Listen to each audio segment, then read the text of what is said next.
Hello, chat. What's poppin'? What's crackin' chat? How you guys doing? What's up? What's up? What's up? All right, so I know I'm a day behind. But I want to check out the Direct. The only thing that I know is that there's a new Metroid game, but besides that, I pretty much am going in blind. Besides the fact that, like, I saw the new Metroid thing posted everywhere, we're pretty much going in blind. But yeah, let's just get right into it. Actually, let me go over here real quick.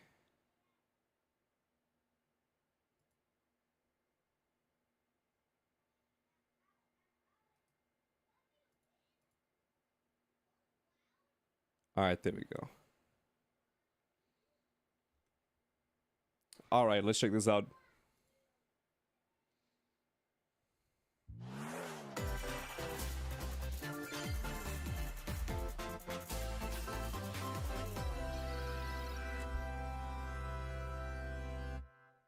Guy Owo, yep. Dragon Quest?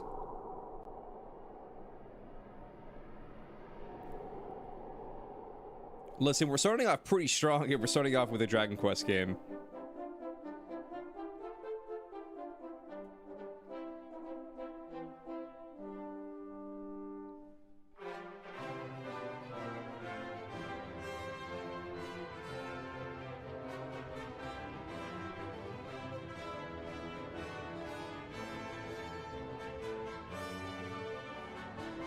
Nah, low-key though, I really do like this little 2.5D art style that they've been doing recently with RPGs.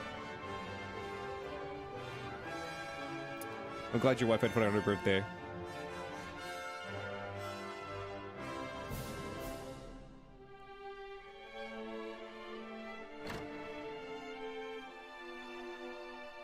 Now it's kind of crazy they just did a cold open.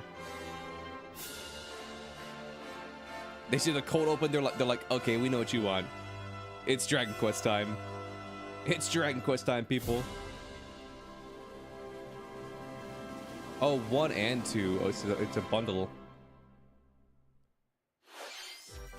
Hello, everyone. 2.5D, aka my Wally Bleeds. Hell yeah. I'll be your guide for today's Nintendo Direct. Today, we'll be providing information on upcoming Nintendo Switch games. We'll also have a Nintendo Direct for Nintendo Switch 2 on April 2nd, so please tune in for that as well. What you just saw was Dragon Quest 1 and 2 HD 2D Remake from Square Enix. Another character appeared at the end. What Dragon Quest 1 is like 4 hours? Yeah. We hope you're excited for more information in the future. Okay, let's see the first batch of headlines. Escape from dire straits. What is this? 2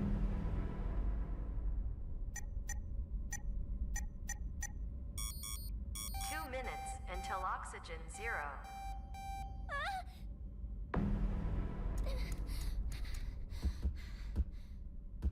Help me! Please help me, Dante! Dante? The latest entry in the The Somnium Files series is stirring. Yeah, I have no idea what this is. Date, a special agent with a sophisticated AI. Oh, no, I do know what this is. I've seen Catson play it, I'm pretty sure. Your mission is to track down Iris, an internet idol who has been trapped in a mysterious escape game. Conduct interviews to investigate Iris's whereabouts. Dive into a subject's dreams to reveal clues hidden deep within their psyche. And solve mind-bending puzzles in an explorable environment. Everything you learn will bring you one step closer to the truth. Is this like a new game or is this like a remaster? Uncover what's hidden in reality and dreams to rescue Iris. In 720p? No Sleep for Kaname Date from The Somnium Files launches on the Nintendo Switch system July 25th. Was that a new game or was that like a remaster? Unleash the supernatural.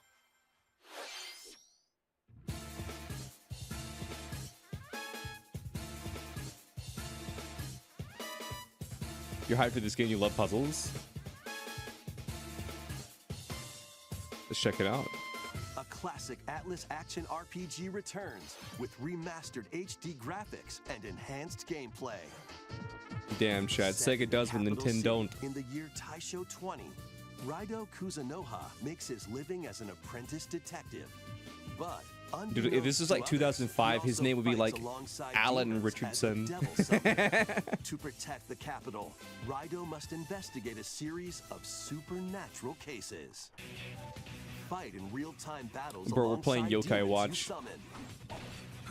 Work with your demons to strike an enemy's weak point, then follow up with a powerful attack. Cooperation is the key to victory. Whoa, Even look at that turn elephant, opposing dude. Demons into allies. Demons can also be useful outside of battle. And their powers are helpful in finding solutions during investigations. Baguska? Yeah, that was Baguska. Guide Raido through a series of strange incidents. I assume you're the bird who gave us a call? As he uncovers What did he a just say? conspiracy that Newman, will Newman, shake the Herman capital shouldn't to get it, its bro. core. Raido What did he Remastered, say? The Mystery of the Soulless Army launches on Nintendo Switch June 19th. Pre-orders begin later today on Nintendo eShop. Nice. Consume darkness. With your memories gone, you have been summoned to a strange, unfamiliar world, where you're greeted by a yellow orb known as Puck.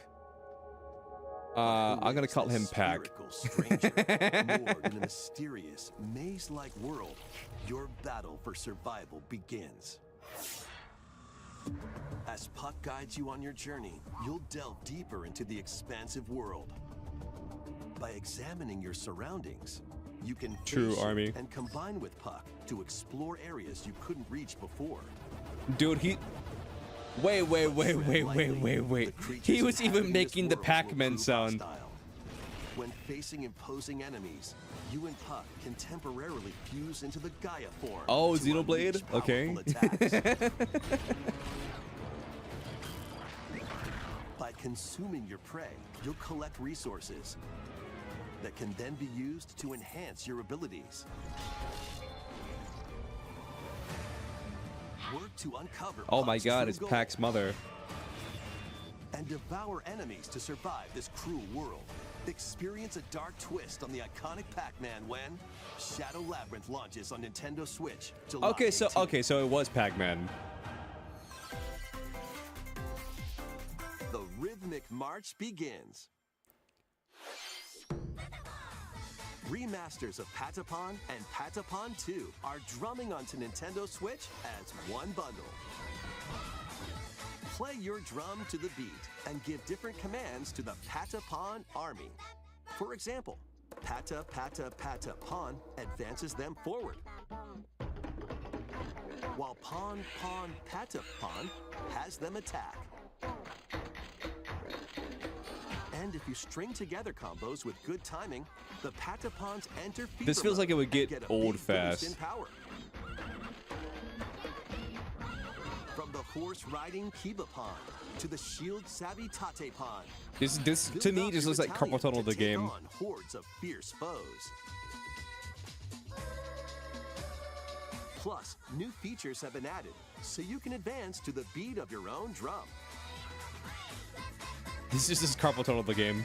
Lead the Patapons and march forth when Patapon 1+2 Replay launches on Nintendo Switch July 11th.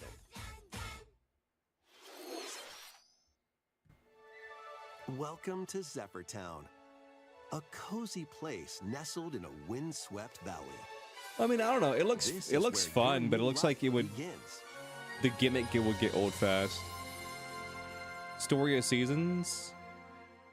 First Gotcha. cropping up on the Nintendo DS system, this immersive farming and life sim has no shortage of activities to get up to. Oh, you must be the new farmer. Tend to your I farm forget. while Story of growing Seasons. crops Is it and caring a for spiritual animals. successor to Harvest Moon, or is it in the Harvest Moon Then series? sell your produce and other wares at the town's weekly bazaar. As bazaar sales grow, you'll help the once famous market regain its former splendor. boring, honestly. You can also get to know the locals I'd like to spend more time with you. and maybe nurture a relationship if you Or that find look like a that Pokemon? special someone. That's what I'm saying. Plus, taking advantage of Zephyr Town's windy conditions can make travel and other tasks a breeze. Here we go! The winds of change are coming, and your new life on the farm begins when Story of Seasons Grand Bazaar launches on the Nintendo Switch system August 27th. Nice. It's crazy at how, like, Please look forward to post-COVID, the latest entry in there's the so Story of many Seasons farming series. games. Mind you, like, I'm pretty sure this is like a well-established series. Next, please take a look at this.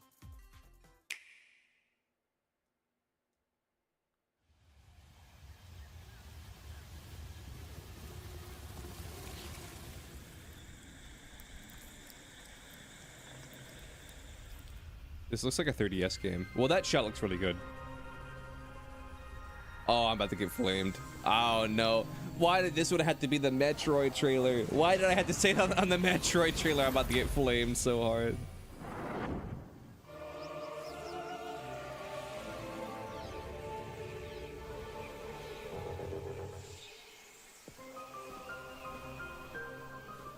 This is the unknown planet Vuros.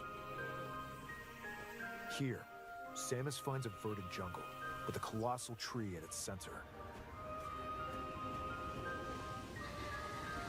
In order to survive and escape this planet that she was unexpectedly transported to, Samus must scan stone figures and other relics to carve a path forward.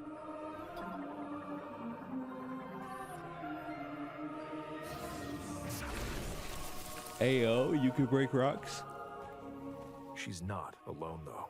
Abhorrent, alien creatures She's not alone. living in the She's jungle never alone. are waiting to strike.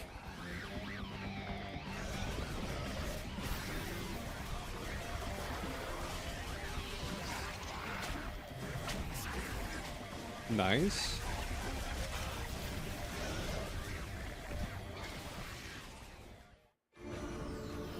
As she explores the planet, Samus is granted mysterious and ancient powers, You don't say. psychic abilities. Psychic Samus? These powers allow Samus to operate mechanisms and to open doors. They also allow Samus her is to really control purple, the this one. trajectory Neat. of her Yeah, beams true. With the power of her mind. Okay, that's kind of cool. But why were these powers bestowed upon Samus? Because she touched a rock.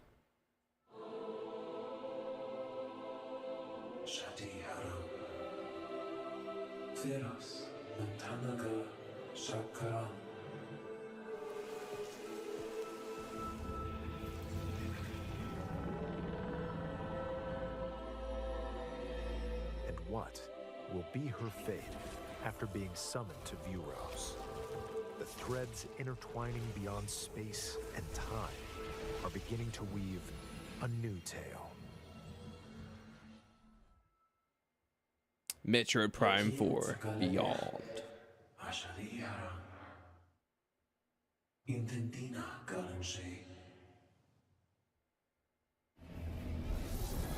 But hell yeah, people love the Prime series. Red Samus.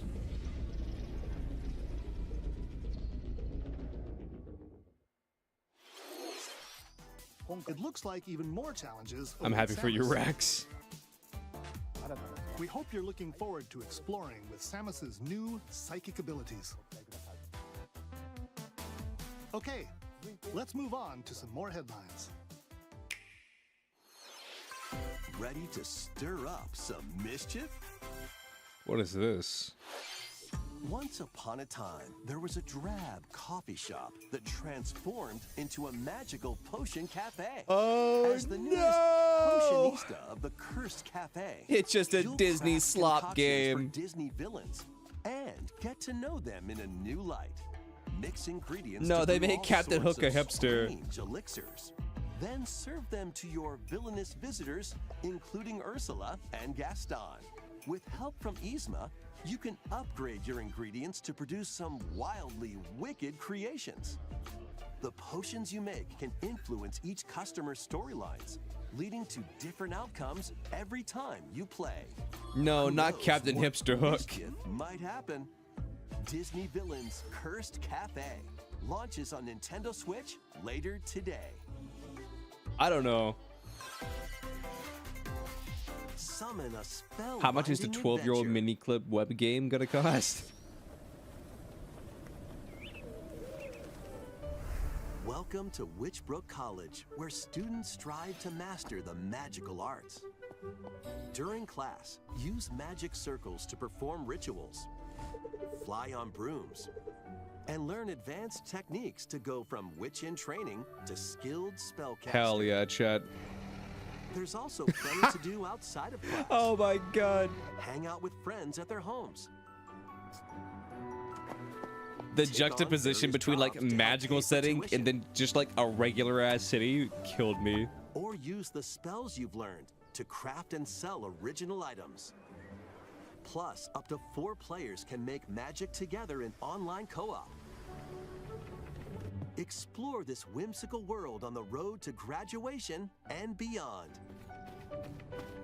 Are you ready for a Minikid Flash Hands, or where you journey? discovered RuneScape? Nice. Enrollment begins when Witchbrook flies onto Nintendo Switch this holiday. I don't know. I think this game will definitely have an audience. I'm not that audience, but I think the game will definitely have an adventure, audience. And arcade games await. Set off on a fantastical mission to eliminate a mysterious deity. In this hand-drawn platforming adventure, you'll explore an expansive Yo, it's Cuphead 2. archipelago where nightmares and wonder collide. Upgrade your trusty cane with magical parts. Then use its abilities to find your own path through the enchanting world. Can you uncover the secrets the archipelago holds? Find out when the Eternal Life of Goldman launches on Nintendo Switch this holiday. Celebrate the 40th anniversary of Gradius with a collection of arcade shoot 'em Oh up my games from goodness, the across 40th series. anniversary of Gradius. Titles include Honestly, they Gradius, could just stop the direct right here. Salamander, Light Force, Wow, Mario's really come far. Yeah. Gradius 2, Gradius 3, Reminds you of Cuphead? Yeah. and Salamander Honestly, 2. I wouldn't be surprised if you Some told me that it was made by titles people who come made with multiple Cuphead. versions, But I including feel like if ones it from was, different they would regions have said and that. launch years. So it's probably just people Plus, who take the made a helm in game a the brand same new way the people entry, who made Cuphead made their Salamander 3. game. Gradius Origins launches on the Nintendo Switch system August 7th. Pre-orders begin later today on Nintendo eShop. Battle to the beat in Rift of the Necro Dancer. Press the corresponding buttons in each lane to fight monsters in rhythm-based combat. Keep the cadence going with epic boss battles, quirky minigames, remix stages, and global leaderboards. Plus, more musical mayhem awaits in the Celeste Music Pack paid DLC. And be on the lookout for more DLC in the future. Rift of the Necro Dancer. It's launches on weird seeing Nintendo like this Switch new later genre of today. games and where you take like an IP and then you just like Let's see smash it with a bunch what's of other in store. IPs.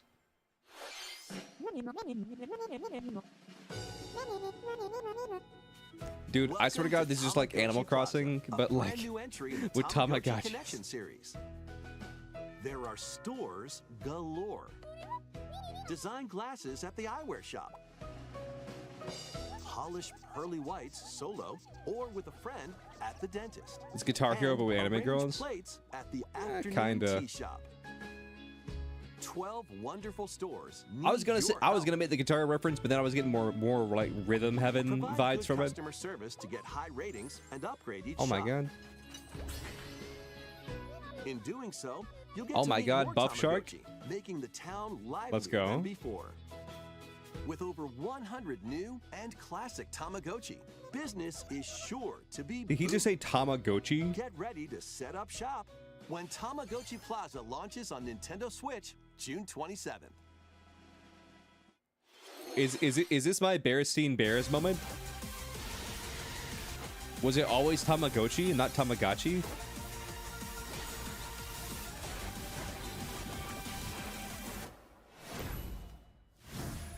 Pokemon Legends ZA. Welcome to Pokemon Legends ZA, a new title in the Pokemon series. You'll begin your adventure by choosing one of 3 partner Pokemon. It was always The setting is this metropolis that also appeared in the Pokemon Tamagotchi apps don't and know. Pokemon Y games, Lumio City. To make it easier for people, I don't know. and I've just Pokemon always to heard it pronounced coexist, Tamagotchi. A company named Quasartico Inc. is carrying out an urban redevelopment I guess it's plan. Tamagotchi. Here, we'll get a glimpse Oh, into the that shot lives of looks the so bad. Pokemon and people of Lumio City. That shot also looked bad. The shot looks okay. Chat, I'm sorry. Am I the only person who thinks that ZA doesn't look that good? These areas are special environments where wild That looked Pokemon okay. can live This looks comfortably, even within the city. That looks not very good. You can catch Pokemon here. But they might be hostile. If you sense trouble, get to safety. There are Pokemon that live outside wild zones too. Some of them can even be found on rooftops. People and Pokemon live easygoing lives in Lumio City. But when night falls, the city's aura transforms. Highly skilled trainers are invited to participate in a tournament, the ZA Royale. Oh, so that's what that symbol Trainers was. await in battle zones.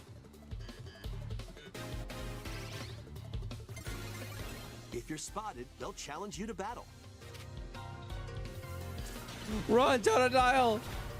Strike first before being seen, and you'll land a surprise attack.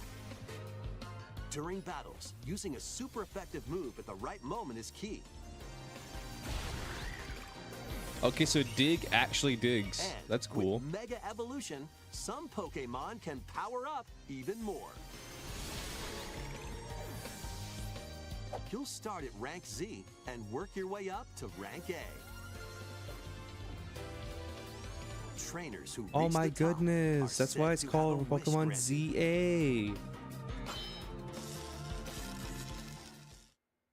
Wait, you can battle phones? Day Go, and Rotom! night are 2 sides to Lumio City. It seems there are even more secrets waiting to be uncovered. What will you find on your adventure? Pokemon Legends ZA launches on Nintendo Switch later this year. I thought they were about to say later Well, in today Lumio for City, a where split the game second. I was set, like, the what? aura transforms between day and night. It seems there are even more secrets to uncover. Please be on the lookout for more information in the future. Next, please take a look at this. Hello there. Hello. The game you're about to see doesn't have a big, epic story, Okay. but what it does have is lots of funny little rhythm games. Okay. You wanna see? Bayonetta 3. Just press the button to jump through the ring. So it's like Battle City, but for Pokemon? Yeah. It sounds easy. But the timing is super tricky. Maybe you could try it in time to a rhythm?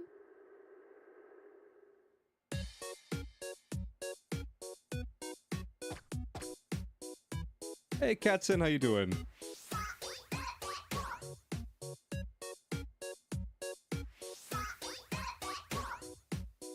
In this game, you might do almost anything, but you'll need to do it in rhythm. Imagine the game is just this. With practice, you might even be able to play it with your eyes closed.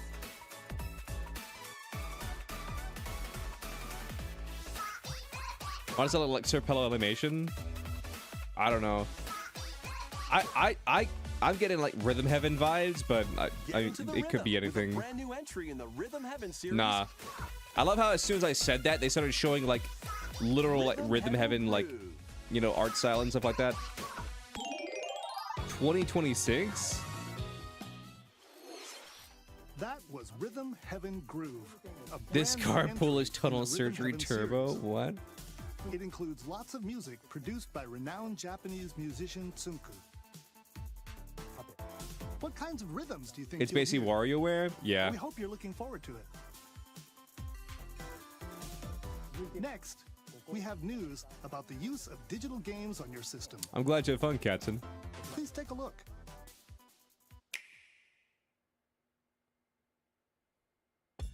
With game cards, you can put a game featuring Mario in this Nintendo Switch system Yeah. and a Legend of Zelda game in this one, Yeah. freely inserting the games you have on hand into any system you want. Wait, that's how that But works? What if digital games could be as Fuck, flexible and dude. I've been convenient trying as to figure game out what to cards? do with those cartridges for like 6 Well, years. Here's what we came up with. Introducing the virtual game card. In the future, virtual game cards can be used for digital games.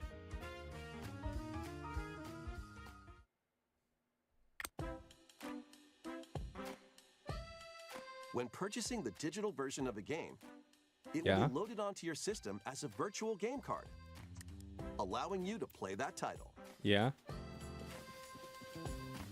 Your digital games will be lined up as virtual game cards on a dedicated management screen. So is this like Here, cloud you can gaming load or? and eject your virtual game cards and manage which games you can play on your system.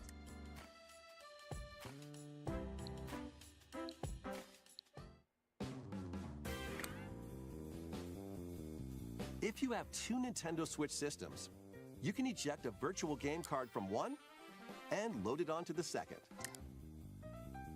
Now you can play this game on the second system wherever and whenever you want, just as if you had inserted a physical game card.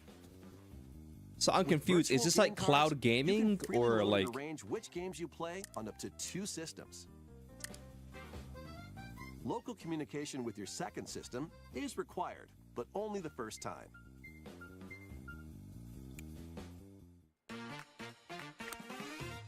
You can also lend out virtual game cards to your Nintendo account family group members. Connect to your family group member system via local wireless when you want to lend a game.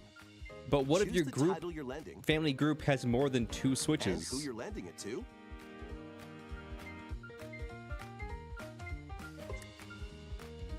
And you're done. They can now play on their own system. You can only lend one game at a time to a particular person. Yeah. Games can be lent out for 2 weeks, after which they will automatically return to you, Oh. making digital games even easier to use. Virtual Game Card.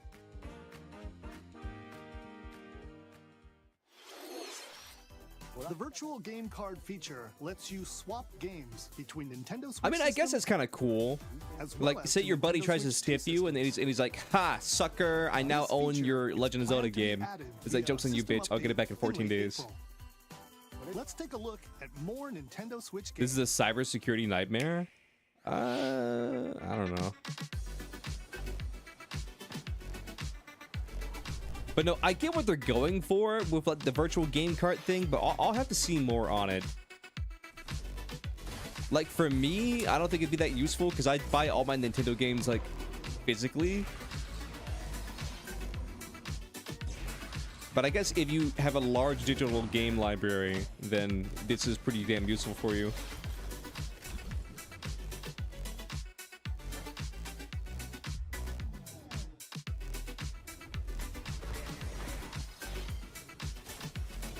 Oh, it's this game.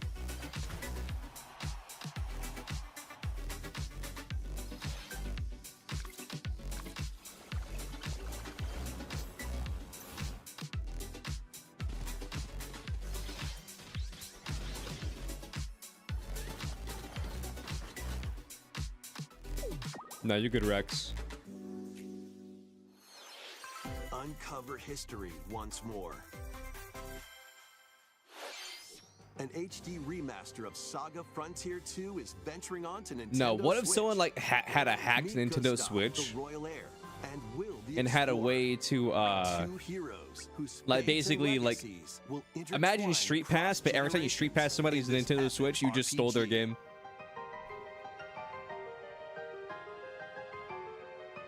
Also, in Experience the theory, original could you just story, play along offline? with brand new events that And then, expand the well, no, I vibrant guess your world of internal clock Sondale. would know when 14 days had passed. Plus, team up with more characters in battle. And transfer stats to allies through the parameter inheritance system. I'm also curious, if you After change your finishing the internal main clock to story, past you can 14 test your days, mettle and might against even like more say that like powerful it's the bosses. first, and then you change your What system clock to the histories will you 14th, uncover through would the you just get the ages? game back? Saga Frontier 2 Remastered launches on Nintendo Switch later. Because I today. imagine it wouldn't be locally, information wouldn't be locally held, it would be like adventures server await. side. So your Embark system on clock probably wouldn't do peaceful journeys anything. across this series But if of it is beautiful server puzzle side, games. then couldn't you just, in Wander theory, through isometric worlds, loan a filled game out with to somebody, stunning just make sure that landscapes Switch to is always manipulate, offline, optical illusions to discover, wait 14 days, and then get another mystifying Switch, load up your secrets games to onto the other unfold. Switch, make sure it's always In offline. Monument Valley, lead the silent Princess Ida in her quest for forgiveness. While Yeah, it would have to be a outsmarting separate the clock. enigmatic Crow people. A different journey awaits in Monument Valley 2. Guide Ro in her adventure through motherhood as she and her child unlock the secrets of the sacred geometry. Both games contain all their additional chapters, add-ons, and DLC. The first two Monument Valley games launch on Nintendo Switch April 15th. Pre-orders begin later today. Bro, Nintendo Leo eShop. stopped metagaming it. Bro wants to And keep games forever. Help Noor on her journey to restore the world's You're eating light good this direct? in Hell yeah. Monument Valley 3, setting sail on Nintendo Switch. Saga is a this reasonable summer. price. Thank you, Enix.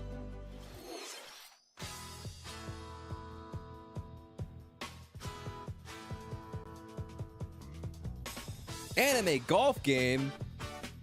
A brand new This is entry exactly in what we've been Everybody's asking for. Golf series is Drive Your Golf to Nintendo Switch.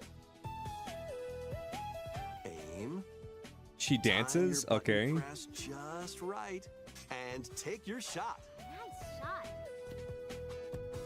Perform back Worse than Wii Sports. side spins, and other special shots Listen, you couldn't do that in Wii Sports. in the single-player challenge mode. Compete Was this in made by tournaments Sega? and face off against a range of rivals I don't know. to This become the art style ultimate just is golfer. kind of saying to me like this might be made by Sega. In wacky golf, your shots could get pulled into holes, or obstacles might fall. It's golf that's It not is? quite par for the course. Up to 4 golfers Yo. can hit the fairway together locally. Look at or in Bloom's online face. play. He's constantly So mewing. just relax and get ready to tee off. Everybody's Golf Hot Shots. No, it's lands on Bandai Nintendo Namco. Switch this year.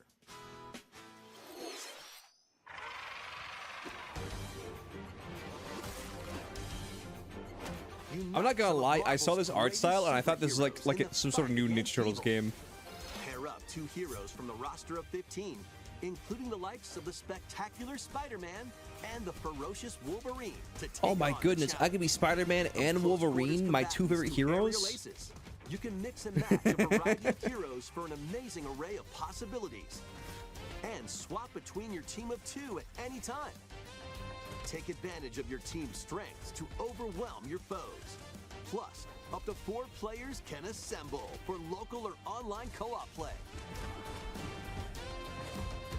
The battle for the fate of the Marvel Universe begins when Marvel Cosmic Invasion launches on the Nintendo Switch system this I forget holiday. what like this genre of gaming is called, like City Fighters or what have you. But I do miss these types of games. Next is our last It's game beat 'em of ups, yeah. Please take a look.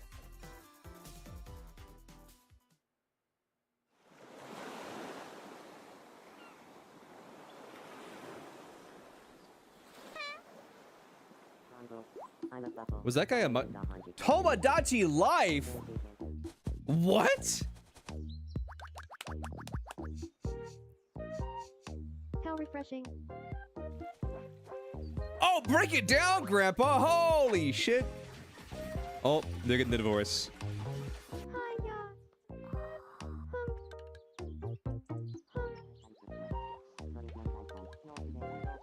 Tomodachi Life.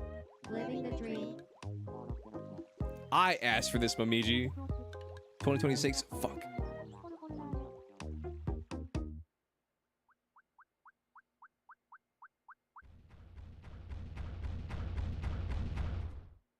Oh. Did you want to talk? No, Taylor. I think your jet is super cool. that was It's only a super cool dream. that you fly your jet everywhere. We don't need to talk. That was Tomodachi Life Living the Dream, the first new entry in the series in over 10 years. Yeah, it's been 10 In the years. trailer, we saw Mii characters living I'm on not an gonna lie. island without sea. I low-key thought that person sleeping under the umbrella was like was like a sleeping shiitake mushroom. We hope you're looking forward to it. But I like Tomodachi Life. It's very silly. I will say Thank you for watching after a today's certain point, Nintendo at Direct least in the so original far. Tomodachi Life, there was legitimately nothing to do. Our final announcement is something a little different that's not a game. It's not a Here's Mr. game, it's a Miyamoto console. to It's the introduce Switch it. 2. Hello, I'm Shigeru Miyamoto. Thank you for watching today's Nintendo Direct. Since 2011, Nintendo Direct has delivered Nintendo news directly to It's a you. Mario movie. It's a Mario And now, game. these It's the Mario presentations Switch have grown 2. into an event The 2 in that Switch many 2 people stands for watch. Mario. Thank you all very much. We'll continue to broadcast Nintendo Direct presentations, but we're also launching a new channel based on the concept of delivering information to you directly. This is What? a smart device app called Nintendo Today, What?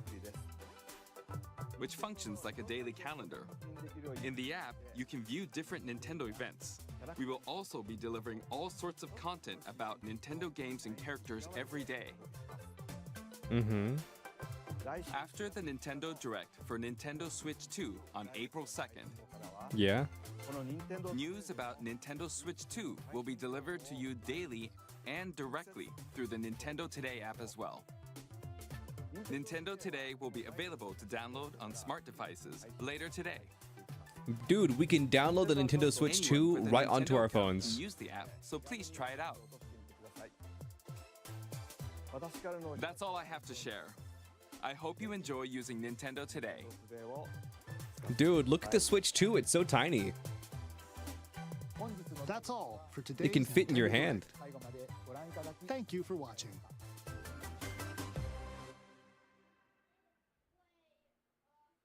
Hell yeah, dude.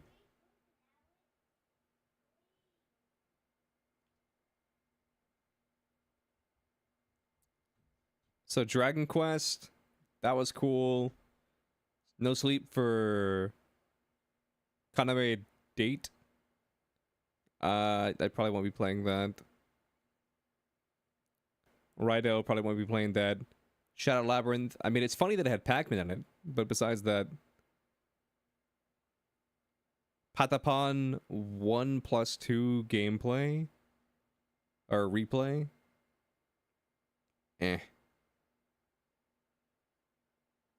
Story of Seasons. Okay, chat. Story of Seasons, that's Harvest Moon, right? Am I crazy? Is Story of Seasons is Harvest Moon, right? I think they said the app isn't out yet. I think they said the app is coming out April 2nd. Story of Seasons. Weekly Bazaar. This. As bizarre. Story of Seasons used to be Harvest Moon. Okay. That's either true or we're having a Momiji moment. We'll just take your word for it. Metroid Prime 4, I mean, that's pretty hype. It's split into 2 series. I see. Metroid Prime 4 is pretty hype. Disney Villains Cursed Cafe. I'm gonna be honest with you, like, I know this game will have an audience. I just don't know how big that audience is. It's the Harvest franchise? Yeah.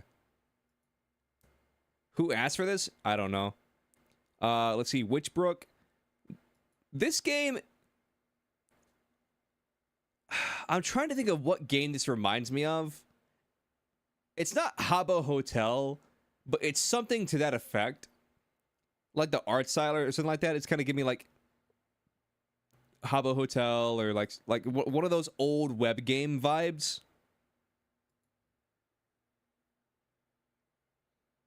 But I don't know. But I do think this art style is cool. I mean, I probably won't be playing this. But like, listen, if a friend gave this game to me to like play with them, I would play it. But would I go out and like buy it? Probably not.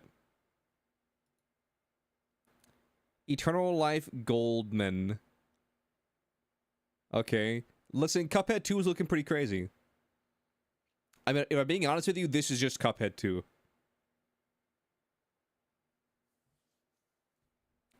Audience of kids, maybe? Like Disney games, and that is okay. My thing is this, though.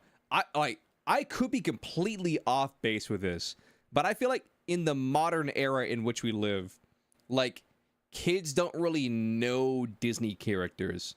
Like obviously they know like Elsa, they know Anna and Elsa, they know Olaf, they know like say Ariel, like the Little Mermaid, stuff like that. But I feel like more niche stuff like Emperor's New Groove, I feel like a modern day kid doesn't really know who Yzma is. Or like Peter Pan, I feel like people don't know who Captain Hook is. You know what I mean?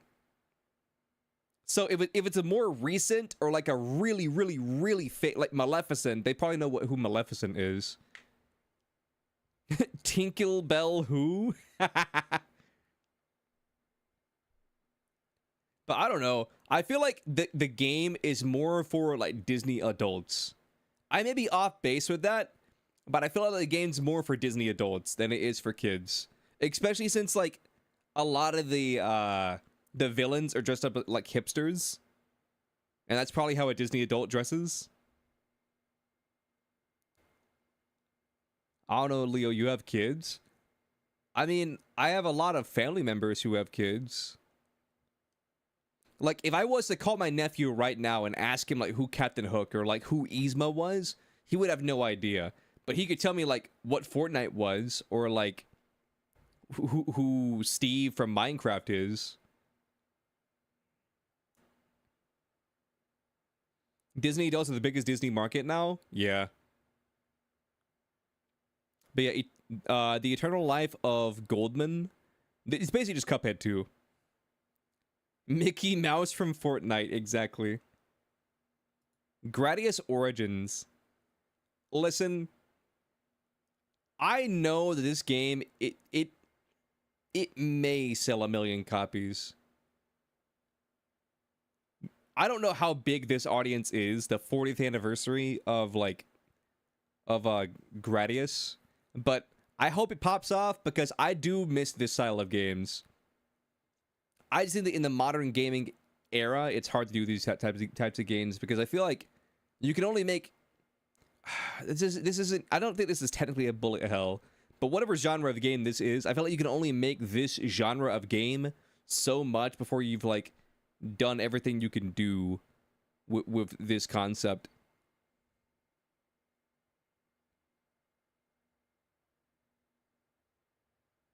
Yu-Gi-Oh! Gradius support. Rift of the Necrodancer? Okay. This, I feel like this game is weird enough at where it'll find a pretty good niche audience. Because I feel like Going with epic boss battles. I just wanted a picture of the guitar. Remix stages and global leaderboards. Plus, Here's the only thing that I think like I feel like if there was more keys, maybe there will be more keys. Like if you're playing on like hard or expert or whatever, it'll add like another row. But like I feel if they just had a couple more like rows, it made it look, you know what I mean? I feel like you could easily get the Guitar Hero community in here. I feel like if they just added a few more rows, you could easily get the Guitar Hero community in here.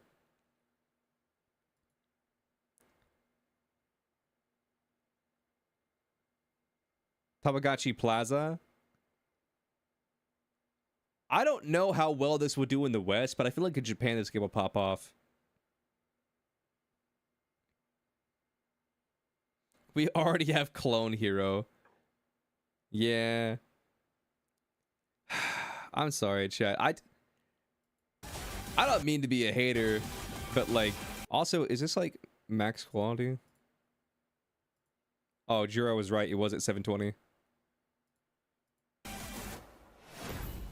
It's fine. Welcome.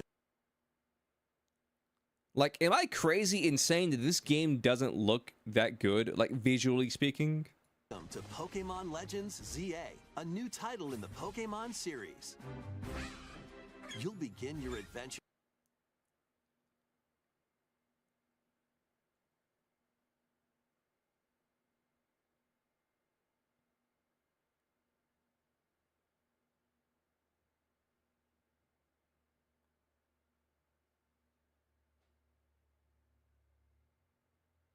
Mrs. Raymono is crazy. It would look good if it released on the Wii. Okay, so here's my thing. I think the character models look good. I think that the Pokemon look good. 30 Pokemon games and never looked impressive? I don't think that's true, though. Okay, because, okay, call me crazy.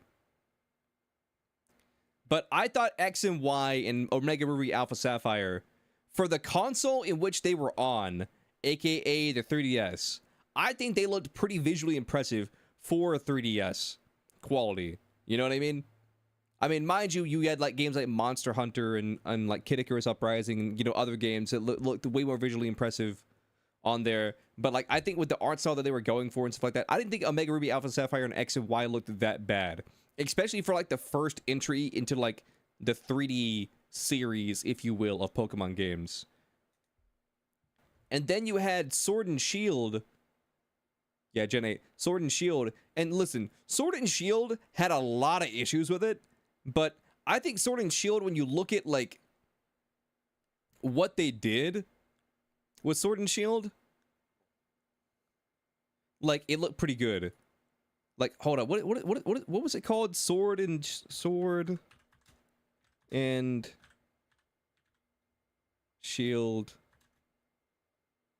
Pokemon Forest. What was the forest called in Sword and Shield? Here it is.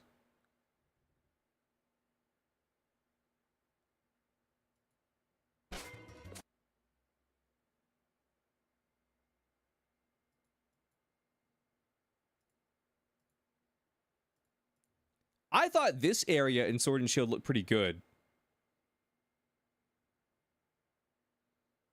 Like, is it crazy? Like, no. Like, it doesn't look like amazing or anything like that. But there was places in Sword and Shield which looked pretty good. You know, like there's like the trees and like the what was it called, like the wild area, what have you, that looked like pretty damn bad. But I think like there was certain points in Sword and Shield where you could see what the vision was, and I respect that. And then you get to Scarlet and Violet.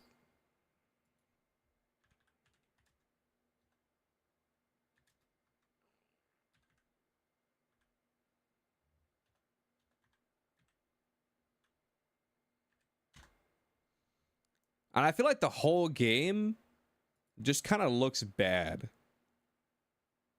Like the Pokemon look bad. This city looks bad. This looks bad. Like, I feel like there wasn't really any redeemable qualities to Scarlet and Violet, visually speaking.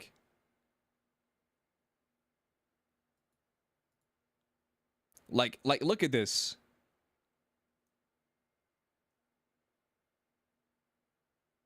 Sword and Shield just reused assets? Like, what the fuck? Okay, listen. I know that, like, Sword and Shield reused assets. Listen, I'm just saying, here's the point that I'm trying to get across. Was Sword and Shield, like, the gold standard for like, Pokemon games? No, it wasn't. But I feel like there's, like, sort of this retroactive, like, how do I put it? I feel like there's, like, this retroactive storytelling being told right now, and where people are trying to be like, oh, well, the Pokemon games, like 3D Pokemon games, have always looked bad. And like like at least with like, you know, Arceus or ZA or Scarlet and Violet, like they look better than Sword and Shield or whatever, because Sword and Shield's always catching strays. But like, I think Sword and Shield looks visually better than Scarlet and Violet. I'm just putting that out there. Open up Pokemon Gale of Darkness. Tell me if you can see the difference. All right, hold up. Duplicate.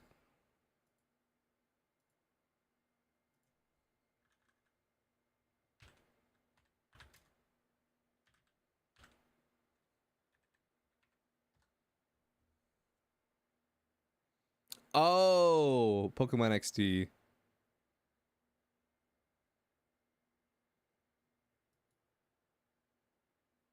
I'll be real, like, I know we meme a lot, but like, say that this is like a 5. Pokemon Scarlet and Violet is at least a 6.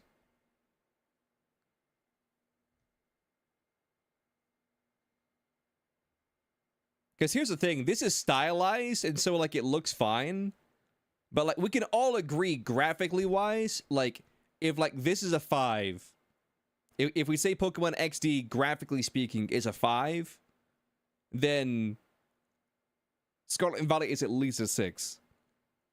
And I would say it using this scale, Sword and Shield was a 7.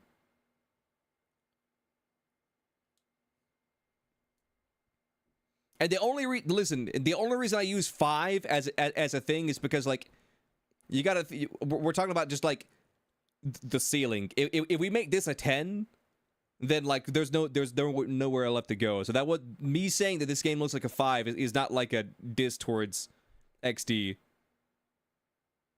That was me just like basically setting a floor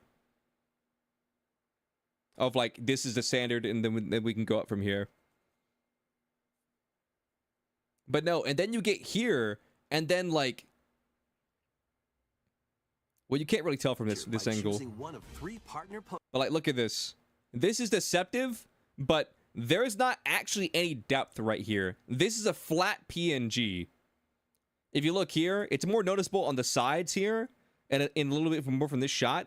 These buildings have no depth to them. It's all just a flat PNG. Copy and paste it 1,000 times. Well, let's do some quick math real quick. 1, 2, 3, 4, 5, 6. 1, 2, 3, 4, 5, 6, 7, 8, 9. 6 times 9. So yeah, it's just like the same PNG copied about 40 times.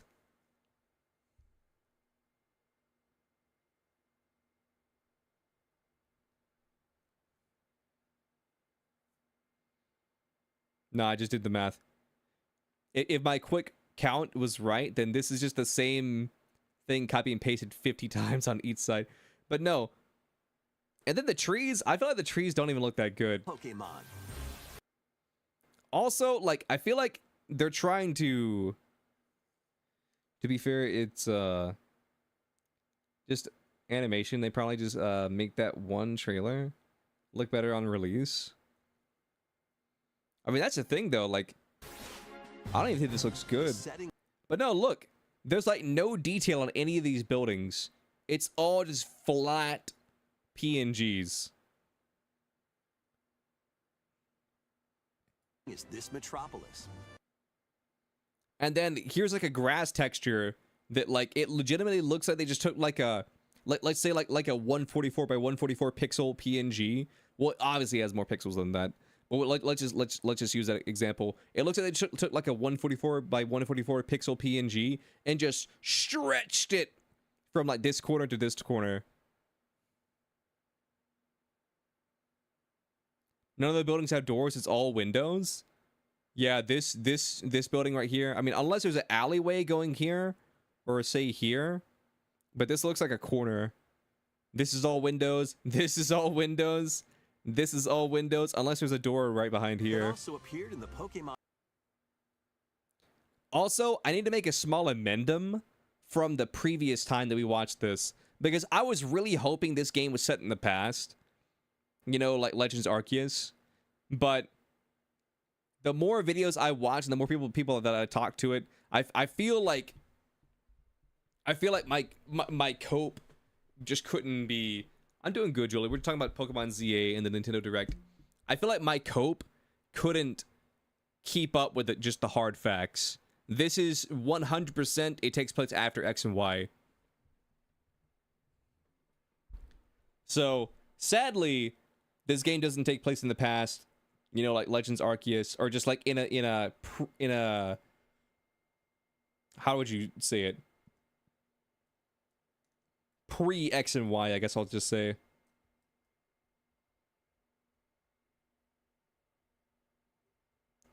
I literally said this and you called me dumb? I didn't call you dumb. When did I call you dumb? I said I don't think. Last time? I don't recall calling you dumb. I just said that, like, last time we did this, I pulled up a picture of Lumio City, and I was like, well, the buildings, like, look slightly different, like the roofs and stuff like that. So I said this could take place before. And then I was, like, trying to figure out, like, what was going on with AZ. And then we talked about, like, different timelines and stuff like that.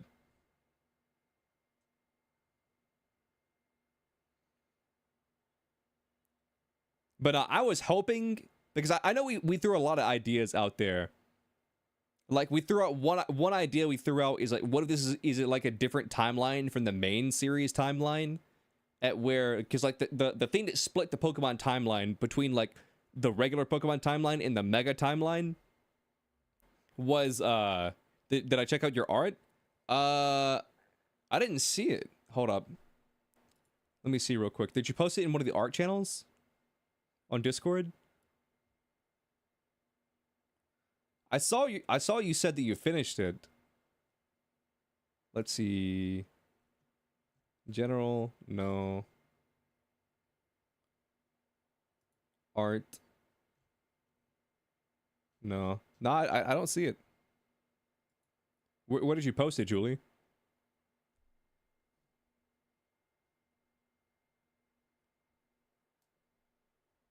You kind of saw this, though, since AZ comes back at the end with Floette. That's what's happening. Make Pepsi? Yeah. But no, I was really hoping this was like what Momiji gave me the word. Sort of like a renaissance, you know, Kalos. I was really hoping that's what I was trying to talk too fast. What we were getting. And then I know we threw out an idea of like, what if this is like set on a different timeline? Like, because the way the Pokemon lore works is Mega Evolution exists in its own pocket universe, because when AZ like used the giant like Yveltal cannon or whatever to kill everybody in the Pokemon War, to like use their life force to fuel the machine or whatever to bring back Floette, like that's what split the timeline and created Mega Evolution. Like that's like the lore or whatever. And so we were like, what if this is a different timeline that's like either slightly behind, slightly ahead, or like literally parallel to the current timeline?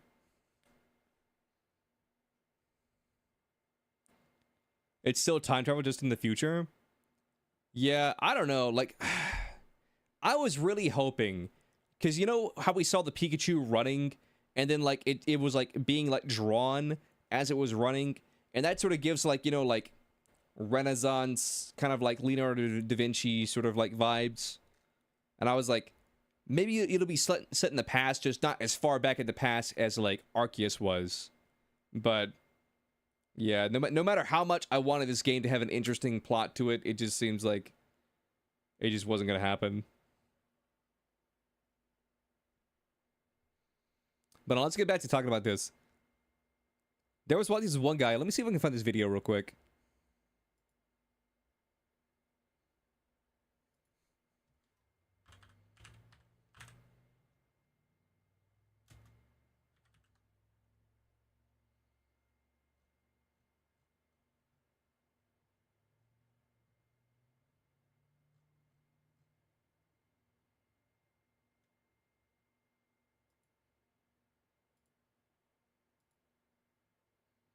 I found it.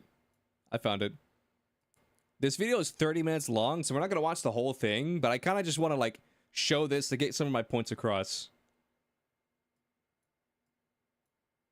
Pokemon games look like shit, and I want to know why. Cards, cafes, stores, toys, plushies, apparel, movies, anime. Like, this guy, like, I watched this video the other day, and he perfectly articulated the way I've been feeling about Pokemon games for like a decade now. Food, glue sticks, shampoos, this thing. Game Freak have their grubby little hands in. Oh my god. Don't talk to me unless you're wearing Pikachu panties. Like, what the fuck is this? Why are there Pikachu panties? Literally everything. And when I say Game Freak, yes, I mean Game Freak. Dating back to 1996, Blue and Red are the first instance of the existence of the entity that is Pokemon. And guess who created and owned it at the time? That's right, Game Freak. Or more accurately, Satoshi Tajiri and Ken Sugimori. Okay, we can skip the subtext here. 2 years later, Game Freak, Nintendo, and Creatures, the company that made the Pokemon trading. Personally, I'm excited for the new game. They brought back Tepig. Pokemon fans will give you 100 excuses when you bring this up about how as long as the games are fun, the visuals don't matter. Yeah, I mean, that is inherently true. I mean, look at Witcher 3, the Switch version. That is and always has been Nintendo's own mentality. You know, as long as the game is fun, doesn't matter what it looks like. But how long are we going to use that Nintendo expression to excuse poor game development? Pokemon Legends Z. Because here's the thing. Like, it doesn't even really matter if the game looks bad to a certain extent. You know what I mean? Once you get to like 144i in like the game, like, you literally can't tell, you know, what's a Pikachu and what's a penis. Like, I feel like we have an issue here. But to a certain extent, like, Pokemon, like, visually looking bad doesn't really matter. But, like, it's not even the visuals. You know what I mean, chat? It's like the games are buggy. The visuals look bad. Like the games are, like, released way too early and half-baked. And it feels like the only time they ever fix anything in their games is when it's like a bug or an exploit that makes the game more fun. It's like, what's that? The game has a memory leak issue? We're not patching that. But, oh, what's that? You can clone Pokemon? Is like, yeah, we're patching that. Or you can duplicate items? It's like, we gotta patch that. That's a game-breaking exploit. You know what else is a game-breaking exploit? The memory leak issue where every 15 fucking minutes my game crashes. That's a fucking game-breaking exploit right there. Oh, don't you leave that comment. Oh, but Game Freak are doing their bestest westest, and the game, it's not even out yet. Yeah, I know. I'm sure that impression of you definitely prevented the comment you were about to leave. It's not just about ZNA. It's about Game Freak's approach to video game development since they made the switch to the Switch. So we have a lot to look at. And in the words of Ash Ketchum himself, you can't undo what's already been done, but you can face up. I'm trying to find the part where he's talking about ZA. Research. You do any first-party Nintendo game and compare it to ZA, even the soon-to-be re-released Wii U game Xenoblade X, and it would be clear that this is not a Switch hardware issue, but an issue of a developer who is struggling to create games post the 3DS. So let's not do that. Let's not compare it to those other Nintendo games. Let's do what Pokemon fans like to do and only compare it to Pokemon's Yeah, own. here is the part that I was talking about. Echo chamber for us to play around in, see how. But now, like, look at this. Like, ZA, like, all this is flat. Like, this pat right looks fine. You know, like, there's, like, hardly any textures on the screen. I mean, this is right in front of our face, and this texture is, like, pixelated to fuck. Arceus, I mean, it's kind of stylized, kind of cel-shaded a little bit. This doesn't look awful. You have Scarlet and Violet down here, and where, like, it doesn't look great. And then you have, like, Sword and Shield up here, which, like, besides the street texture right here, which is just stretched to fuck, like, I feel like this building doesn't look bad. This doesn't look too bad. Maybe if you walk closer, it'll look worse. But even just the lighting and the colors on this look better than all three of these combined. in my opinion. Our voice sounds. Hello.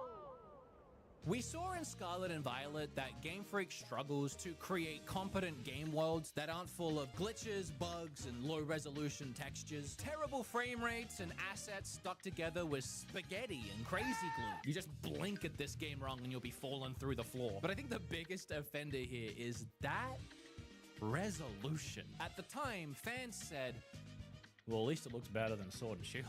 However, comparing Scarlet and Violet to the Pokemon ZA trailer, the new game does look a lot better at first glance. Now, just watch this real quick. Okay, so this is not a great shot. This is not a great shot to help my case, but like we can all agree this looks bad.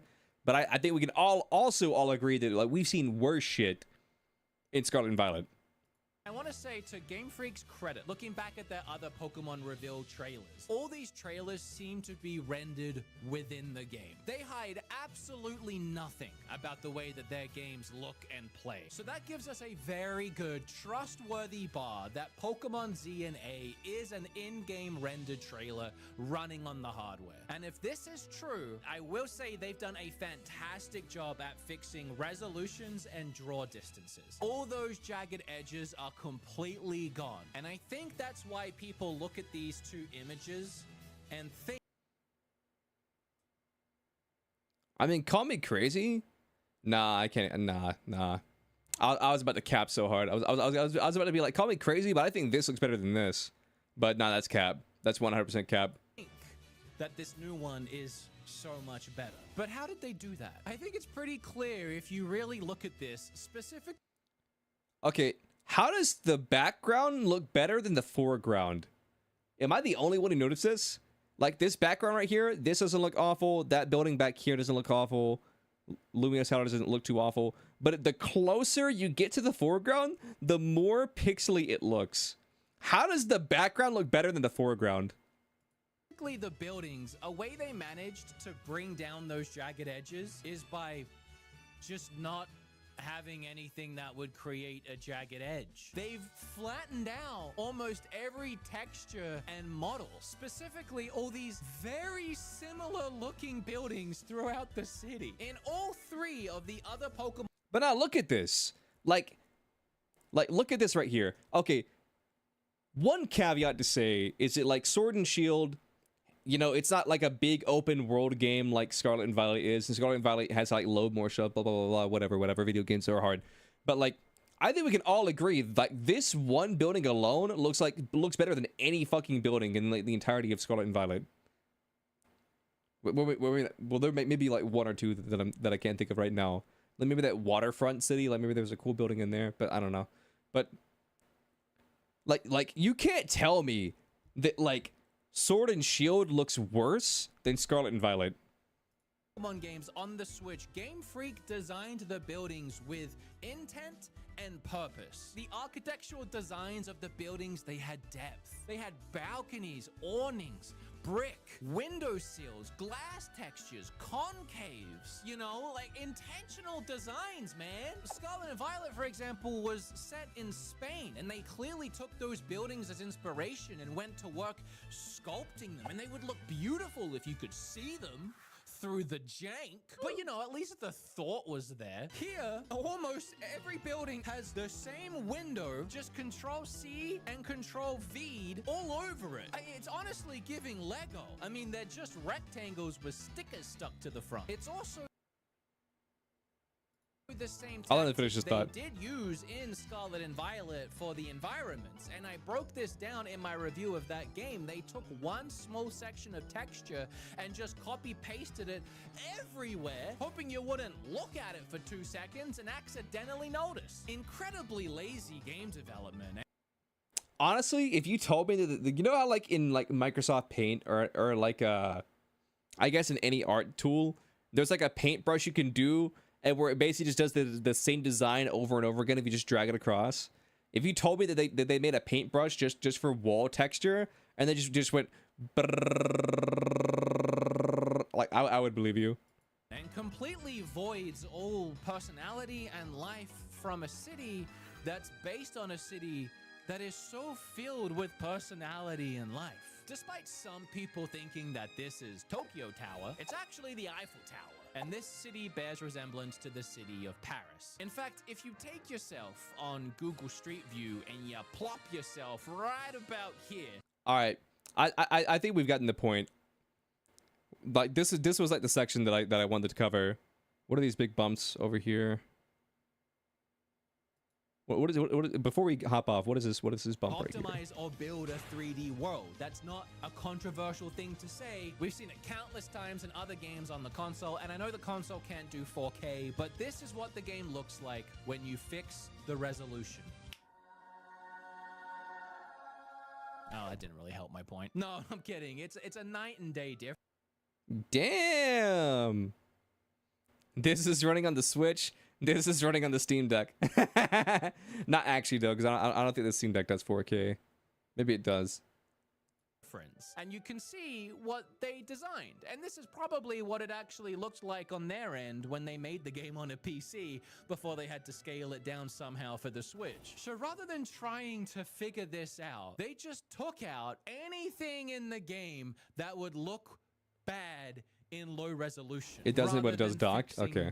The resolution. If you look at the streets of Pokemon ZNA as a whole, it gets its point across and you get what they're going for. But as soon as you look at any one element on its own, the flaws start to show. The fact that they still can't design anything with a high enough poly count to act. Nah, dude. Look at the chair. Look at the chair. Even the chair textures are stretched to shit. Like, and then even this wood texture right here is stretched. This cake is struggling here. That building just does not exist. Actually make it round. That no NPC in this game has a shadow. And that goes for most. Damn. Well, the shadow thing might get fixed in like the end of development. But like them not having shadows is pretty damn bad. Now let's go back to this though. Call me crazy, but what if the game looked like this? And it was like in this sort of like Pokemon anime like shaded art style? I would be so down for this. Like, because I know this is like concept art or whatever, or promotional art, what have you. But I do think that this would look a lot better if like it was in this art style. Lumio City. To make it easier for people and Pokemon to coexist. This building doesn't look awful, but the lens flare is insane. Is that a hardware issue? Just the developers are lazy? Okay, here's what I think. Okay, I don't want to blanketly just use the lazy cop out. You know what I mean? Because I feel like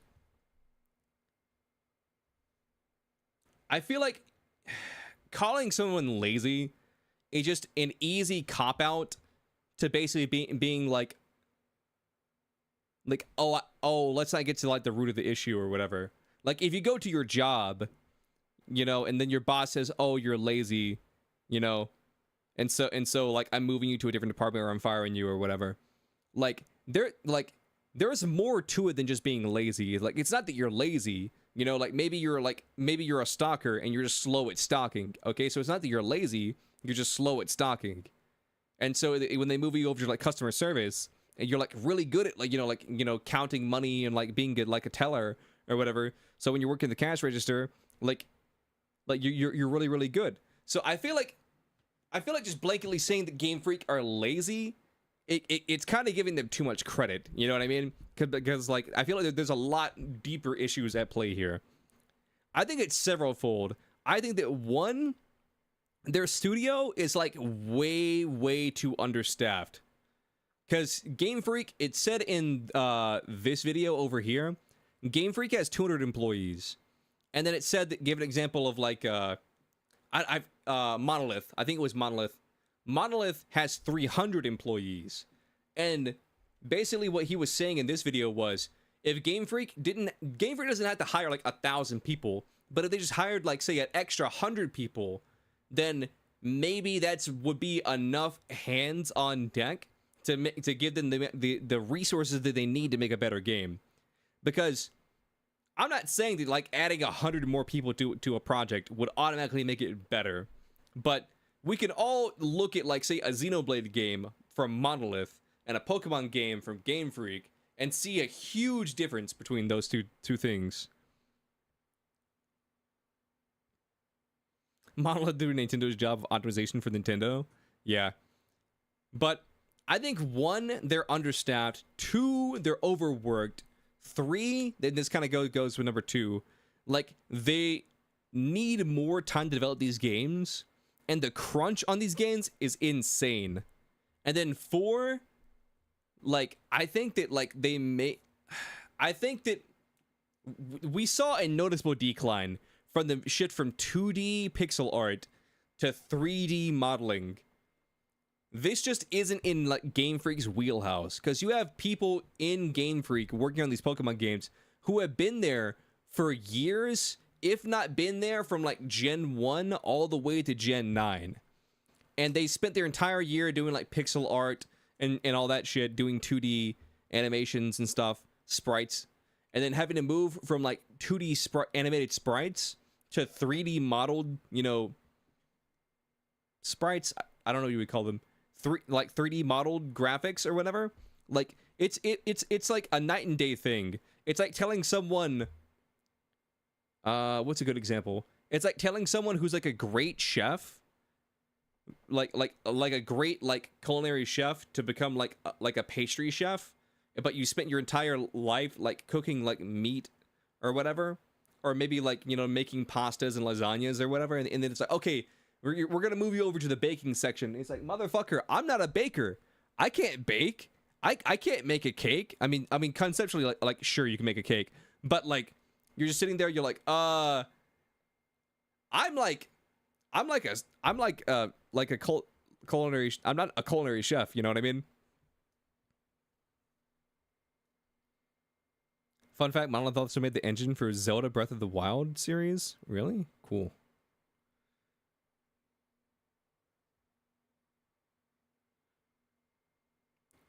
I really do think that Xenoblade, like just the Xeno series, they pushed that console to its absolute limits. And I do think Monolith does really, really good making stuff. They were doing this in 2005. If you can't figure out how to do 3D in 20 years, probably time to stop making them. Well, here's the thing. The old 3D games like Gale of Darkness, Stadium, those weren't made by Game Freak. Those were like third-party studios who just made a Pokemon game. So Game Freak was pretty much always 2D pixel art up until X and Y, which came out, what was it, 2011? 2011, 2014? Somewhere in that range? I forget the exact year that that X and Y came out. But that was like their first, I think, official 3D Pokemon game that Game Freak, like, in-house made. Somehow they haven't gotten Sega yet. I mean, here's the thing. I don't know. I feel like Game Freak needs two things. One, they need to bring in some new talent into the thing. So if Game Freak wants to do their own thing, where it's like, okay, we want to make the Pokemon, we want to make you know, the story and stuff like that. Like, just sure, you guys can handle all that. Just bring in some really talented game designers, or like game engine optimizers, or 3D texture designers, like artists, whatever. Like, they just need some fresh talent, or maybe even just like hire on some people to teach the older people, like, you know, some tips and tricks. Because I like to imagine like the people in Game Freak are a little bit on the older side. Not everybody, obviously, because, you know, like, some people come in and some people go out. Continue to make the games 2D or 2.5D Pokemon games. Then, like, other studios do 3D. Yeah, I mean, Arceus was like the same way. Arceus like wasn't made by the main team. Arceus was a B team, if you will. Unless I'm wrong on that, but I'm pretty sure I'm not.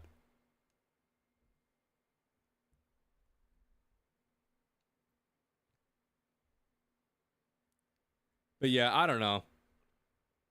I don't know. Like, listen, I'm not asking for like Pokemon to have like Call of Duty graphics or what, or like Witcher 3 graphics or anything like that. Like, I'm not asking for like super hyper realistic and where like my Pikachu looks like a real world rat, looks like fucking Remy from Ratatouille. But I'm just asking like the games not to look like utter dog shit. You know what I mean? That's all I ask.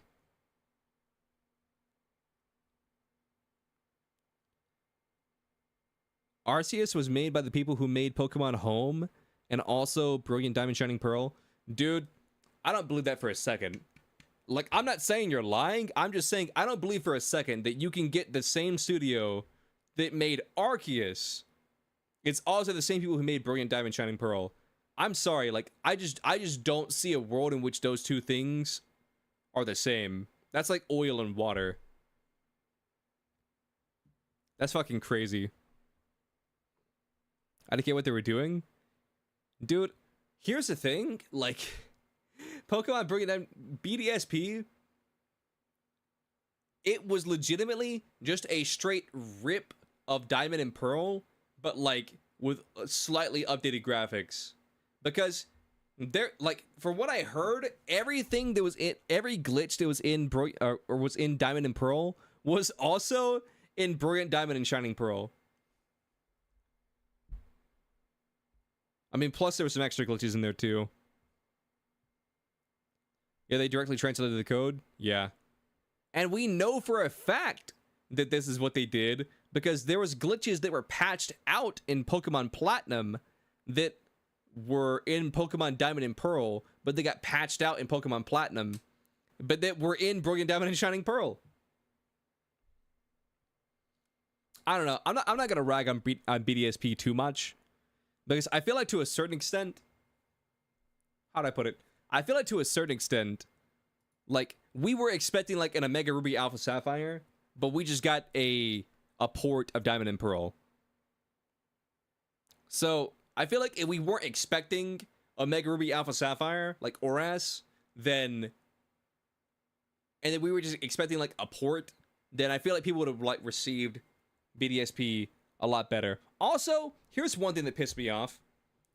I remember where I was house sitting for a friend, okay? The day that I went out and got BDSP, I picked up both copies because I'm a part of the problem. And I wanted to play Diamond. I got out Diamond, or Brilliant Diamond. I put it in my Switch. And then my friend, the people who I was house sitting for, I wasn't hooked up to their Wi-Fi.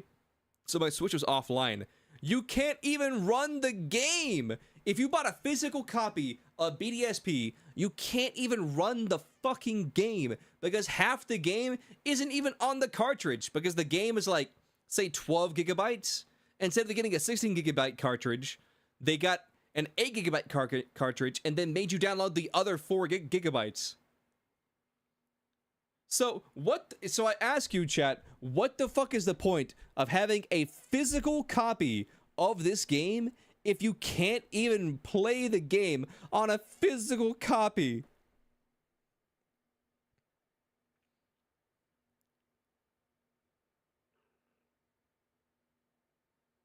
The new Call of Duty's like that? I hate the state of modern gaming. But no, back to what we're talking about. Pokemon ZA. Listen, man, maybe Pokemon ZA will pop off and be really good. Because like I said, like, these character models look good. I mean, this statue that's a little obelisk in the background doesn't look too bad either.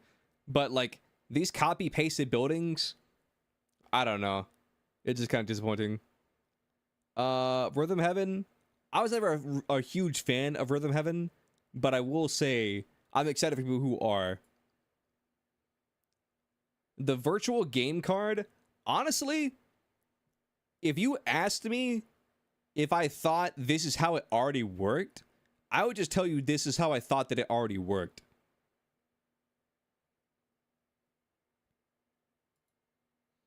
like deadass, if you ask me, like, because I don't really buy virtual copies of games, so if you ask me how owning a virtual copy of a game worked, I would have just told you this is how it worked to begin with. Because again, I don't use virtual copies of games for Nintendo specifically. I always buy like the physical copy. I mean, games like Clubhouse 51 games. I mean, obviously I have that digitally because I don't think they sold a physical copy, and if they did, I would think it was like a very, very limited release. But for the most part, like, you know, like Mario, Animal Crossing, Mario Kart, you know, like all these games, like I own them all physically.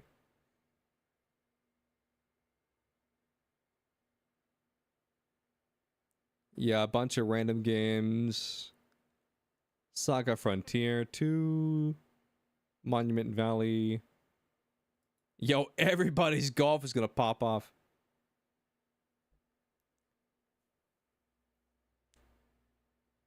You just download the ISO file. Yeah. Maybe one of these days I'll become like a full Mudahar head, and I'll just start dumping my game cartridges onto my PC, and then like upscaling my games that where like I can run Pokemon Scarlet and Violet like in 4K or whatever. I think that'd be cool. Okay, I know that like you guys were like shitting on this, but I think a new entry into the Tomodachi Life series is cool.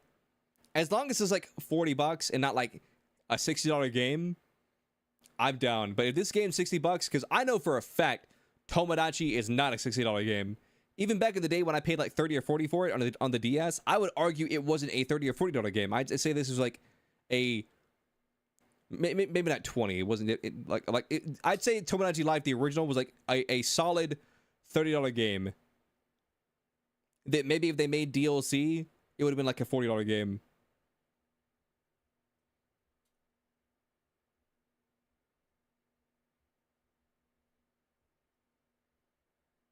Worship the Tuxedo Bird?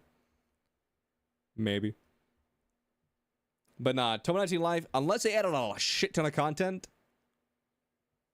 I'll never forget one time, I made memes of like all my family and then random like characters from shows. I think it was like, I forget who the character was. Let's just say Princess Bubblegum. There was this one. So basically, just imagine, it's my brother's Tomodachi me, and then like the Princess Bubblegum me. And then without me doing anything, they randomly get married one day, have a kid, and then divorce. And then I may be misremembering, but I'm pretty sure my brother got kicked out of his apartment and he had to move down to one of the lower apartments because his wife kept the house. And then they had like a daughter. I don't know. Like that was another funny thing is like the Miis in Tomodachi Life could randomly get married, which was funny. Which like you could like say no, because like say for example like it's like your mom and your brother. You could be like, nope, you shouldn't get married, and they'd be like, oh, you're right, we shouldn't get married, and they would like cut off all romance options for those two Miis. I'm pretty sure. But I kind of like just letting random shit happen, because I mean, if I'm being honest with you, I think it was just me and my brothers, so I don't think there was ever any chance of anything weird happening there. But it was always so funny in Tomodachi whenever like. I think it only happened twice. It was always so funny in Tomodachi Life. Whenever like two Miis would get married and then they would get divorced, and you'd just be like, damn, dude, this Mii is so depressed. Oh, the custom songs was funny. Honestly, I'm surprised they made shit, what was it called, chat? What was that Street Pass game they turned into like an actual game on the Switch? I forget what it's called, but you guys know what I'm talking about. The one that were Mii Kingdom, yeah. Mii Kingdom. I'm surprised they remade or like made Mii Kingdom before they went in and like remade Tomodachi Life. Because I've low key kind of been waiting for a Tomodachi Life game for a minute. I'm not even gonna lie.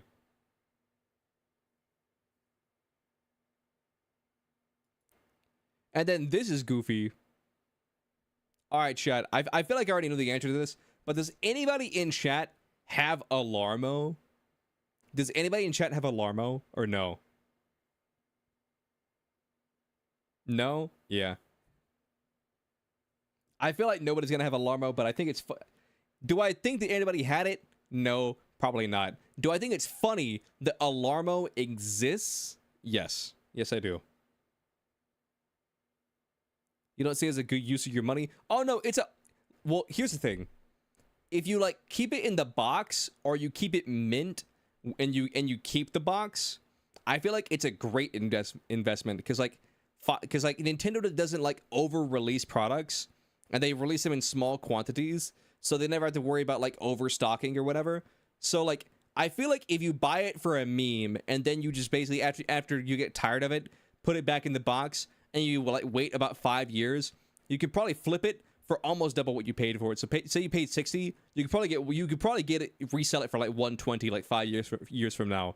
So investment wise, I feel like it's a pretty good deal. But if we're talking about just practicality wise, I think that like it'd be very silly to actually buy one of these things.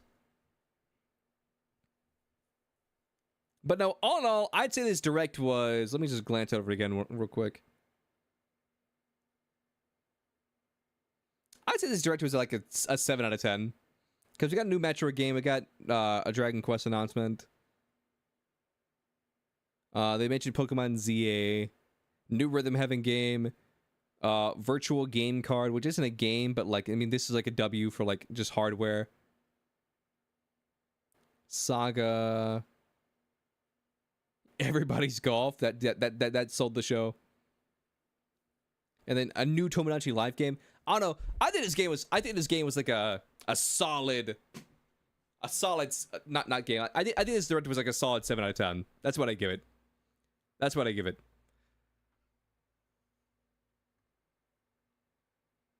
All right, now let's play Yu-Gi-Oh. Oh wait, before we do Yu-Gi-Oh, I wanted to know what Queen of Cringe was. JoJo Siwa. Even just saying her name elicits a involuntary response from your body, having Let's put this up to like 1.5. Crumple up like you just ate a warhead or something really sour. Because you always know when JoJo Siwa's name comes up in conversation, it's something embarrassing. Now, I will say, on my short list of idols, she does make it into the top 5 because I think she is truly the best dogshit dancer this species has ever produced. And I am a big enthusiast of bad dancing, so her classic... I don't even know what she got famous for. I know that she used to wear the really, really big bow ties, but I don't really know what she got famous for. Karma's a bitch seizure, as well. Was she on like Dance Moms or something like that? Routine here. This whole one is a masterpiece because there's not a single move here that looks good. Especially this finale. This is by far my favorite part, where it's kind of like some kind of monster walk. That's like a walk cycle a rubber hose cartoon would use when a villain. Listen, I'm not one to cast stones or throw stones, you know, stones in glass houses, you know, whatever. But I will say this: she's a better dancer than I am. Shows up to the scene. But the point is, I love bad dancing, and no one does it worse than she does. Many of you know, I'm actually somewhat of a pioneer myself, the creator of the classic Where's My Hug At, and I've actually been in the lab cooking some new stuff. I don't have a name for this yet, but it kind of combines the Habbo Hotel dance animation with a little bit of like robotic Roomba maneuvers, so you can do like little circles with it. But I'm already... Charlie, I hate to tell you, but you basically just reinvented the twist.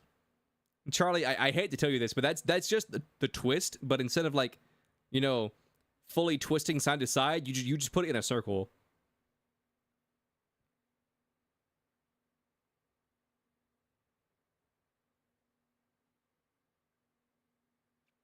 She used to be a child singer. Okay.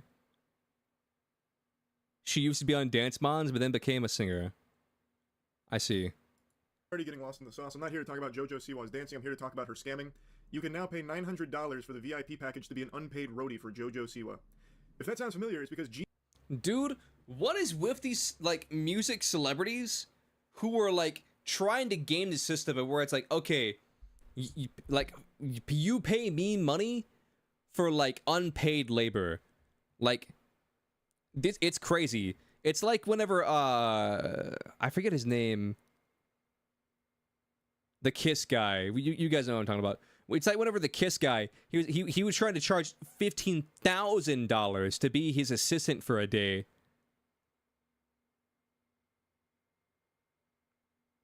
Yeah, I heard her and Nickelodeon had a falling out.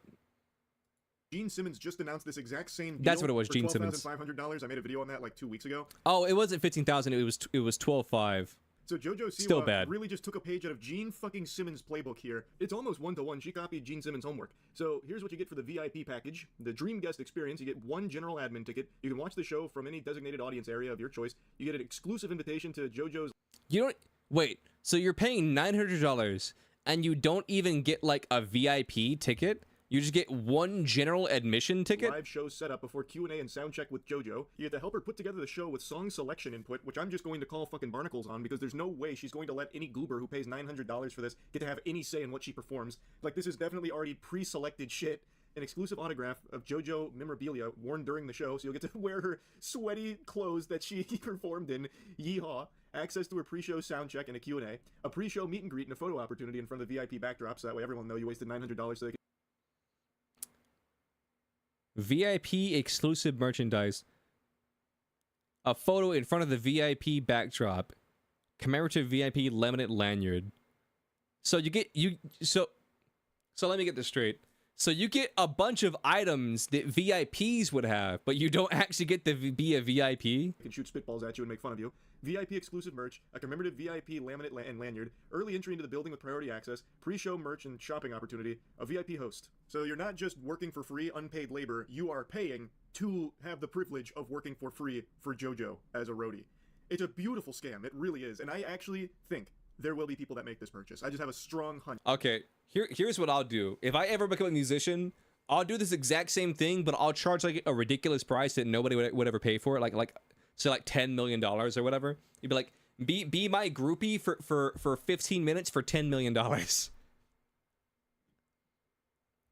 I'll just turn it into a meme.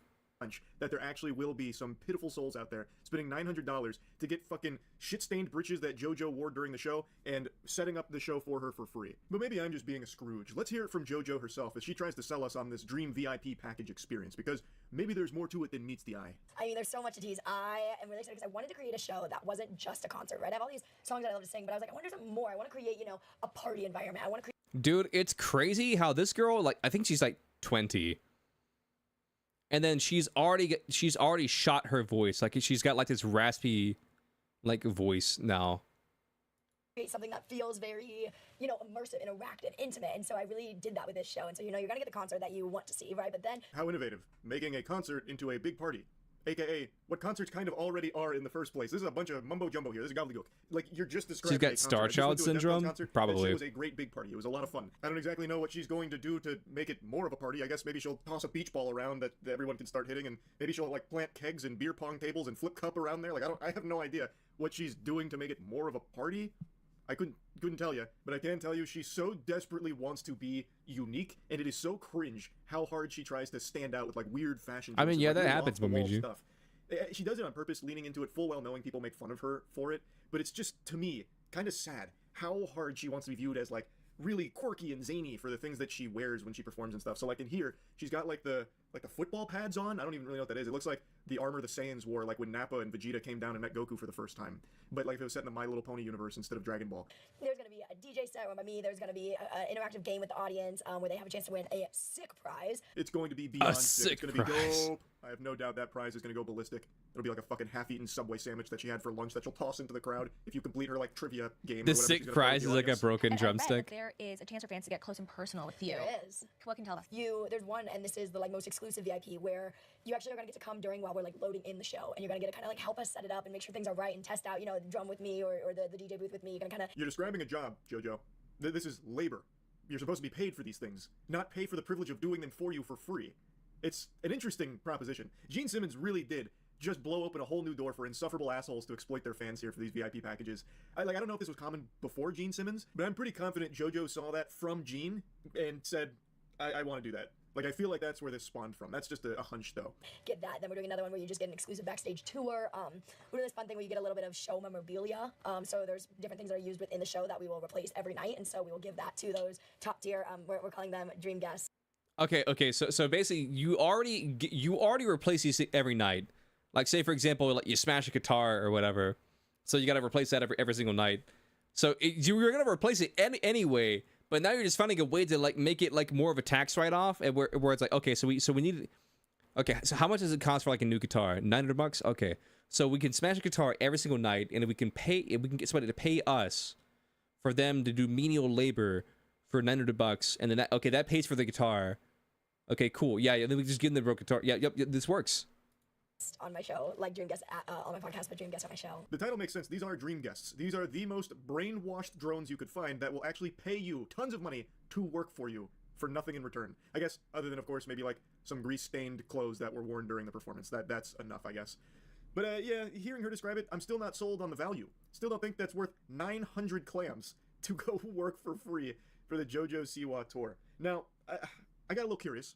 She is coming to Tampa, and I was tempted to buy the $900 package just to see what that's like. I wouldn't pay $12,500 to move around Gene Simmons' oxygen tank and get fucking coffee for him while he berates me and demands that I change his diaper, but I would consider paying $900 to help set up JoJo Siwa's song selection and fucking, I don't know, the sound check and bring in all the equipment or whatever else was described there. Like, that would almost be worth it as a joke, but I don't think I'll actually do it. It just seems like the joke immediately loses its luster when I show up there and just get put to work. Like, I paid for this package, now I'm working fucking 6 hours or 8 hours, however long it is to set this up, and then all I get to do is listen to music I don't like. She doesn't have a single song that I can even, like, wiggle my finger to, and I get cursed with some kind of special grade cursed item that she wore during the performance. Like, it just, the idea of it is silly, like paying to do that as a joke, but actually doing it, I would be so ashamed. But I just wanted to mention, I looked it up, she is coming to Tampa, and I thought about it for a second. So yeah. Listen, it would be great for content, but here's the thing. I know that, like, she would not let anybody, like, film in there. Probably because she's probably rude to a certain extent. I mean, I have nothing to back that up besides vibes. But, like, she's probably rude to a certain extent. And so she's probably doing some shit where it's like, she'll probably, like, yell at you or berate you or whatever. Or like it comes out in like a year or two. It's like, yeah, this is like illegal. You can't do this.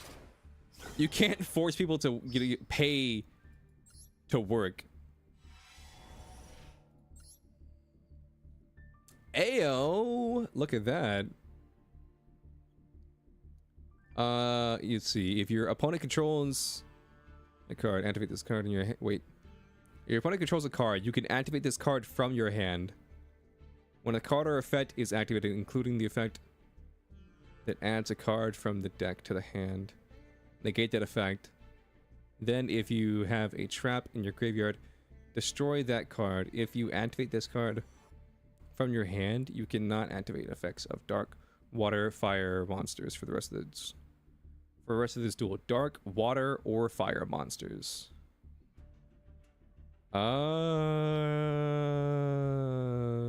Cool. Niche?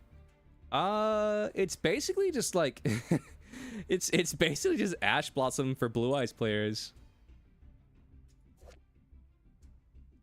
Yo, is that Metal Zoa? Oh, this is the card that Sussy was talking about, where it's Actuator's ass.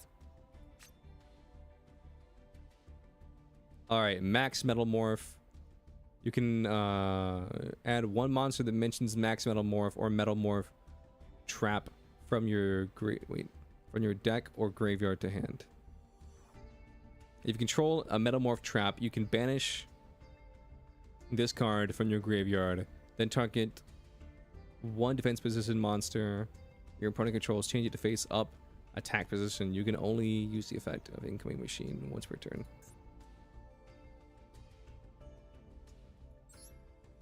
Now, here's the interesting thing about Metal Morph. Like, it's just a regular trap, but it's technically an equip. Or I guess you could call it like a continuous, like because you equip it to this card. So even though it's a regular trap, it doesn't go to the grave. Gotta love early Yu-Gi-Oh! You think True Draco shouldn't be normal rare? Besides 5 cards with only 1 as you are? Wait, what? Oh, you think True Draco... No, wait, what? You think True Draco shouldn't be normal rare? Shouldn't or should? I don't quite understand what you said.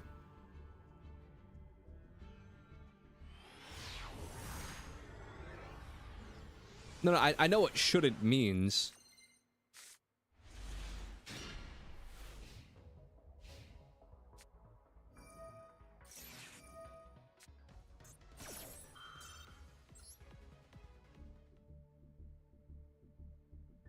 You don't think it should be so cheap? Okay, okay. So you're saying that 5 cards specifically should be more expensive?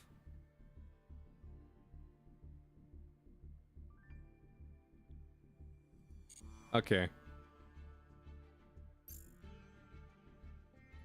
I don't know. There was just something about the way that was worded that a survey. Oh, never mind. It's a survey that opens on the other menu or the other window, so I'm not doing that.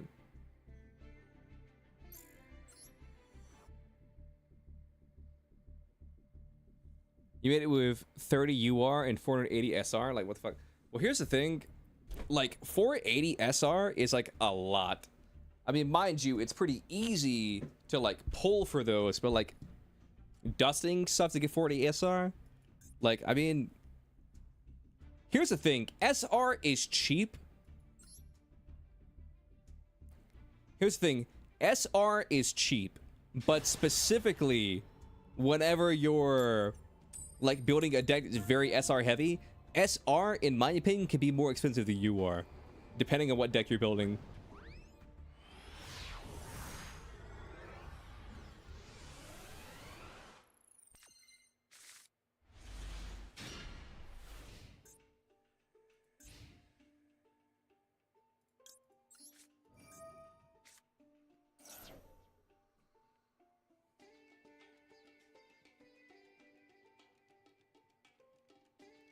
Okay, so you have a 51 card deck. Main phase 1? Okay. Wedju. Okay, so you're playing Exodia.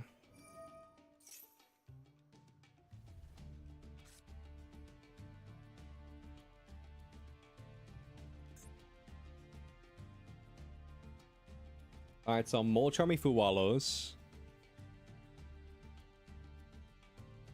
I came up with such a nasty idea. I don't know if I'll be able to do it, though. What if I triple attack, steal his Exodia, and then just beat him for 8k?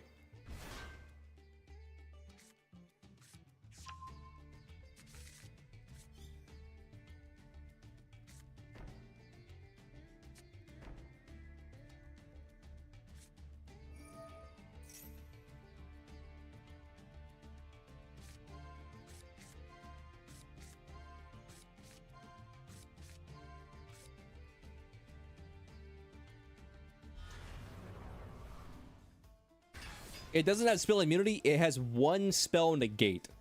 So it's not immunity, it's 1 spell negate.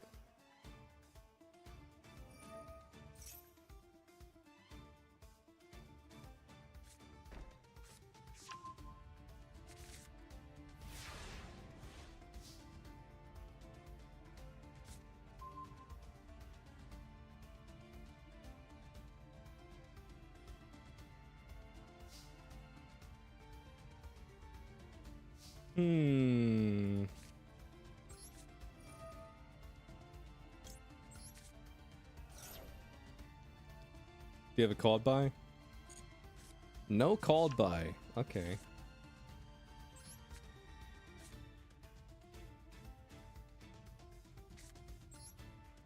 And I'm gonna imperm this.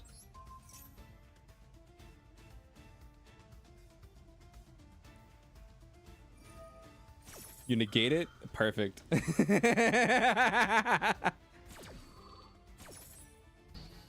Perfect.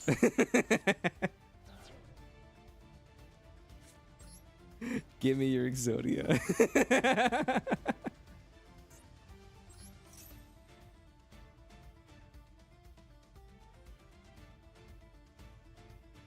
Give me your Exodia.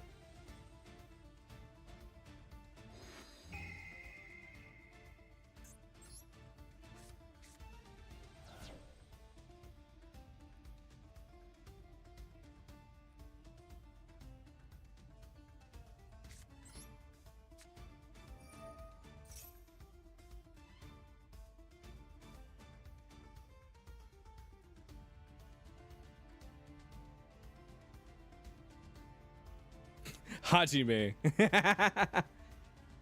Oh my god.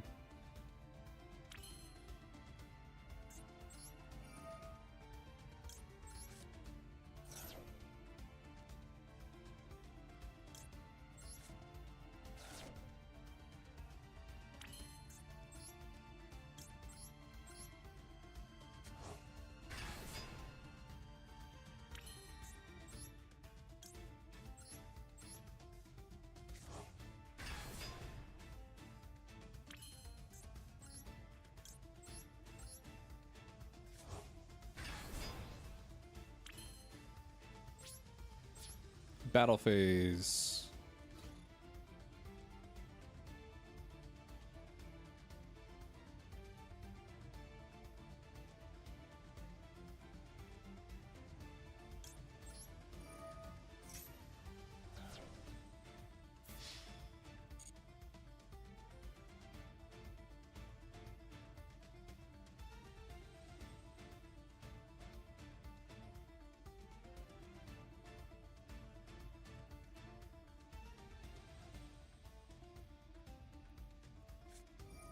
Imperm?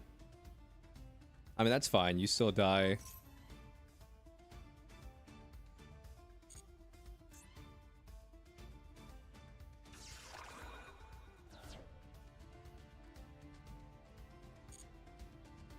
Man, I really wanted to kill him with his own... Really want to kill him with his own Exodia.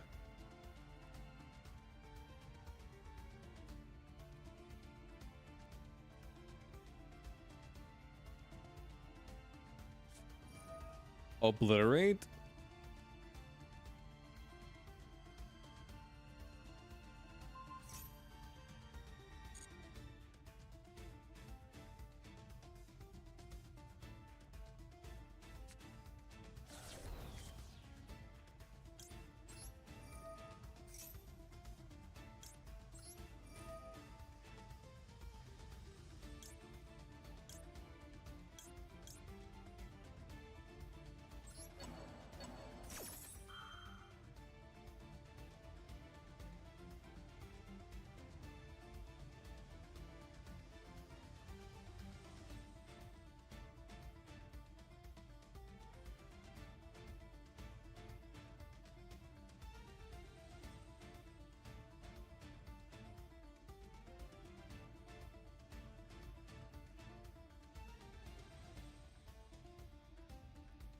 What are you gonna do?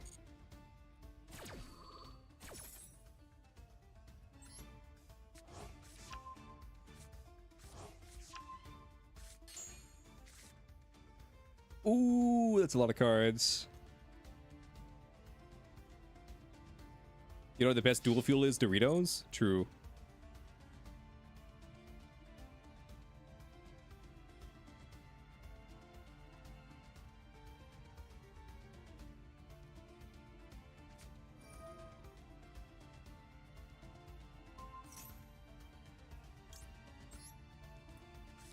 Doritos are the best dual fuel.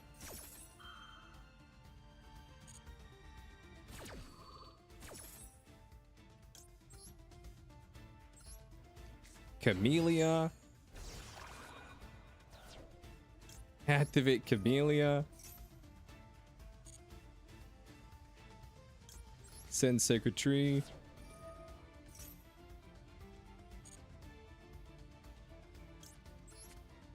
Add a blessing.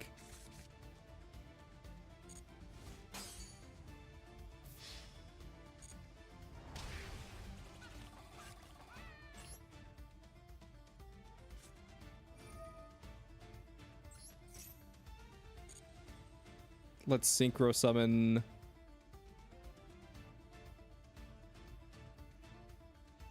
This would be 4,000.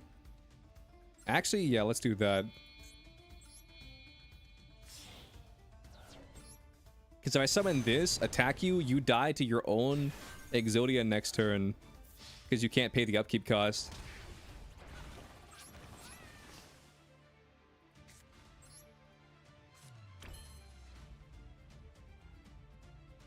How many cards in my hand? 6. End phase.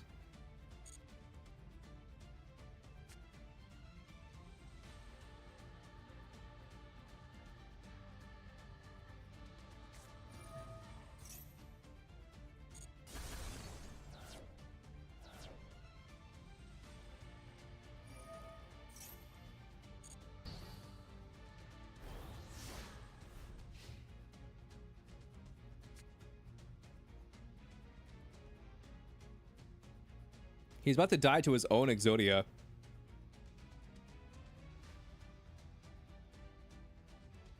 Yeah, I remember when Lucio's were like an actual thing.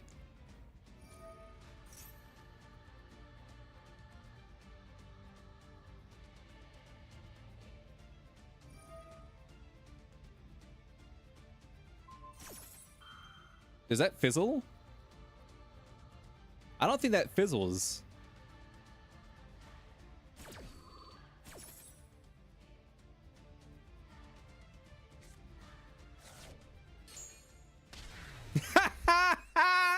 Let's fucking go. Oh my god.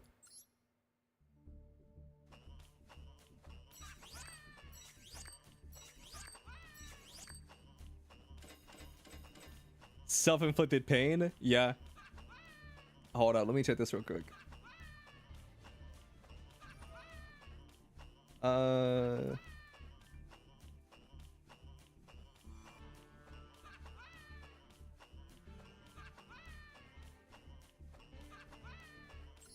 Dude, I really wish I got that whole duel on recording. I only got like a bit of it. It's fine though. 1, 2, 3, 4, 5, 6. Okay, chat. I will be right back. I'll be right back. I'm gonna get up and stretch. That was a great duel. That was so fucking funny. That was so funny.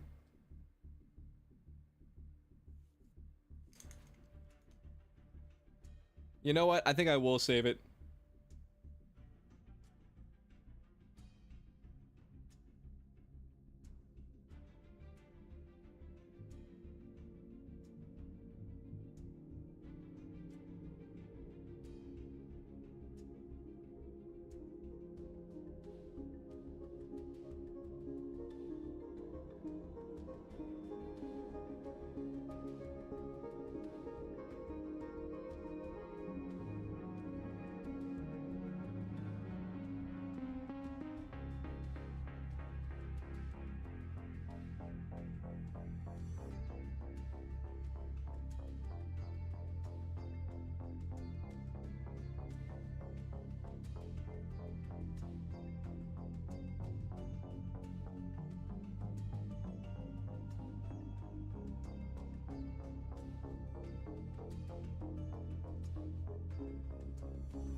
All right, let's see.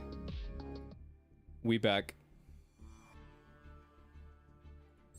I'll go ahead and save this.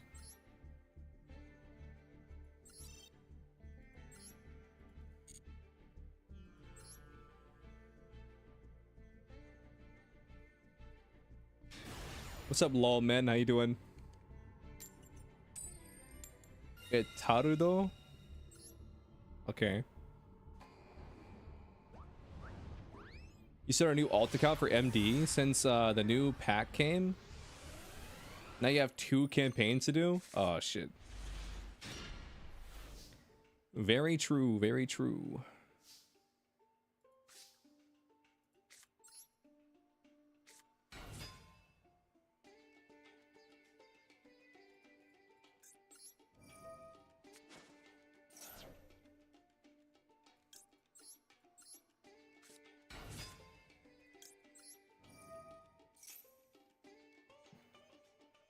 What you got? You gonna ash me or something? Ash? Imperm? Imperm.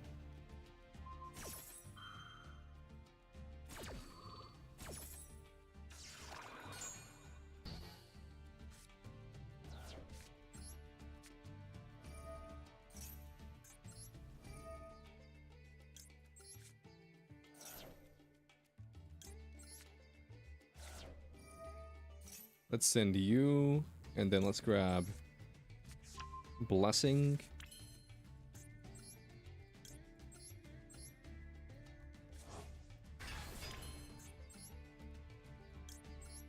Yeah, I think we just do this, if I'm being honest with you.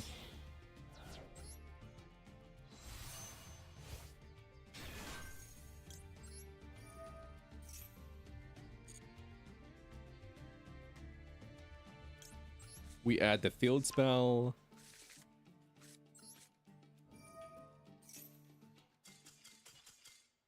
No, Ataruto, no!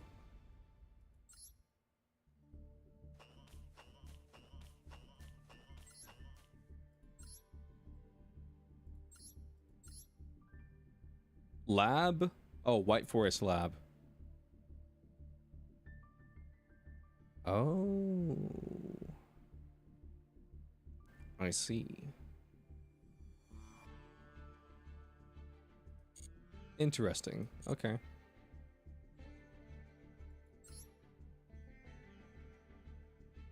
How dare you?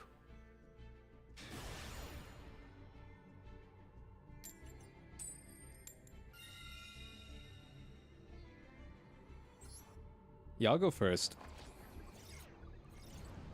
I read "How about you" as "How dare you," and if I'm being completely honest with you, I don't know why.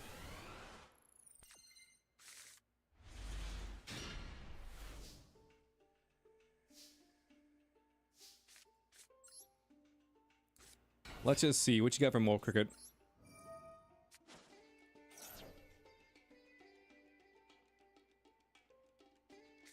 Ash Blossom? That's fine.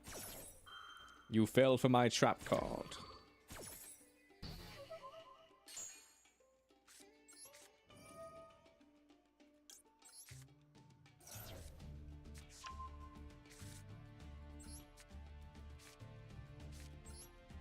Okay. That's cool. Let's send you Ogre Pop.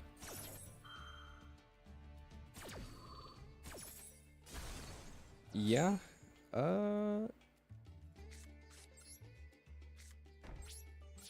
I feel like we're facing Tenpai. Could be wrong. I mean, it could be anything, but I just feel like since he had a...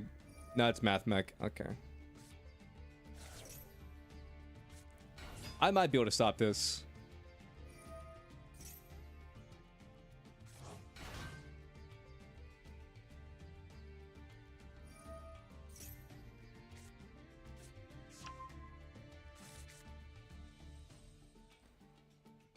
Yeah, I think I could stop this.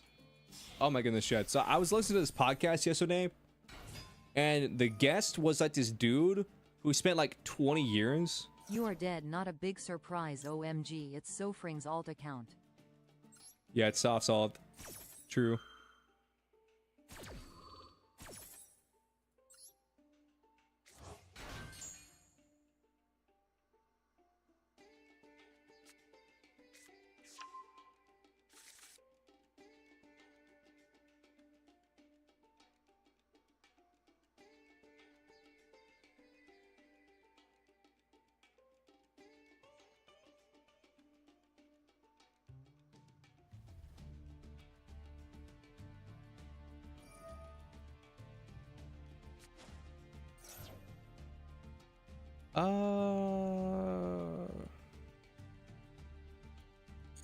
Let's just hold.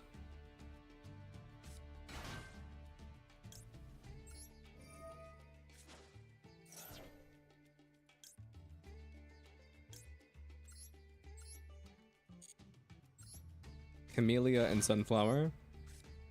This will give me 2 monster negates.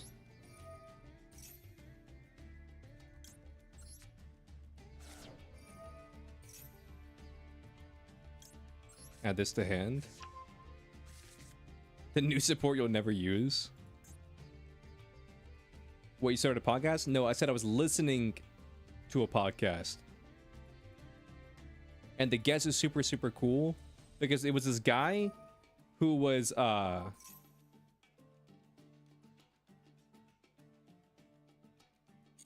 you can have that. It was this guy who was like a secret undercover agent or whatever for like 10 years or 20 years or whatever. And I think it was more like 20.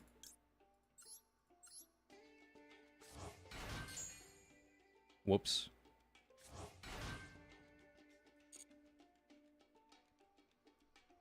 And it was just interesting talking to him or listening to him talk about like what it was like going like undercover and stuff like that.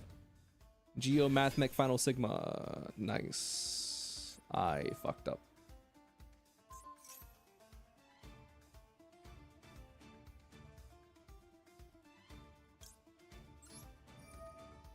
What's up, Soph? Convenient you decide to show up now.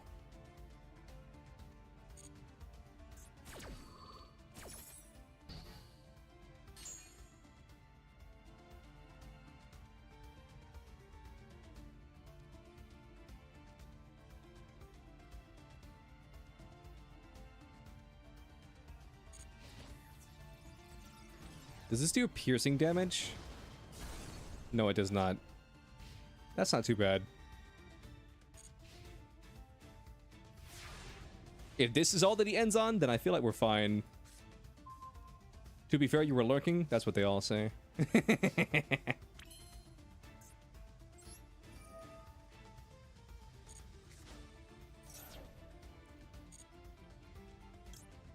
That's what all Math Mech players say.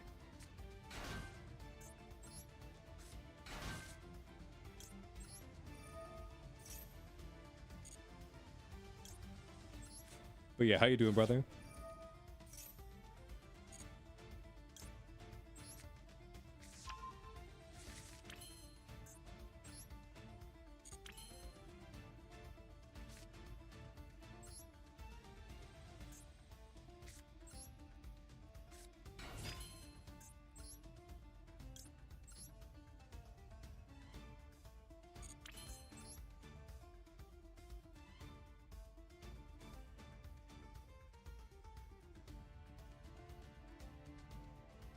Mathematics player special summon for cost?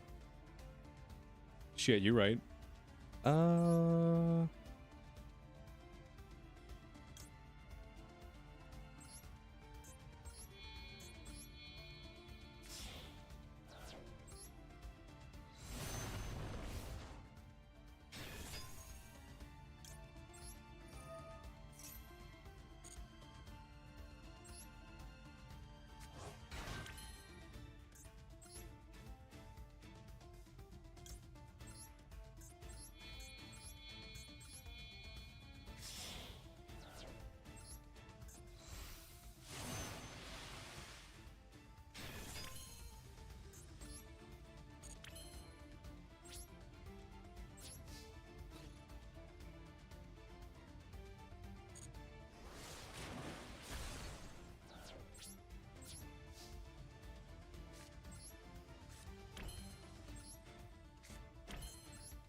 Let's just go end phase. Yeah, that's one annoying thing about Naturia is you can chain block yourself.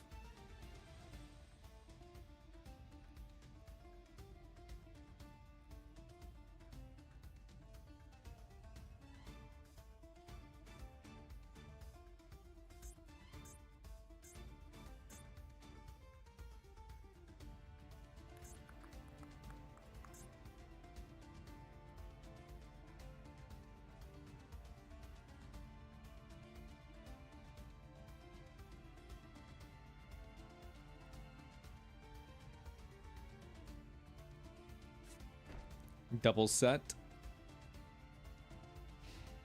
Battle phase. What are you gonna do? Gonna kill that? That's fine.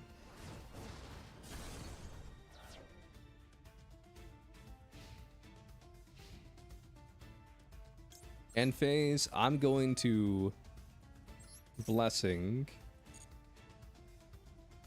out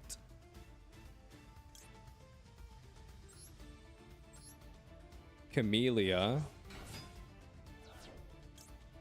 Activate Camellia.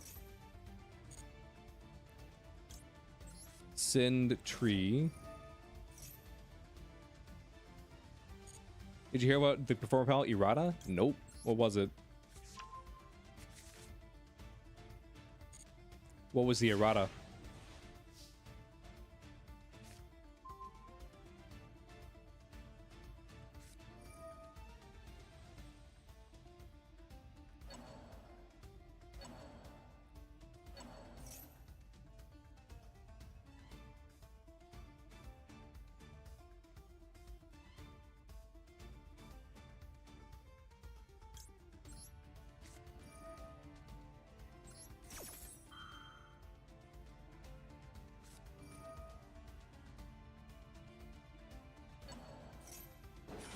Oh no.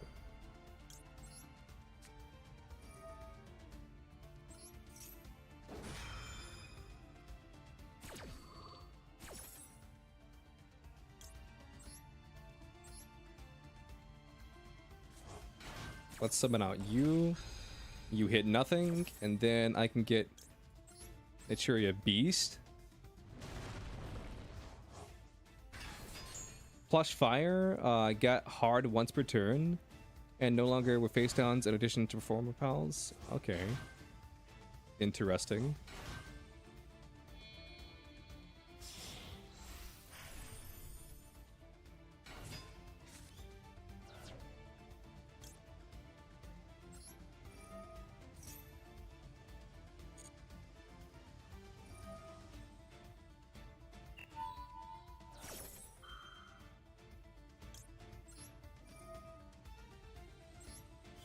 Use Camellia. Okay, I sent one Trudea.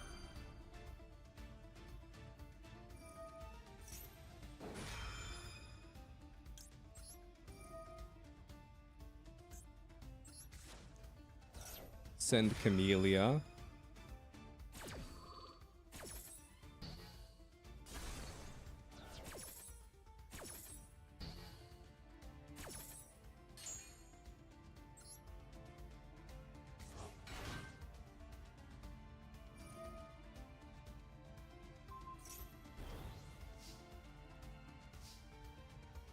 Dude, it's just now the main phase. Holy fuck.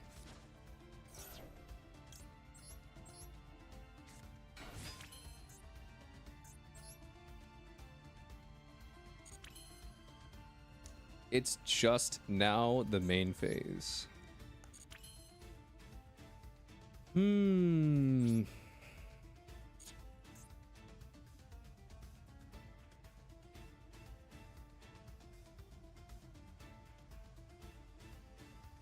Until the end of this turn? Okay.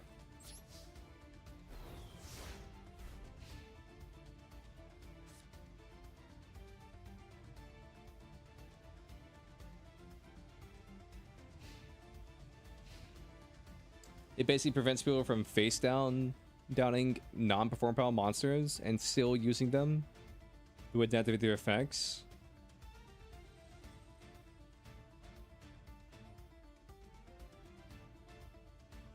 I see.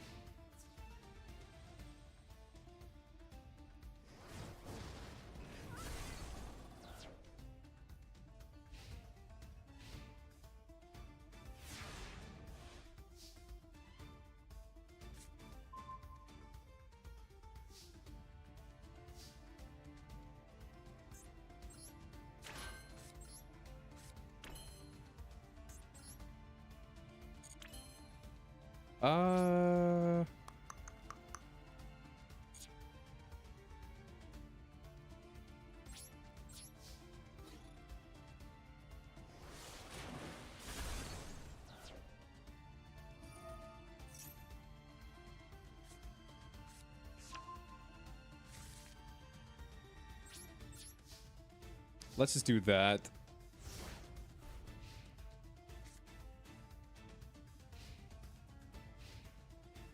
I have an imperm, I have a nib.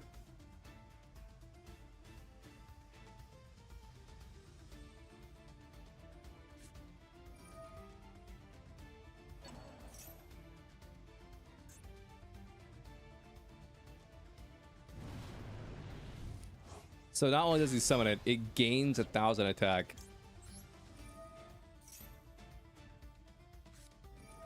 Call me crazy, but I don't think that's a downside.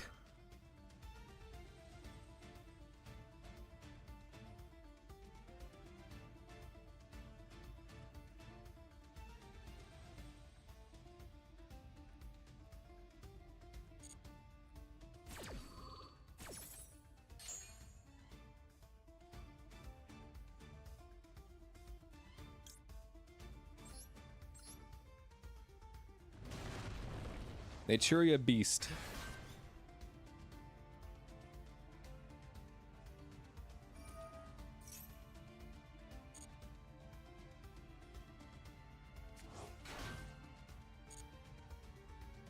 Okay.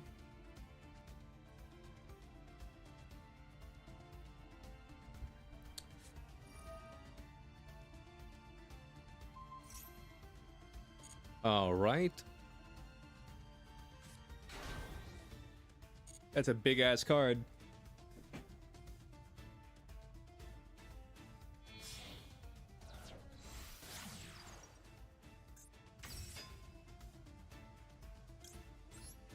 You love when Yu-Gi-Oh makes upsides, downside, whether it's intended or not.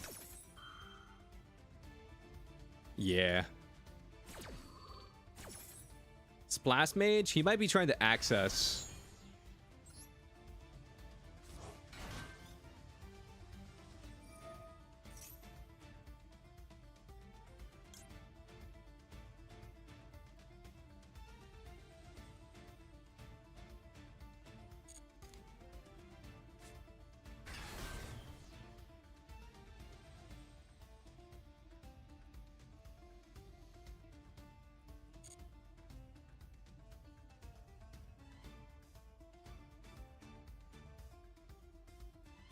Even as a parallel engine, I feel like this is pretty common though.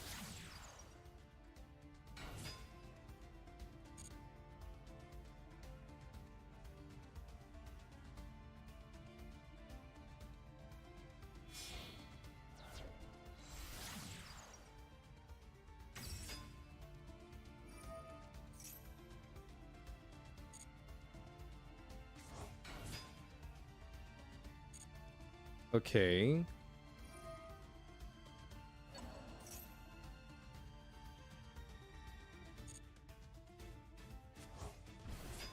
They aren't used that much anymore. We said when people make access code talker. I see.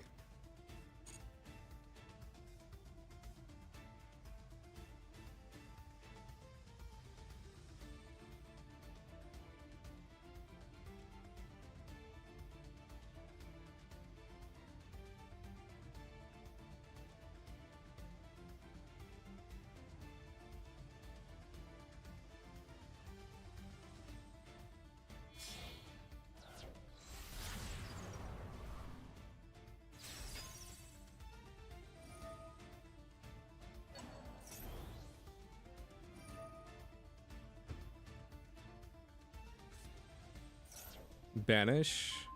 Pop.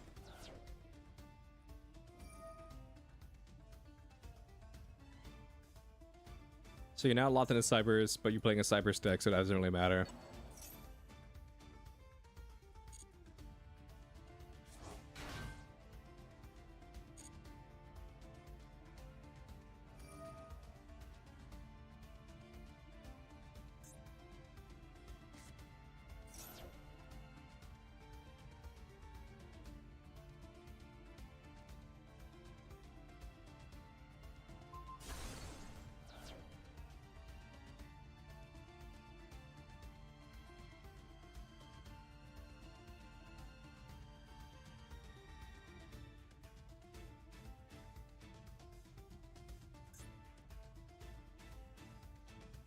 So he's banished a water, a dark. He has a earth.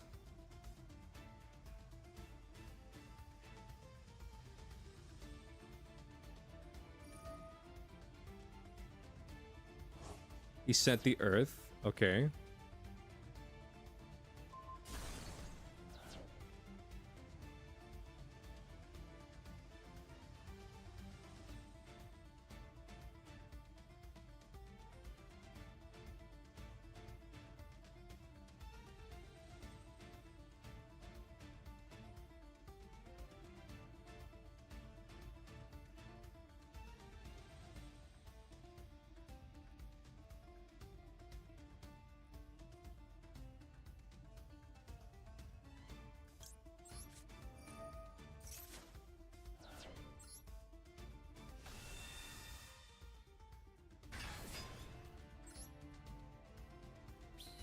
What's up, Fart? How you doing?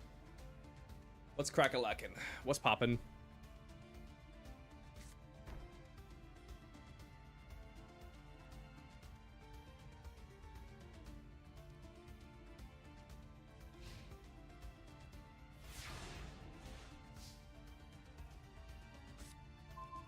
Holy fuck. Okay.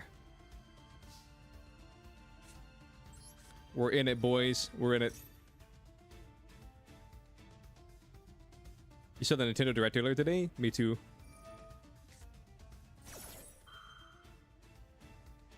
It was disappointing. I don't know. I didn't think it was that bad.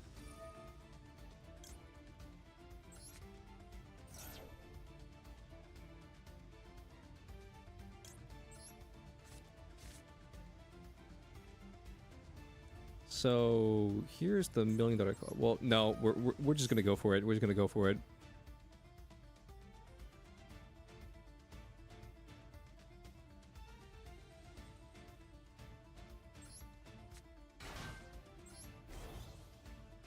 Like, what more could he have?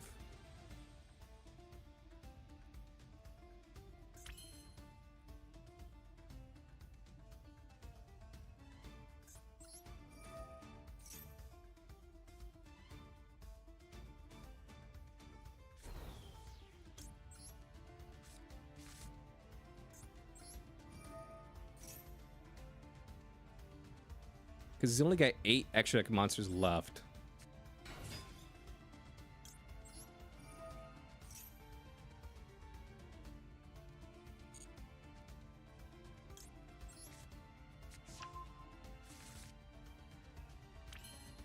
Honestly, I think Bonds was a better card to grab here.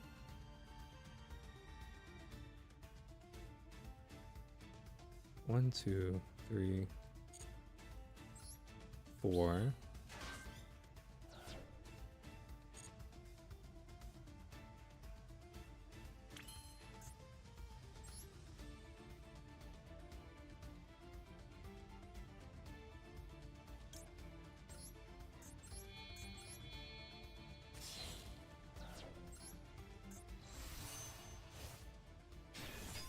You don't care about indie games and Switch? And the only news you're remotely interested in was the very first one, Dragon Quest 1 and 2 remake. I mean, that's understandable.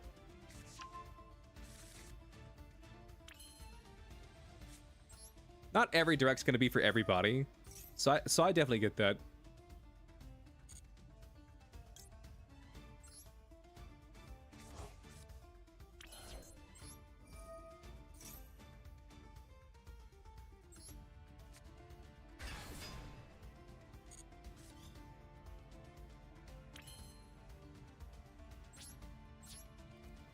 Let's just go battle phase. Nibiru. Negate.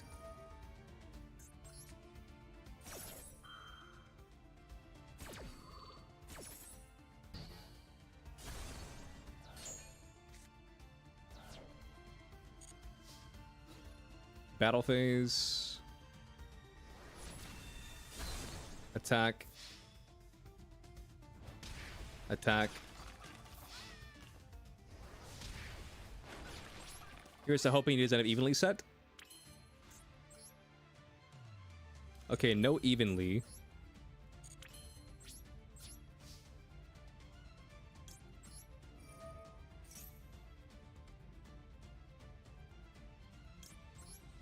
So that's good.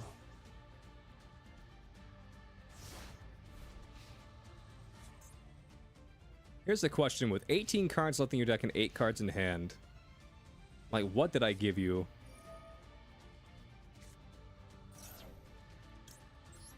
Silent mining? That's fine.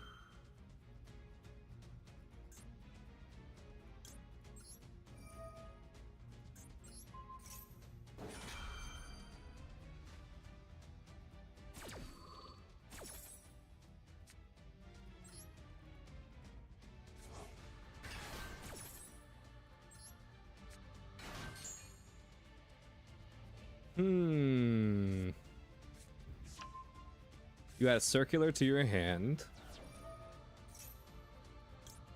Let's activate Primera. Don't know what I'm gonna grab off Primera. I guess a field spell, and if I have it, maybe Trudea.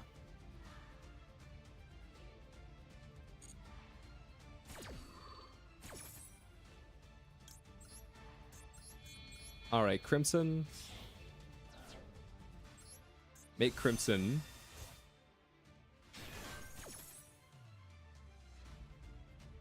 Yeah, let's just grab Chutea.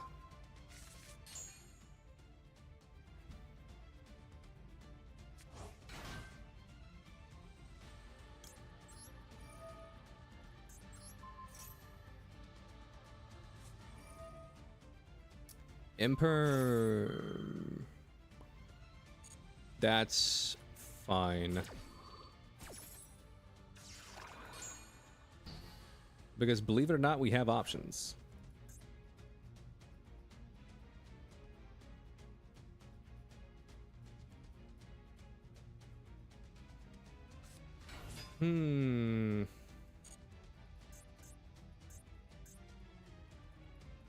Yeah, I knew that card was Imperm. I knew that card was Imperm. Splash Mage? Do you run 2 Access Code Talkers?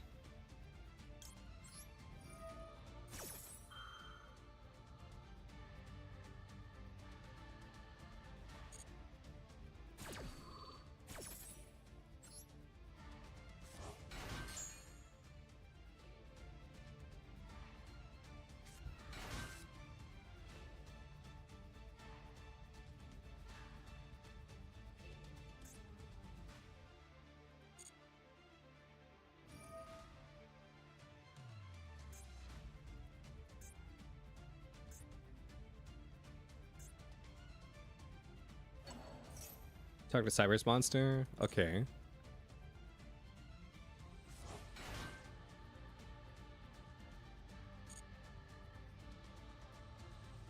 What do you make? Dark Ruler no more? I mean, that's fine. Because now I take 0 damage. And also, my cards don't really have any effects right now anyway.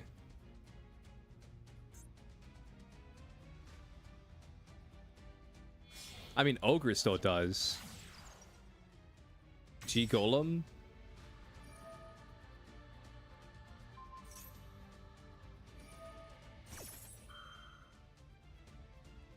This has been a duel from hell, chat. This has been a duel from hell. Holy shit.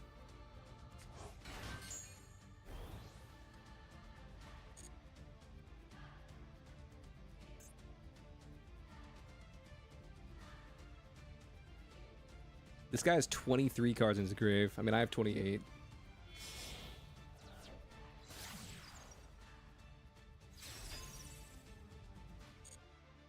Yeah.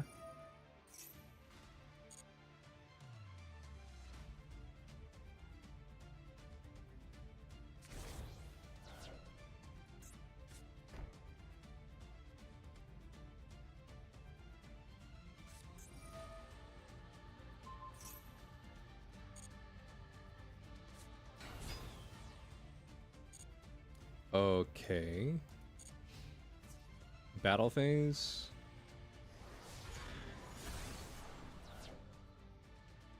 So you kill blue.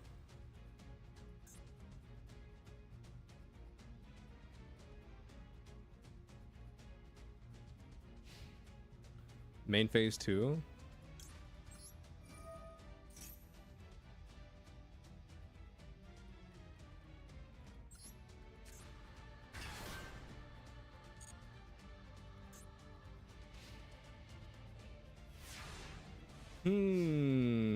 Let me think.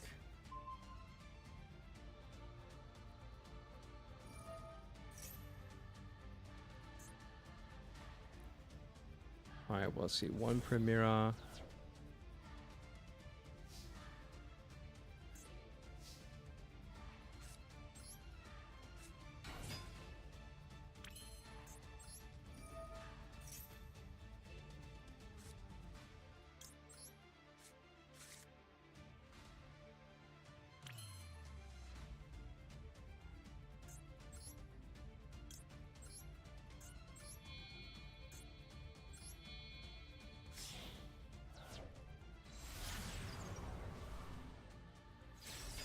I'm gonna make SP.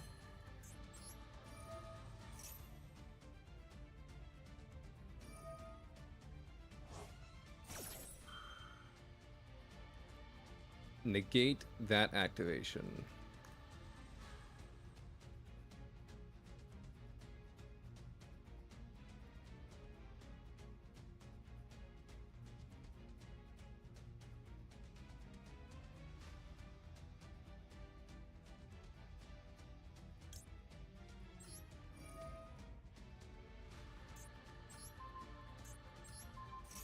Does this banish you?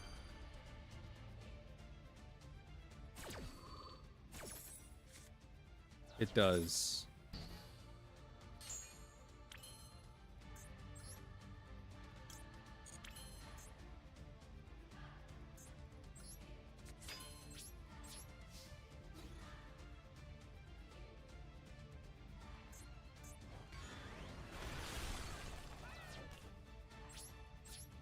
You have 2,000 life points. End phase.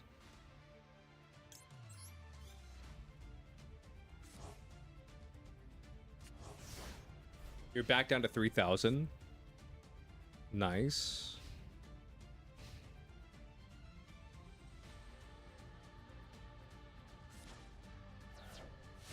Okay, you kaiju'd my SP.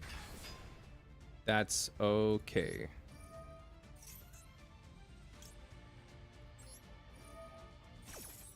Summon Trudea just in case. I just want to cover my bases here.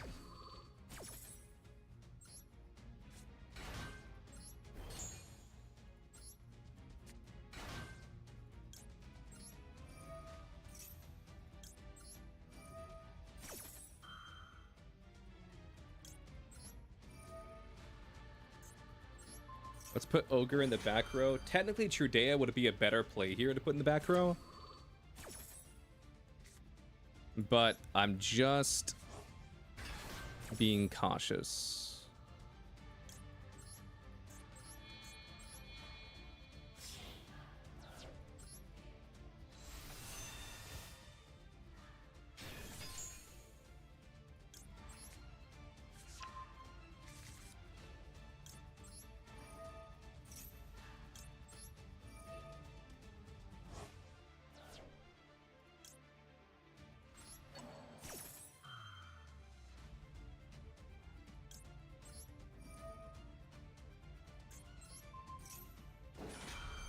Let's do this. No response. Cosmic.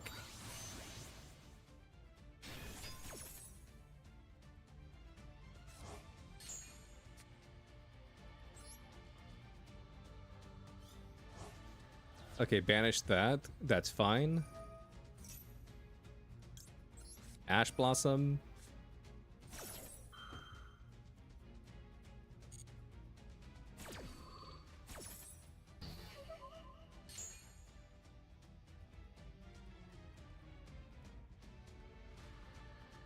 What do you do? Okay. You have 3 cards in your extra deck. Like, I don't think you really have anything here.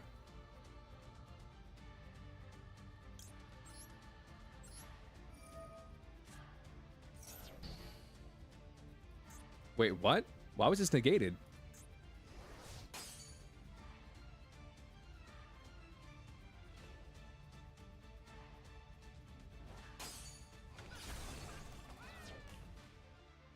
Why was...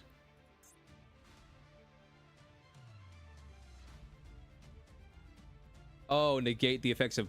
Okay, during the battle phase. I see.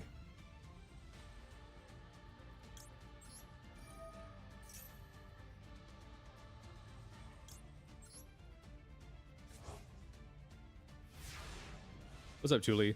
I actually didn't even know it had that effect.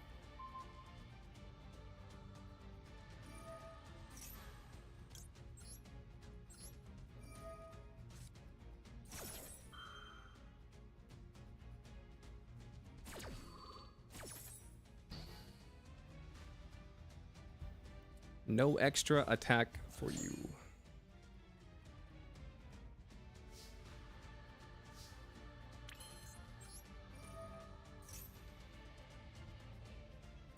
I'm doing pretty good. I can't complain.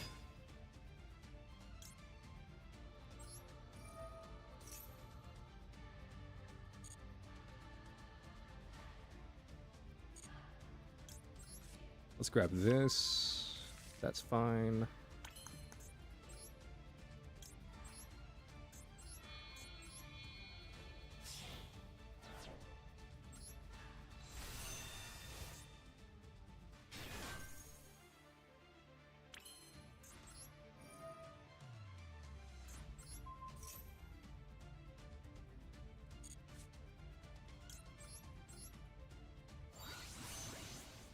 Did I check out the art that you posted yesterday?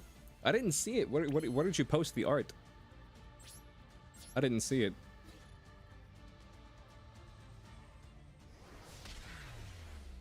You tagged me?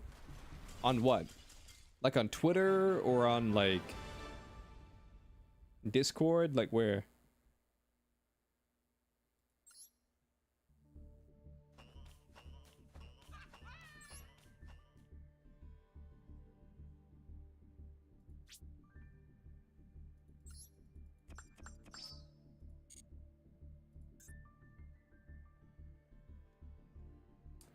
Activated trap.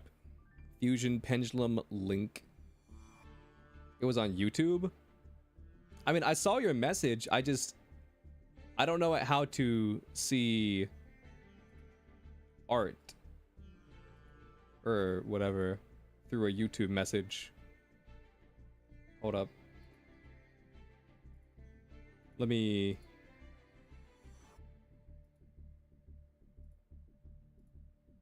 hop over onto this account.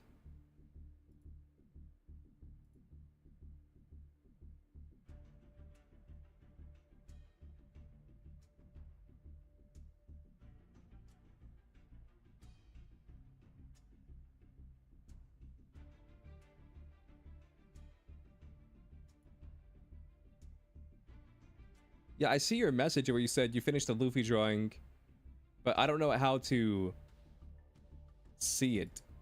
You know what I mean? Like how do I look at it?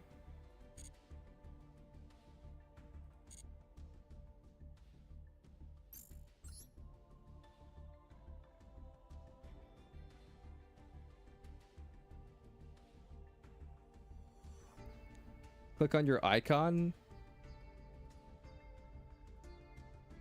And then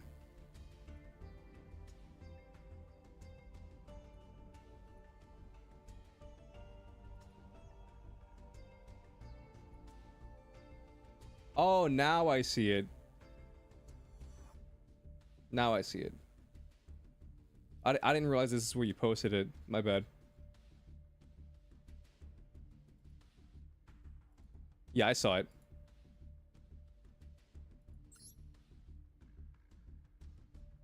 I like it. You truly encapsulated Luffy. I'm gonna be real with you, chat. Like, Tour Guide is good, but it's an old card. How good is the Red Eyes Black Full Metal Dragon?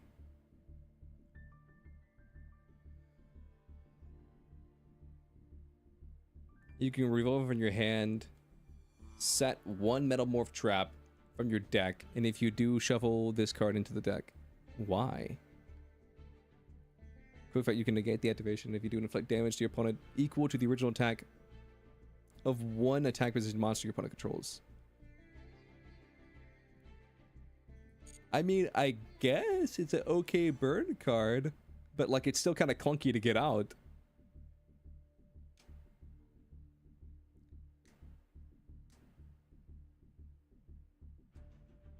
They added the rest of the clear cards in Master Duel. I see. I'll be real, the only card I see here that I'm kind of interested in is this card. Because Sussy told me this is basically a Super Poly card. Because it takes one Fusion, Synchro, Xyz, or Link. Plus one Spellcaster monster. So basically you summon, like, say, for example, Alistair the Invoker. Like, you normal summon Alistair, okay, and then you're going second. And then you can turn, and then you can Super Poly out this card. And then say that there's an Alistair, or not Alistair, or like an invoked in your hand, then you can, after attributing away your opponent's big boss monster to summon this guy, you can then invoke, banish your opponent's boss monster and your Alistair, and go into Mechaba. So this is the only card that I see in here that I'm like, that I kind of want.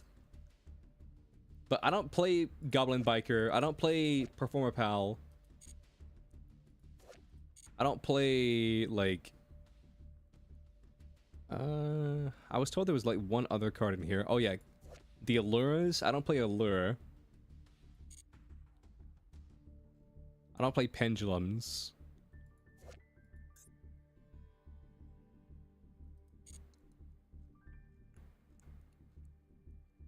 Like, if I'm being honest with you, oh yeah, there's also the Metal Morph monsters.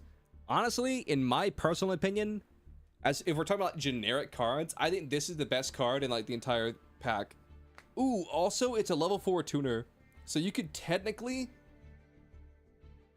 No one will use Clear World. Yeah, I just thought about something. You could. This is also a spellcaster, dude. You could put this card in, like, say, a Centurion deck, and then you can still, or like a Centurion White Forest deck, or even like a White Forest deck, or even just a Centurion deck, because it's a level 4 tuner, so you can still go into all your plays.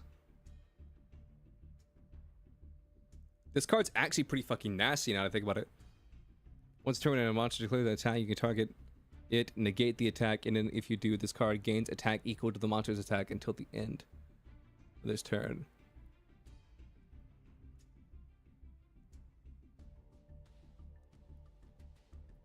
Leo, question, will that Flame Swordsman card be used as an FTK?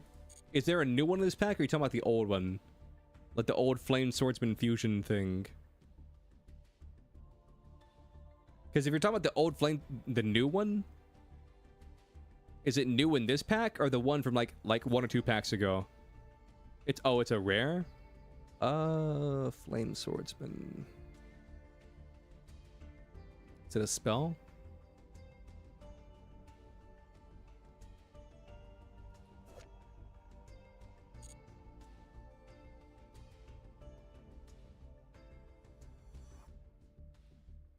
Or is it a rare monster?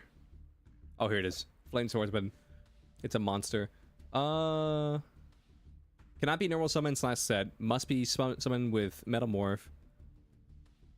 That was activated by attributing a level 5 warrior monster. You could reveal this card from your hand. Add a card that makes metal or max Metamorph from your deck, except for Metal Flame Swordsman. And then if you do, shuffle this card into your deck. You can only use the effect of Metal Flame Swordsman once per turn. Each time your opponent activates a card effect, this card gains 300 attack and inflicts 500 damage to your opponent when that card effect resolves. I think the real question is, does this start a chain? I don't think it does. If this starts a chain, this card's garbage. But if this card doesn't start a chain, then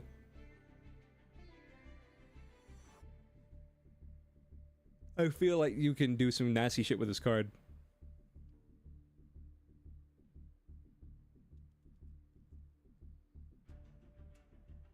Because here's the thing, after 2 summons of this card, or not 2 summons, after 2 activations, this guy already gets a big enough body. Mind you, like, you can easily remove it. This guy gets a big enough body after 2 summons, or 2, like, what is it? Monster? Oh, each card, after 2 card effect activations, this guy has a big enough body to beat over most monsters in the game. Mind you, like, a big body, like, in this year of our Lord 2025, doesn't do much. But, I mean, I think this card could add some potential. The only thing is it's a bit finicky to get out. Like, here's the thing. It looks like they kind of built this, like, deck around this specific archetype. Like, the quote-unquote Metal Morph archetype. What the hell is this? I've never seen this card. Paladin of Dark Dragon. I've seen the other one. It's like the white version of this. But I've never seen Paladin of Dark Dragon.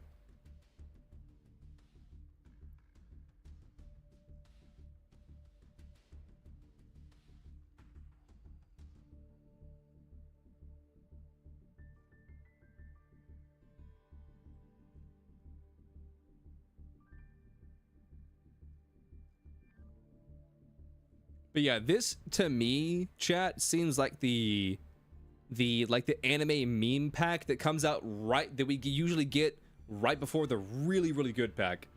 So to me, this looks like a... Is this corn? Giant crack corn? That sounds like a slur. But this to me seems like the anime like bait pack that comes out right before like a really good pack comes out.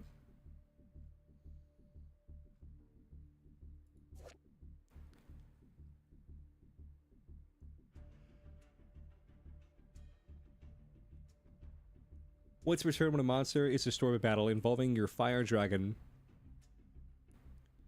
monster? You can target one of those destroyed monsters, special summon it to your field in defense position during your opponent's end phase. You can pay 1,000 life points and target one Sengen spell trap from your graveyard. Set it, but banish it when it leaves the field. You can only use this effect of Sengen for once per turn. Okay. So this is why they're limiting Sengen whatever. Sengen Kaiman. This is why Sengen Kaiman's getting limited, because Furo just came out. And so you're essentially gonna have two. And so if you didn't do it, then you would essentially have 3 to 4 Sengen Kaimans. But with them adding Furo and then limiting Kaiman, now you're down to 2. Okay, that makes a lot more sense.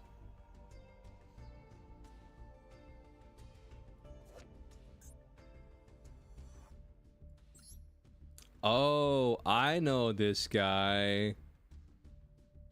Isn't this an anime card?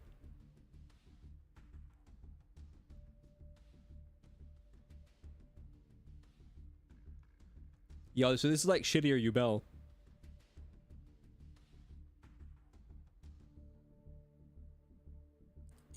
Honestly, I kind of want to build like a shitty version of this deck. Like, how expensive are these cards? SR, normal, UR, SR. What does this do? Clear World plus Horse would be funny. True. You can tribute summon this card by attributing one monster that mentions Clear World. This card, it gains attack equal to the highest original attack monster amongst the monsters your opponent controls.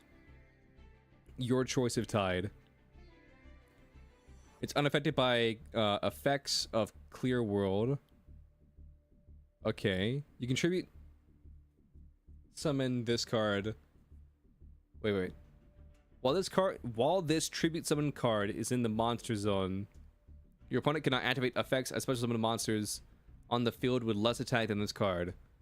Ooh, that's kind of nasty though. Because he has 23, and then say you copy a Blue Eyes, he then becomes 53, and pretty much no cards in the game.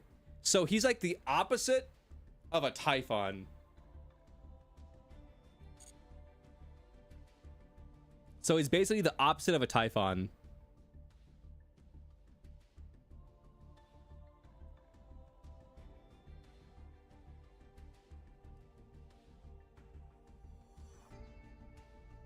Because Typhon's like, if you have less attack, then... or if you have more attack than 2,900, like 3,000 and above, you can't activate effects. But this one is the opposite of where if it's like, if you have less attack than this guy, then you can't activate your effect. Interesting.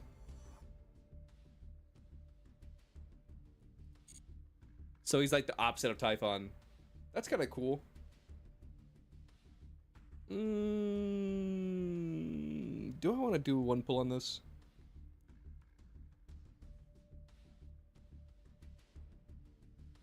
We're talking about Typhon here to question. So this guy, basically, while you control this card, your opponent cannot activate the effects of special summon monsters on the field with less attack than this card. So he has a body of 23.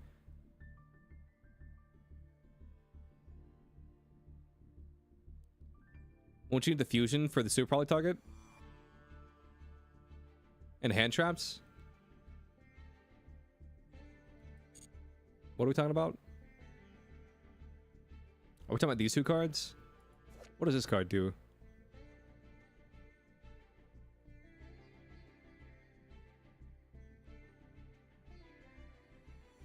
What do you activate it effect? It special summons a monster, negate that effect. Then you can, if you have a hand, wait. If you have a trap in your graveyard, destroy that card. If you activate this card from your hand, you cannot activate the effects of light, earth, and wind monsters for the rest of this duel.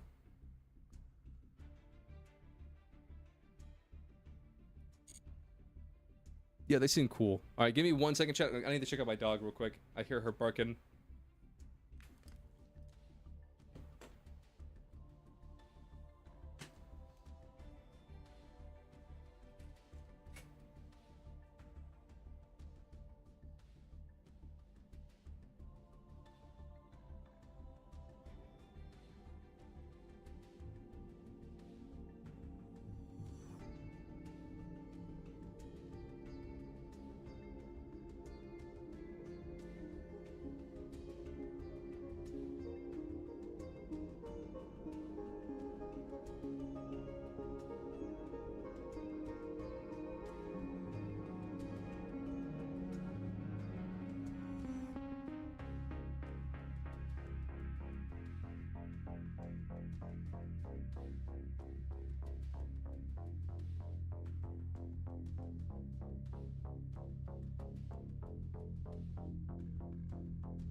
I'm back.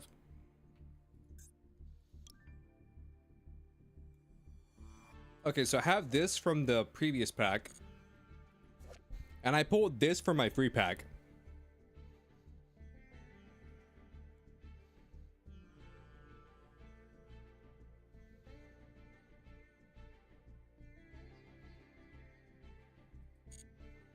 I do feel welcome.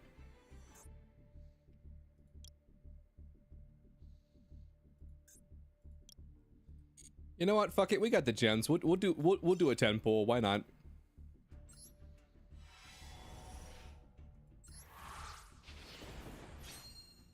We'll do a 10 pull. Why not?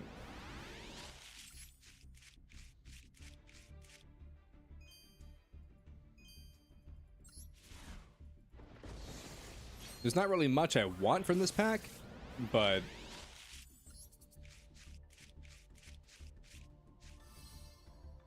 I mean, hey, it's something.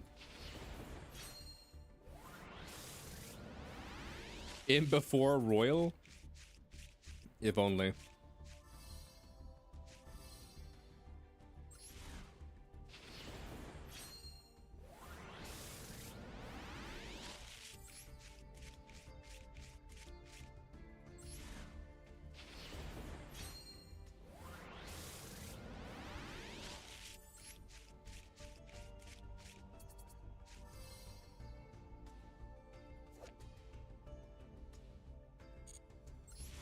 Yeah, I don't feel like reading that.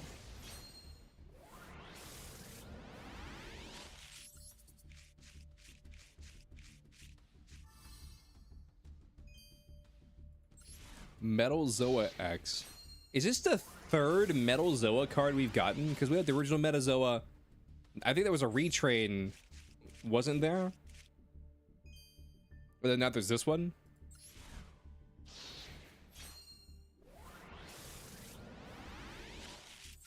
Or maybe I'm thinking of Zoa, Metal Zoa, and then Metal Zoa X.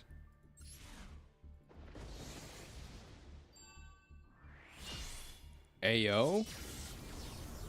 Promoted?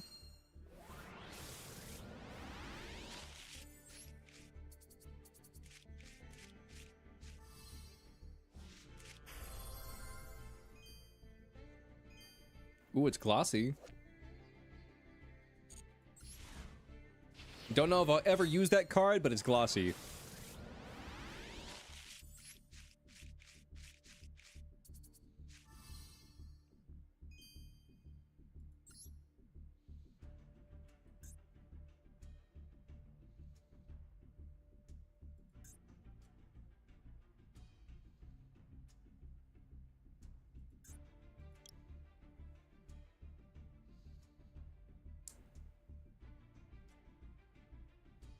You thought the flip side would shine the screen?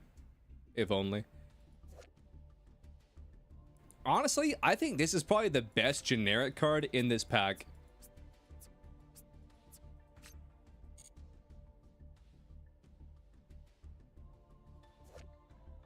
Just being able to run like a spellcaster super poly.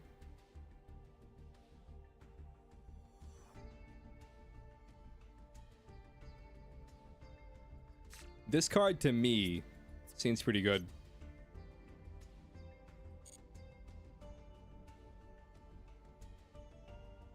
White Forest counter? Oh yeah, true. I guess it also works in reverse.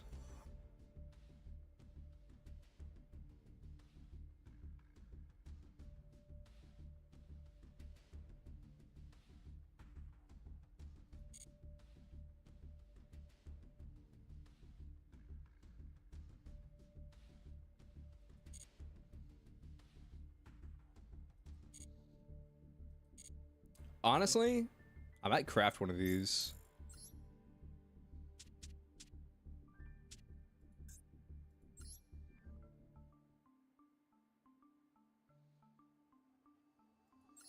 Like, say, for example, drop the Vistas and then just add a copy of that. Because really the only thing Vistas is searching in this deck is Menendium Reframing.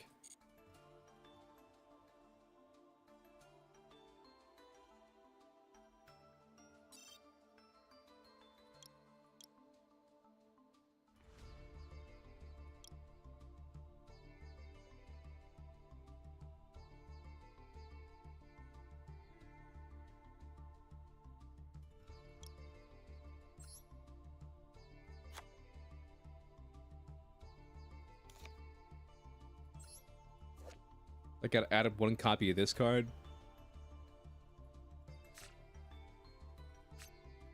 Because if I'm being honest with you, this could fix like the main issue with this deck. At where the main issue that I run into with Centurion is going second. Like, this deck doesn't do too well going second.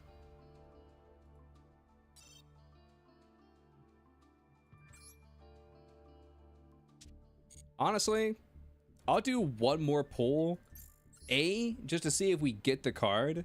And B, just to get some dust for dismantling.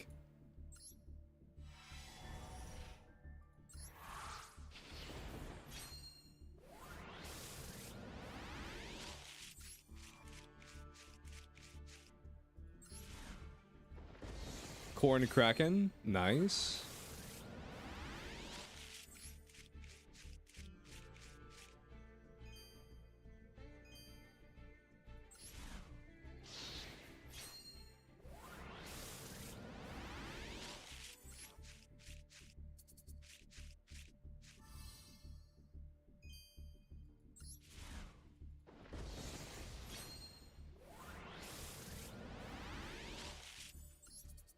Okay, be the fusion, be the fusion, be the fusion, be the fusion. Fuck. It's a second copy of this. The Allura Queen. I mean, now I can scrap the glossy Allura Queen at the very least.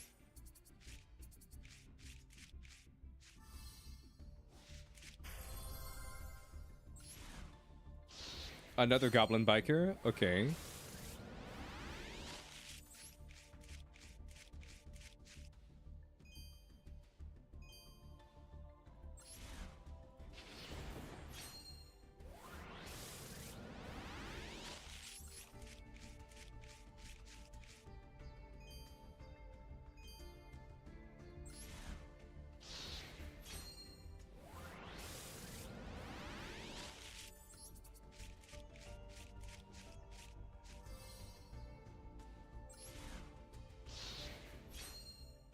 What's up, Bunny? How you doing?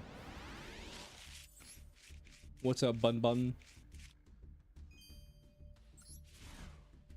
Okay, give me a UR.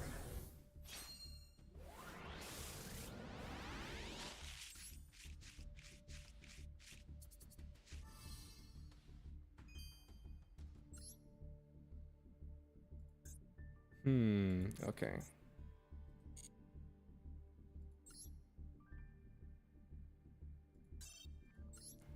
Let's go ahead and open up our 10 packets from the Duelist Cup.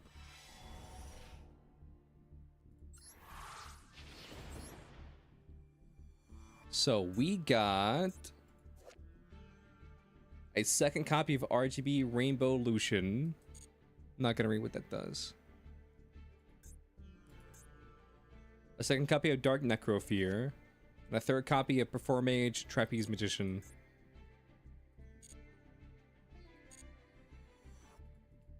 Now it's time to craft me a copy of this little fusion.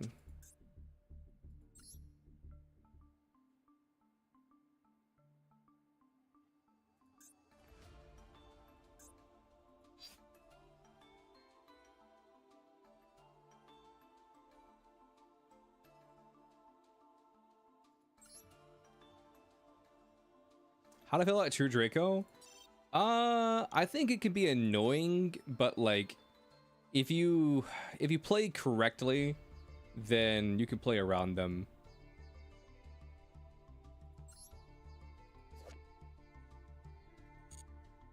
All right, Goblin Biker. Eh, fuck it. I don't care about these cards.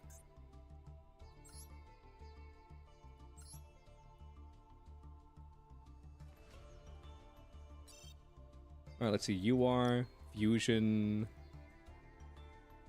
level 4, Tuner.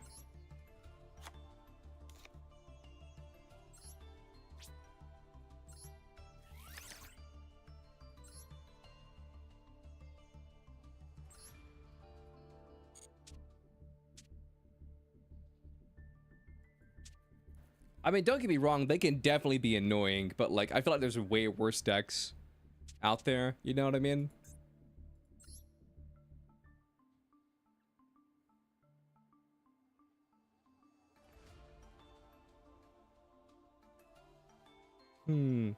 Hear me out, chat. What if I drop Typhon? Or actually, what if I drop Zeus? I feel like Typhon's more useful than Zeus. What if I drop Zeus for this?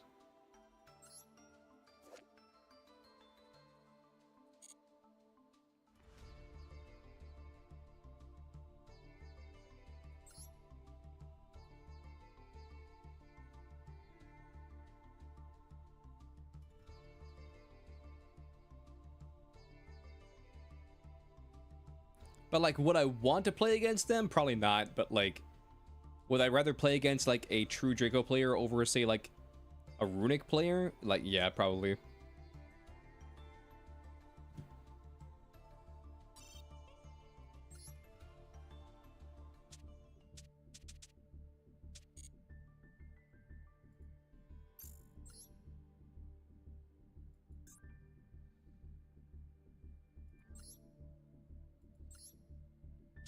Let's try out White Girl Centurion.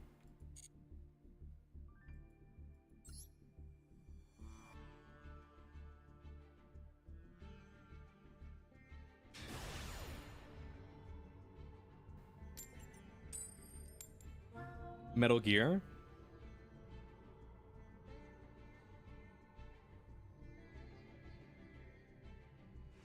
I'm going second. This is the perfect opportunity to test out this new card.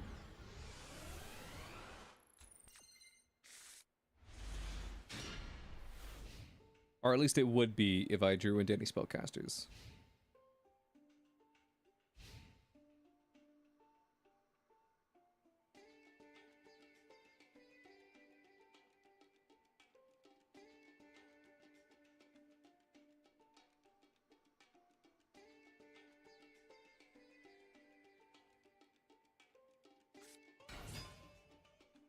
People in low elo scoop on them when you when you go to test it. I mean, you can say that for any deck, really.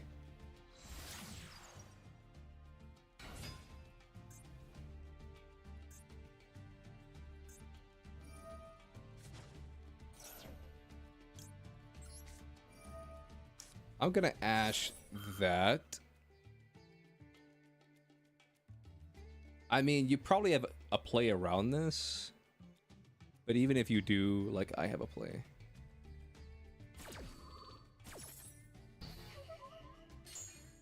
Is Block Dragon legal yet? No, on the 6th. The 6th is whenever the Block Dragon is coming.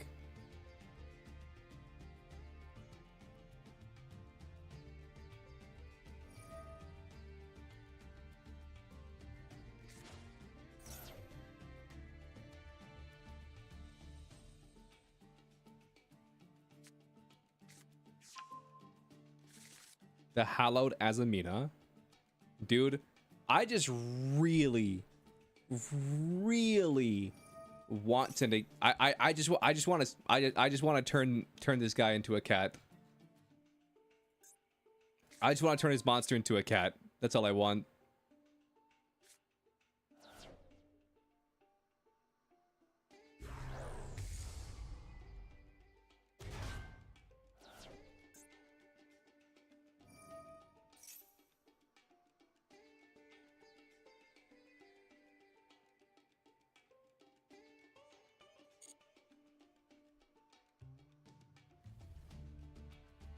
What can the Nitro the Valmonica pet this update? I don't know.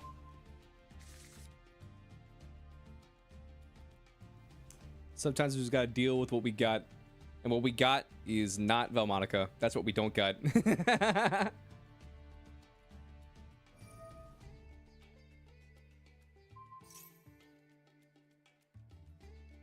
Okay.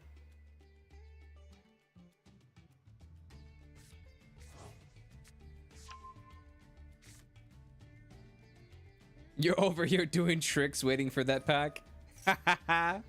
Oh my god.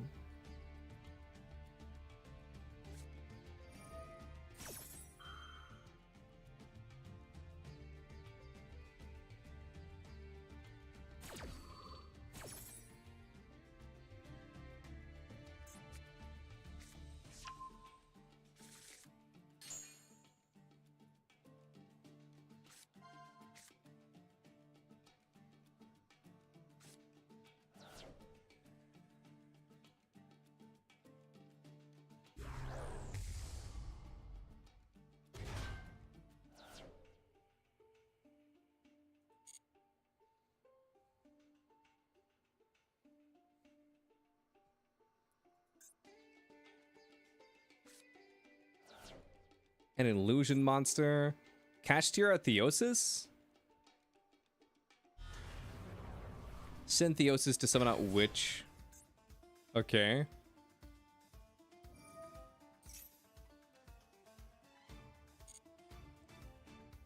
He's called Metal Gear, but he's not playing Tactical Espionage Expert. Yeah, he's cringe.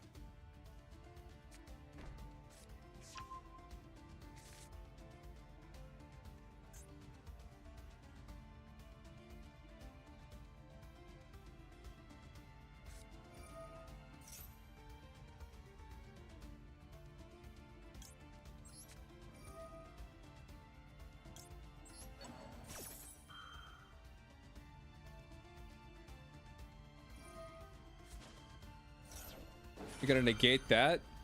That's fine.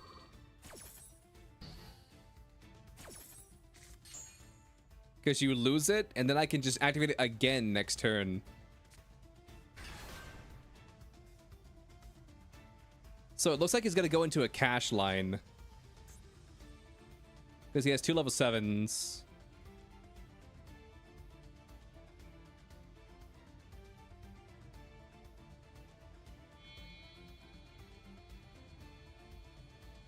Yeah, Shangri-Ira. Oh no, Tomahawk.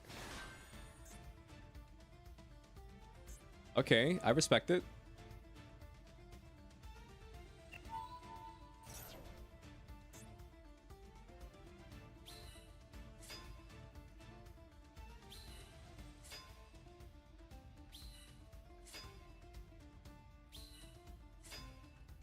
Can you make Beatrice with tokens?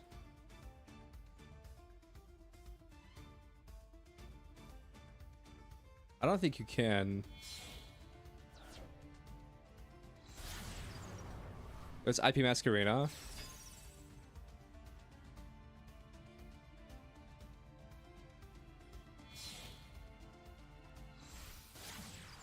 Link Spider? Okay.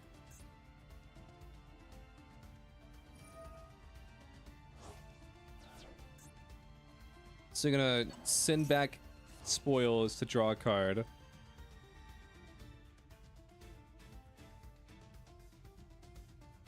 I don't know about you, Chad, but like his deck looks all sorts of fucked up.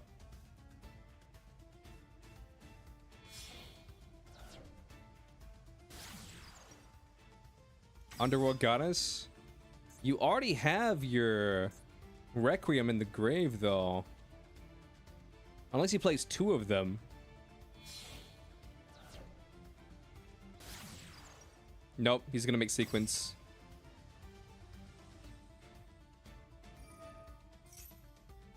I mean, more power to him, I guess.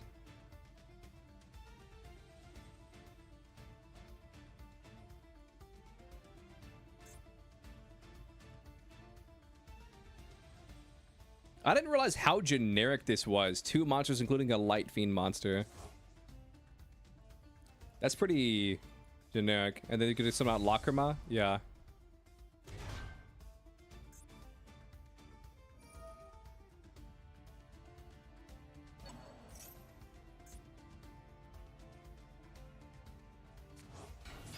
Summon Fabled.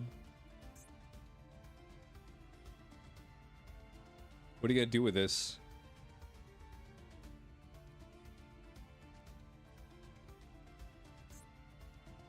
Because he doesn't have his thing in the grave. Did he lock himself at all? No, because he didn't activate Theosis. He didn't activate Theosis, so he's not locked anything really.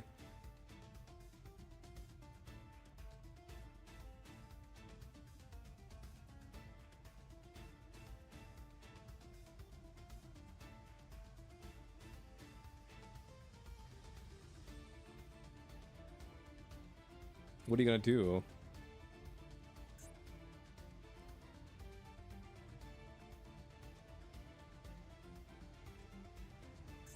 I'm confused. What are you gonna do? Did he just now realize that he doesn't have his spell in the grave? No, he doesn't care about that. SP Little Knight? That's fine.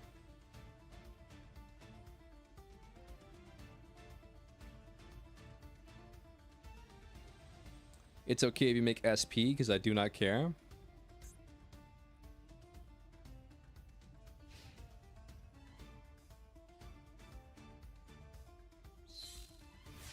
Yep, all those tokens get popped. Yeah.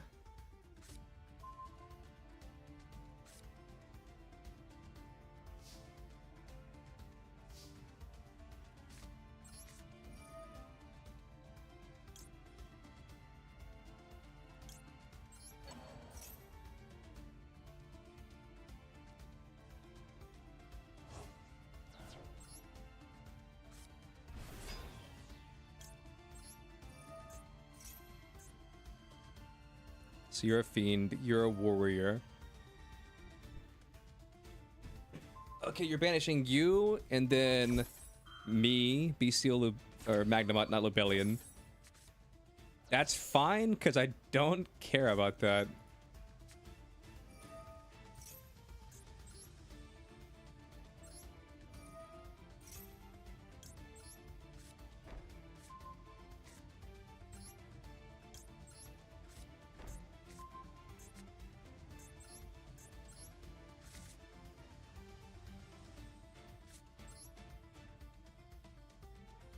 Okay, I can do this, because even if he negates it, it's not the end of the world. He didn't negate it.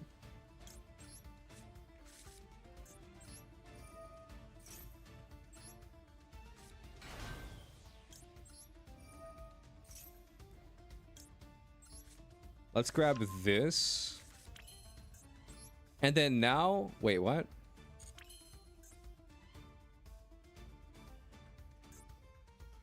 1 Fusion Synchro Xyz or Link Monster plus 1 Spellcaster. This is a Spellcaster. Why can I not? Why can I not?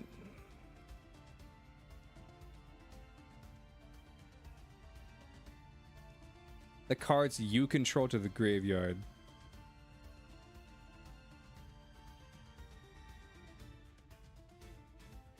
Huh. I guess that doesn't work the way I thought it did. I was told this was a super poly card.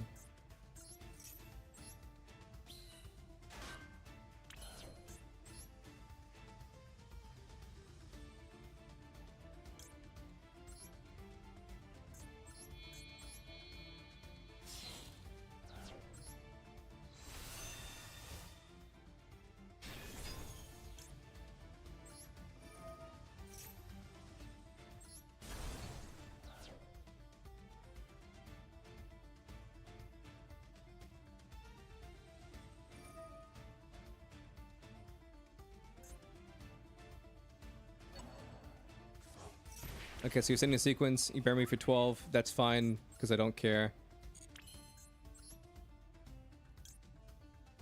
Do I play... I don't, so there's no reason to activate this right now. Battle phase. Main phase 2. Set phalanx. That was an awful play, but it's fine.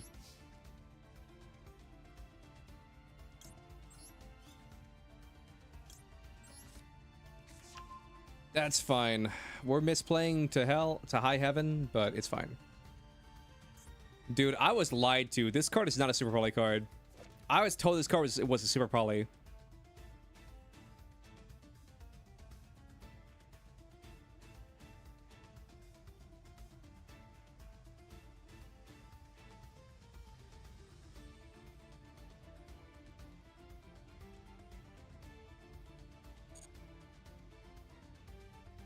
That's upsetting.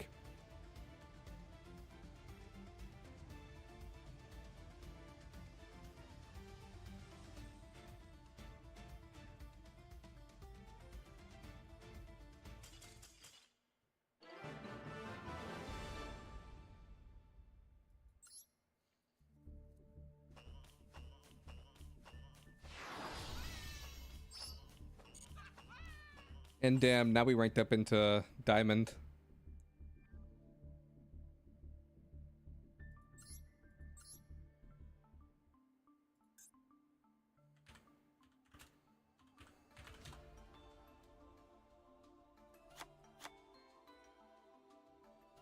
What if we get rid of the nibs and then replace them with super polys? Yeah, sure, why not?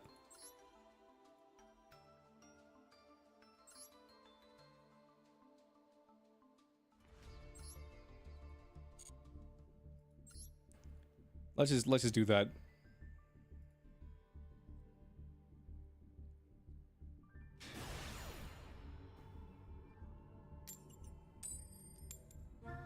Because the way that it was that car was described to me was did I see this a lot on games posted in stream suggestions? I did see it. I haven't watched the trailer yet, but I did see your post. It looked pretty cool.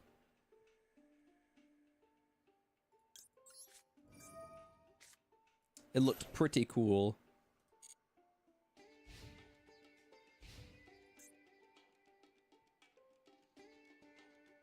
Alright, Pon or Pon Cole.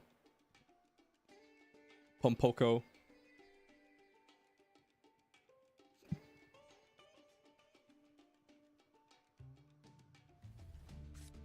Leah RTC becomes an S-rank hunter? Maybe. It depends on how much the game ends up costing. Because if it's a $60 game, I probably won't play it. I really want to play that Bleach game, though. That Bleach, Lost Souls or whatever it's called. I really want to play that game, but I can't justify spending $60 on it.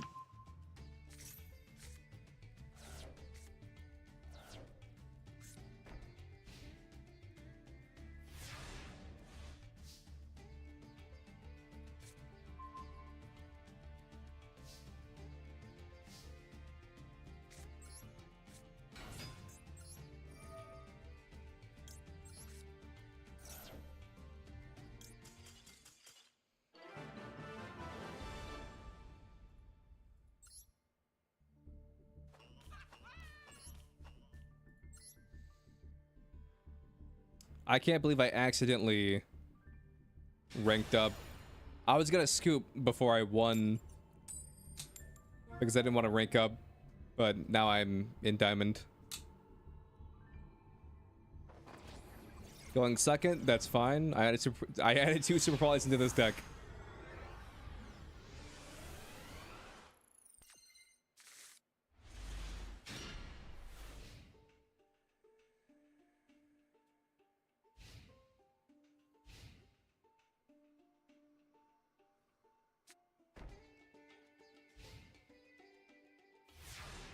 Nah, I'd win.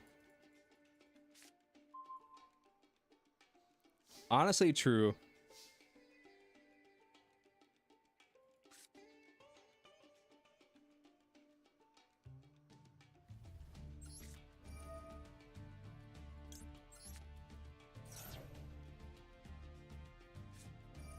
Max C.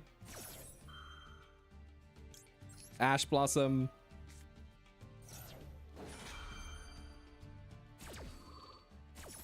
Nice.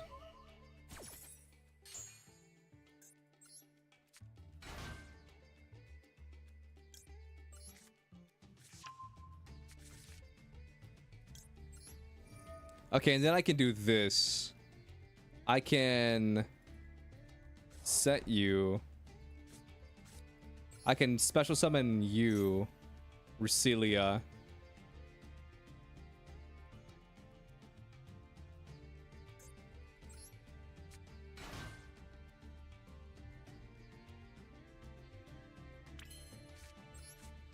And then activate stand-up Centurion. Cosmic.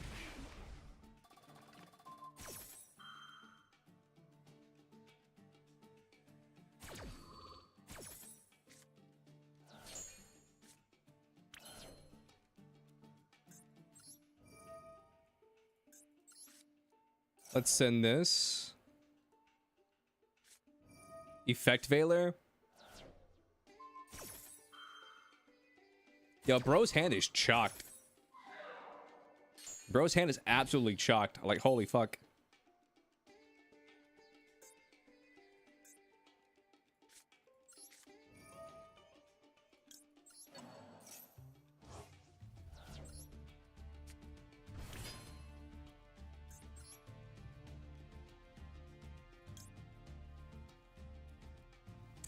When this card is synchro summoned, it's not a tuner though.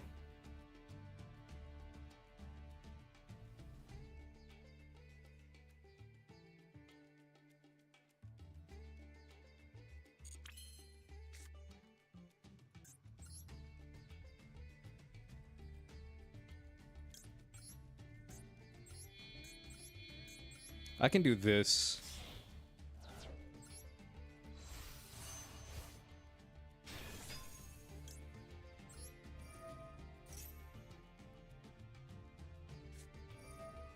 Ash Blossom.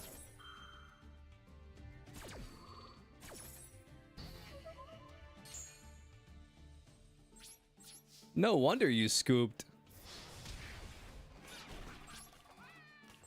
No wonder this guy scooped. Holy fuck. He drew into Veiler, Ash, Cosmic, Max C, Raigeki. I have Phalanx. Wait, no, I don't. That was a different duel.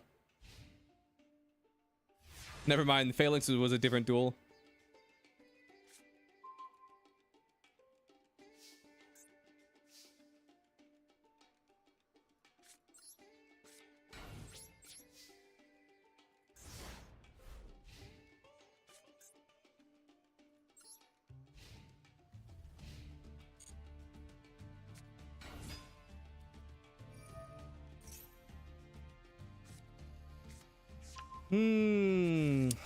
This is not great for me.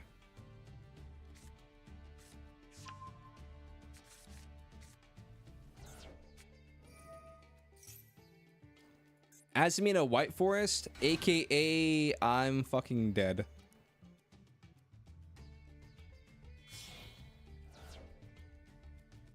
Azamina White Forest, aka we die.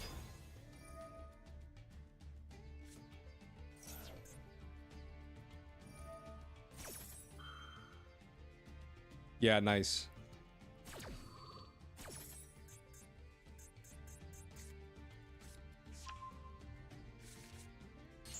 I mean, we're not dead yet. We're just like... Let me think. I mean, I can make Typhon.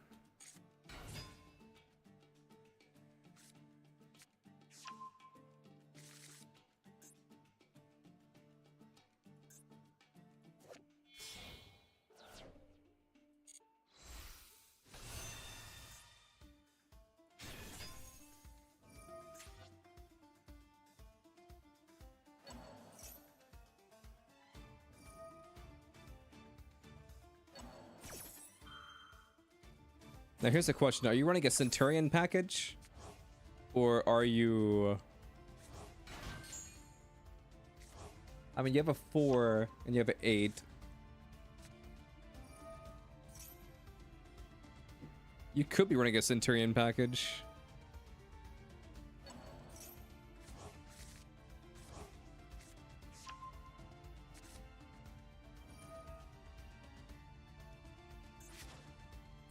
Send that.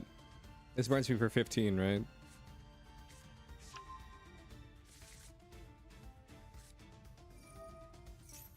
No. Because this wasn't an Azamina monster.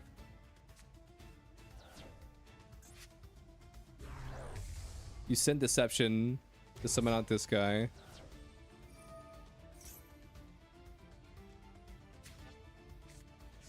You're lucky I don't have a Nibiru. You fucker.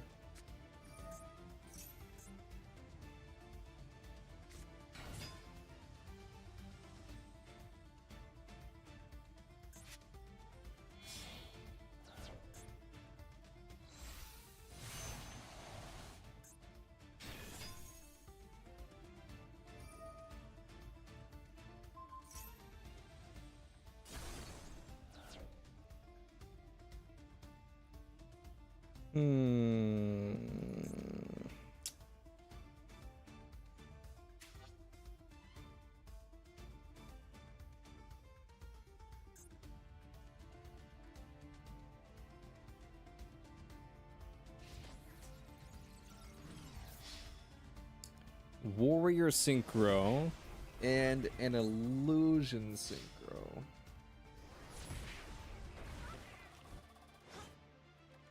Huh.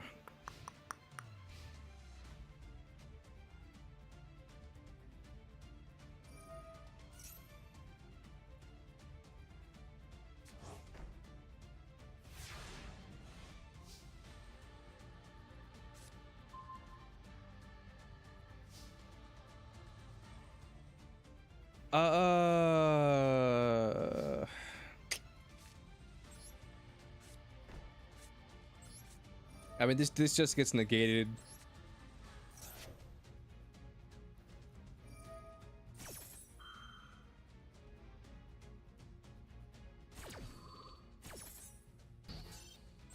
Yeah.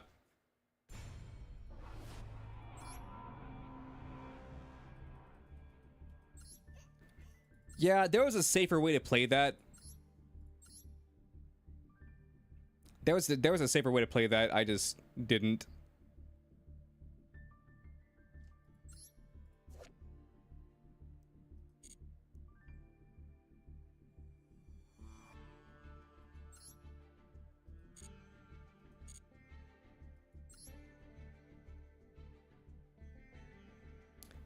There was a safer way to play that. I just didn't do it.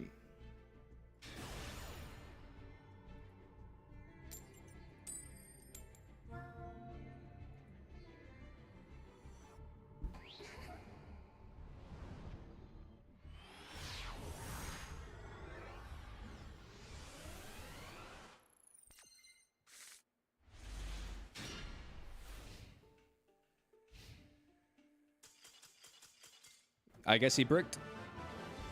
What were you playing?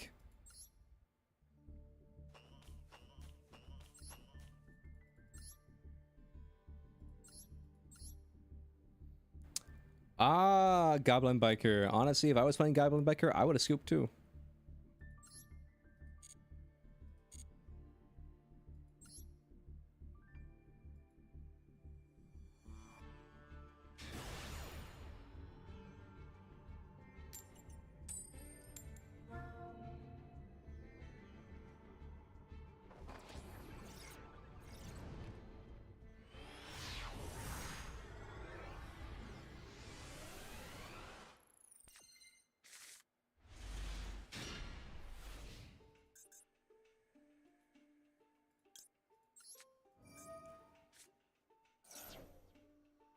I mean, this looks pretty good.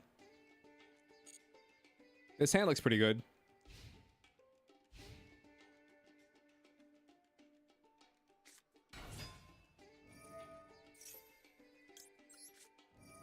We need to Ash this. We need to Ash Reinhardt.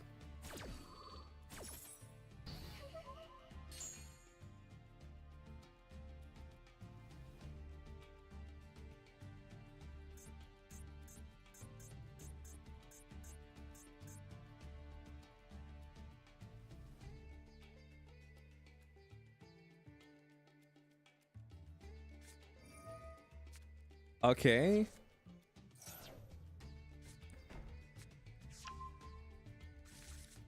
Interesting. Set. End phase.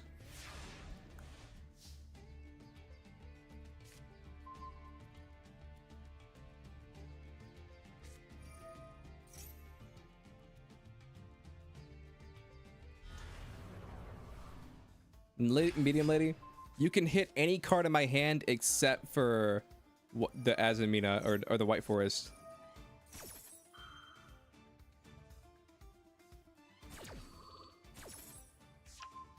That's fine. We don't need that.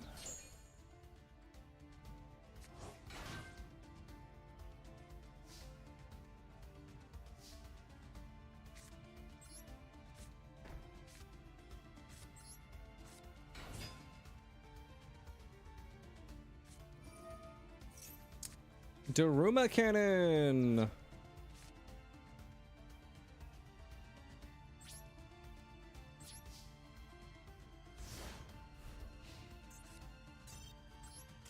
Yeah, we just lose.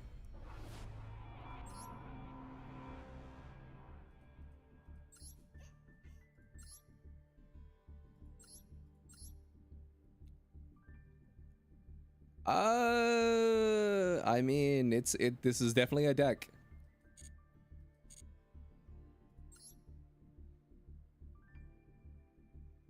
This is definitely a deck.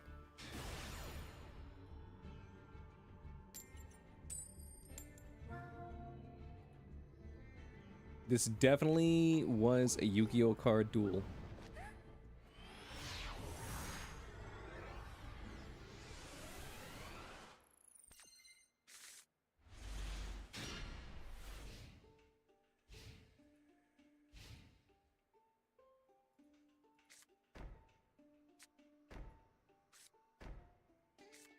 Lab again? Alright, Squirrel. It's you and me.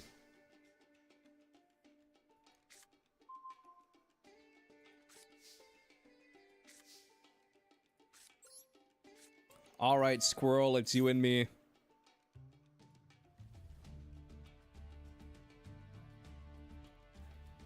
I honestly don't need any of these cards in my hand.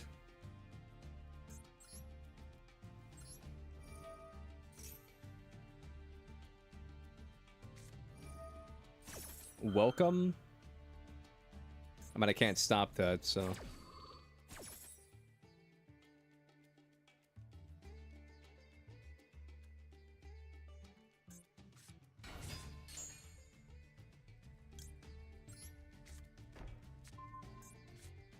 Ariana?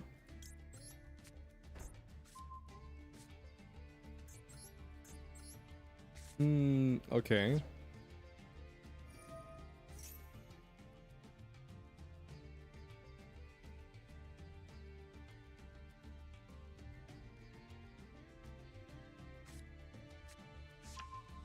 You're adding a big lady.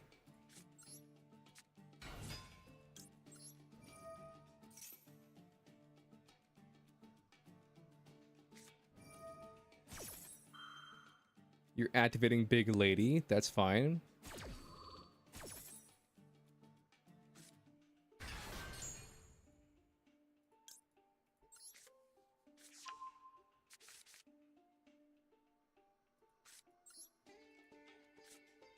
Here's hoping this isn't an imperm.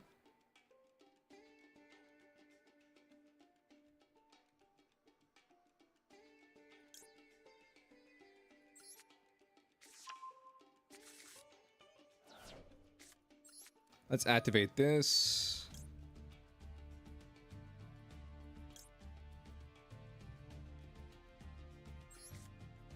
Let's send you.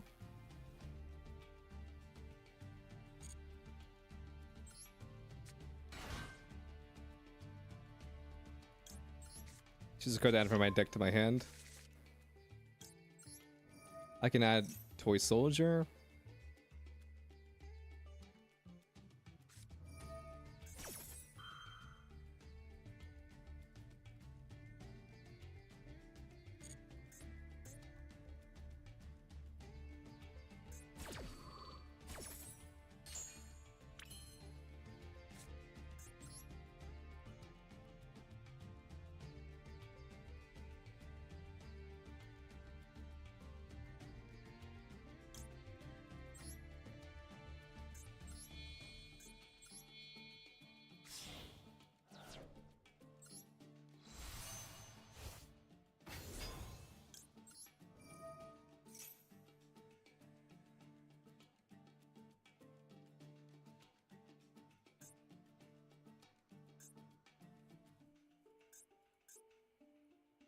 Machine. Warrior, spellcaster.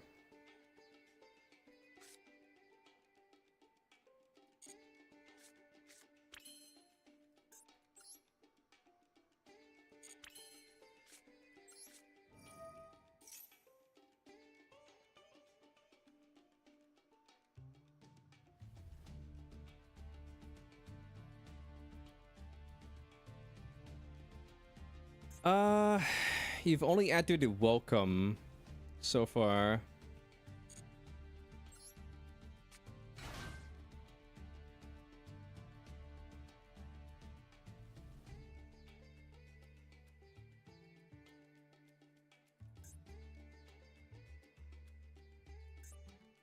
And then I can't Chaos Angel.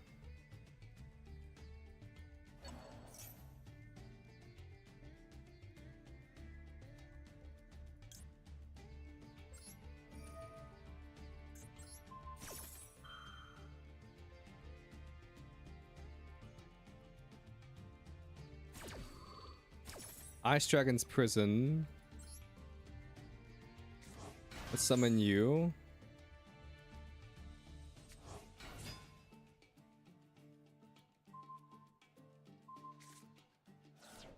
Banish.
Alright, what are you gonna do?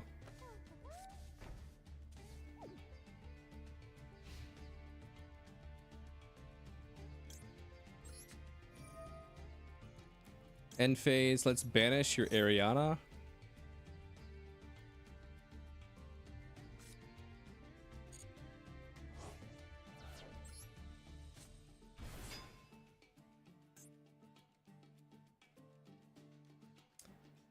I gotta think, man. Like,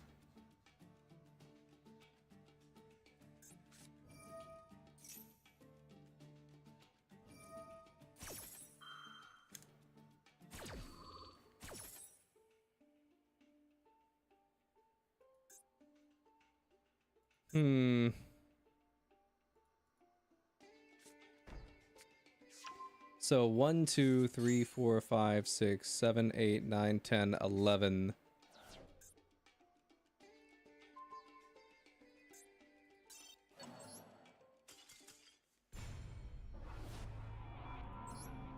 Damn. Alright, feels bad. Let's see. 3 butlers, 1 Ariana.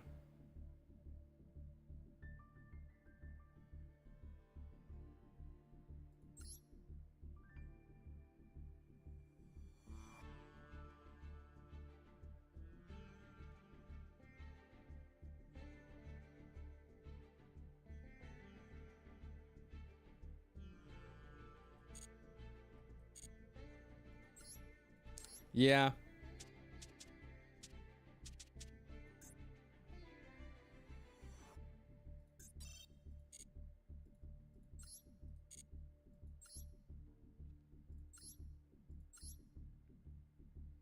So he's only 1, 2, 3, 4, 5, 6. A Chaos Angel, and then 2, 3, 4, 5.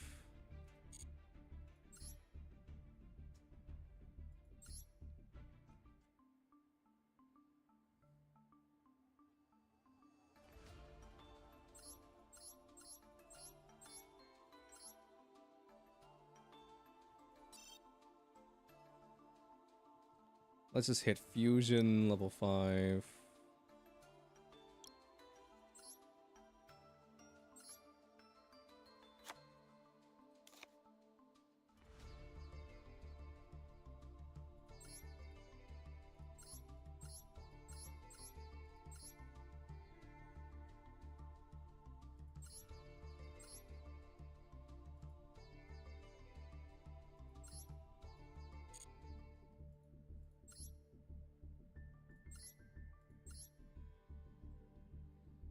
So 1, 2, 3, 4, 5, 6.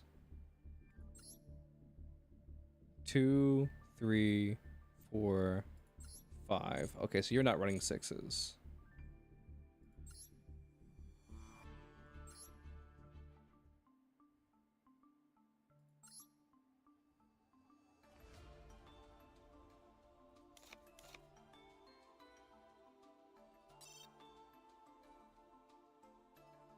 Let's see, Xyz 2. Xyz level 2. Why are there no Xyz level 2? Xyz level 2.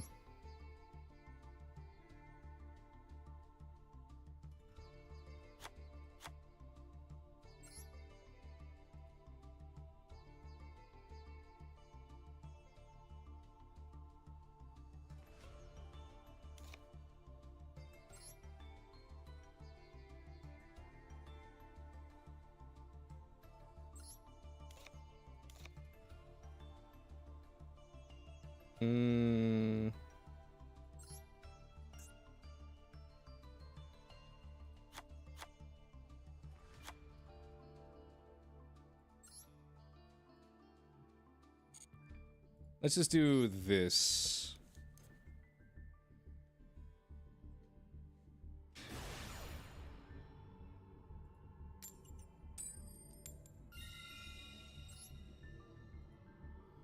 What do you know? I'm going first.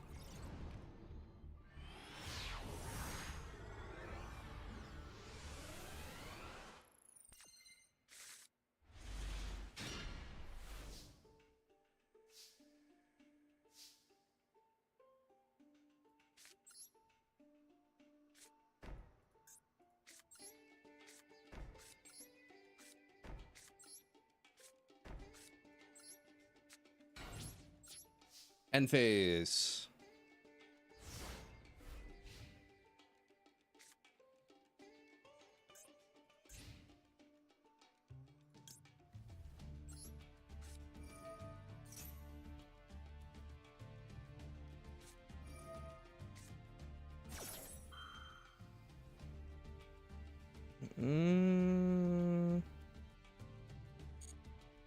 That's fine. I'm only adding the one card.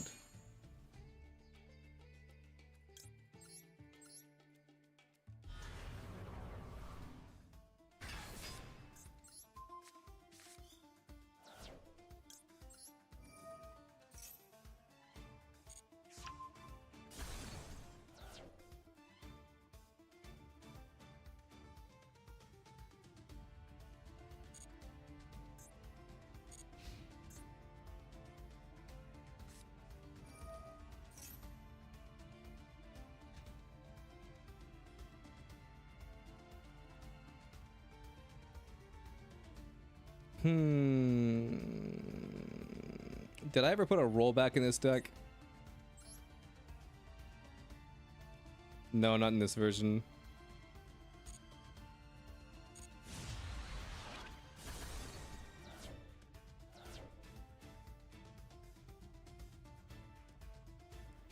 No rollback in this version, sadly.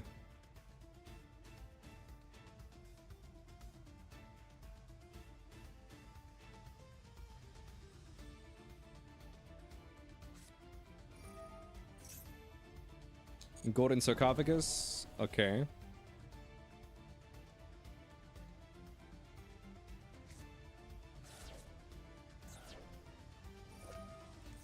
Blaster Dragon Ruler? Yeah. Sounds about right. Oh my god! You're playing Tenpai. Whoever would have thought you were playing Tenpai? That's crazy.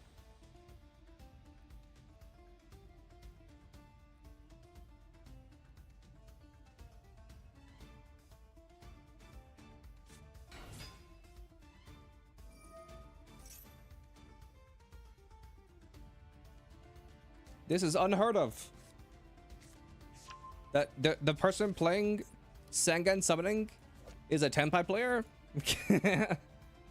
Oh no, what are we gonna do?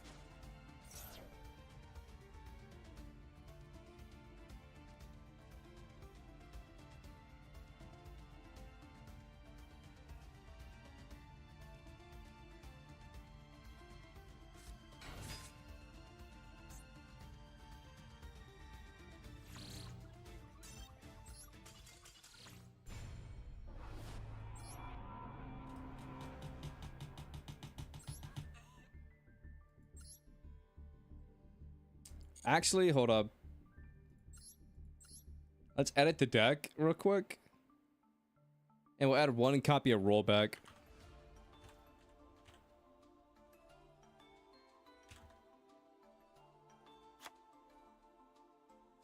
This is kind of like a search target, you know what I mean?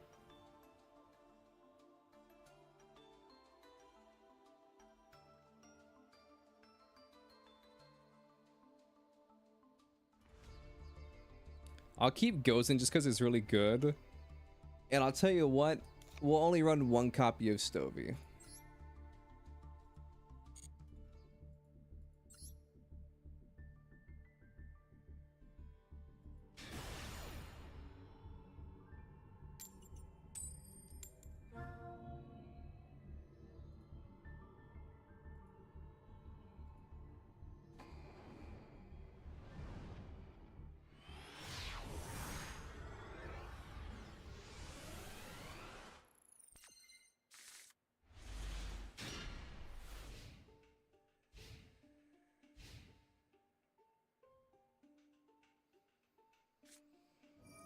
This is quite the hand, and I have no interactions, so we're most likely just gonna lose.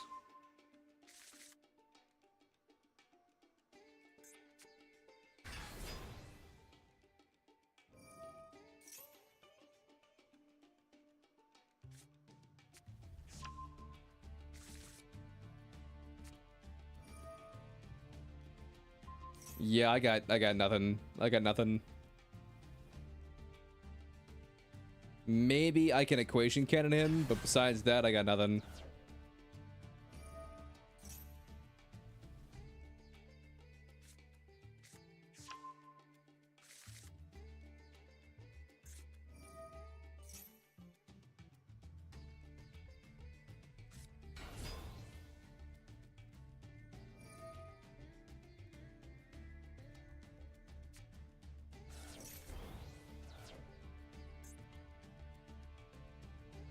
Okay, you didn't hit anything important.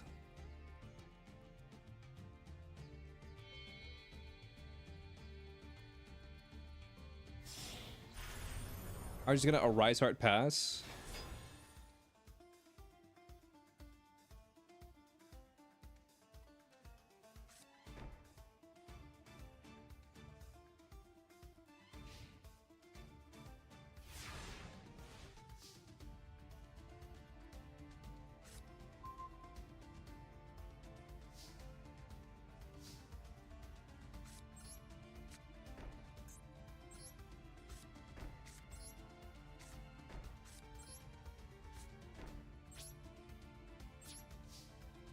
Alright, end phase.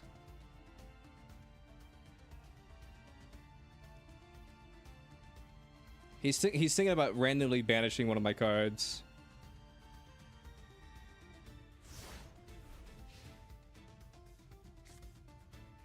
One, 2, 3, 4, 5, 6, 7, 8, 9, 10, 11, 12, 13. So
what are you gonna do? What's up, Duck Emperor? Happy Friday and weekend, chat. What's up, Inferno?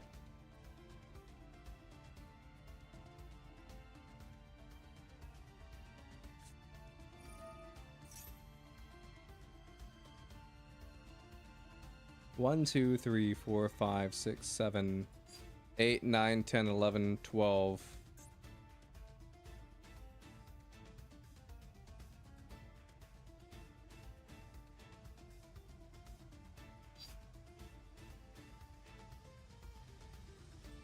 So 5, 5, that would be 4, 4, 8, 9, 10, 11, 12, no, 5, 10, 12, sure.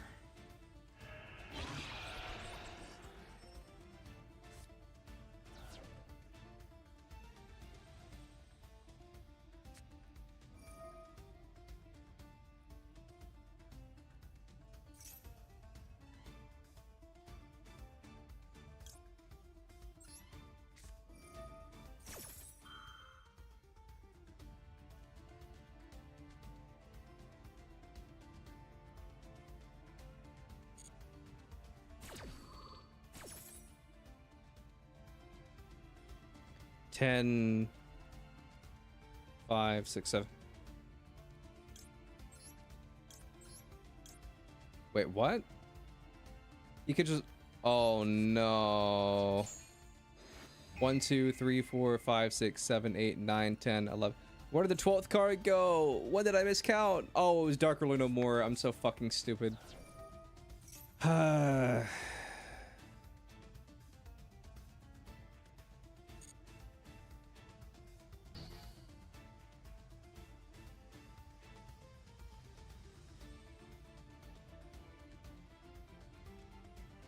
I'm so fucking dumb. Fuck. I wasn't paying attention.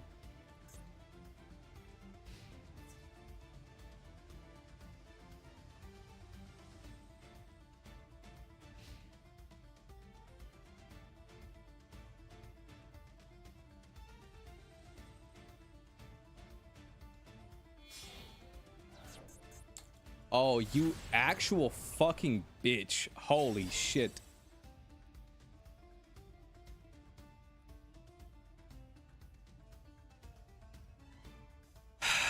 I should have activated Daruma Cannon.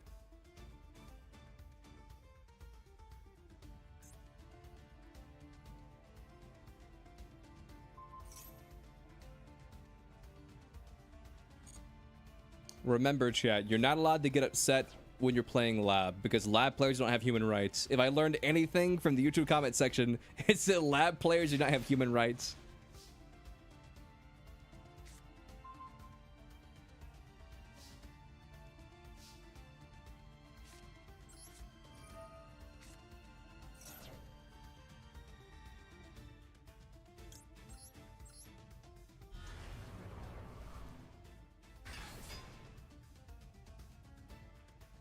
Always be mindful, chat, whether you do or do not have human rights.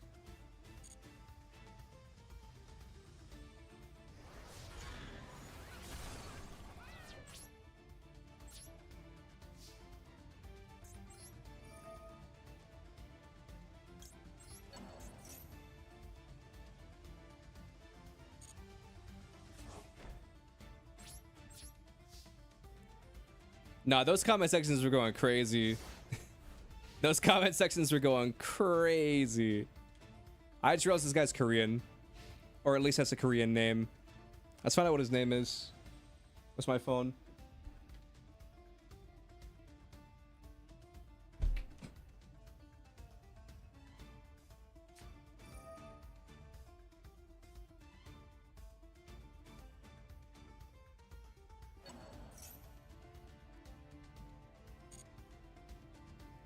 That's fine. I don't care if you banish that.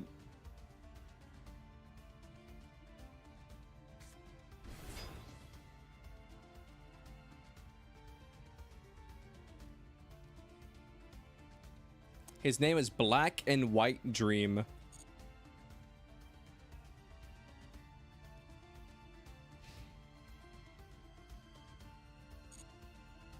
That's kind of funny.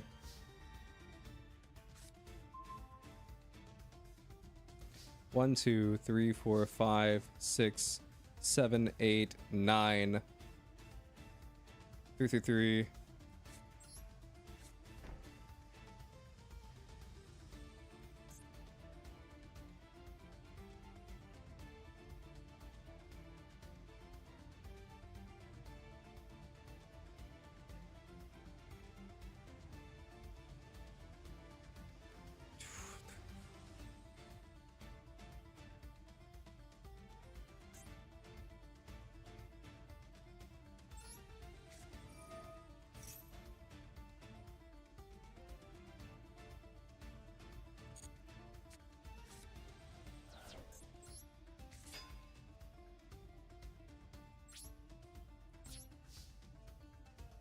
One, two, three, 4, 5, 6, 7, 8.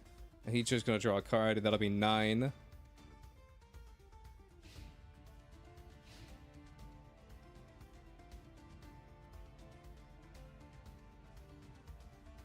Once I revert to a meta slave, I tell anyone who they don't have rights there, my toxicity matures.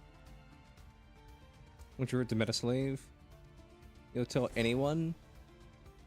You play the right. Oh, true. Everyone knows you don't have rights.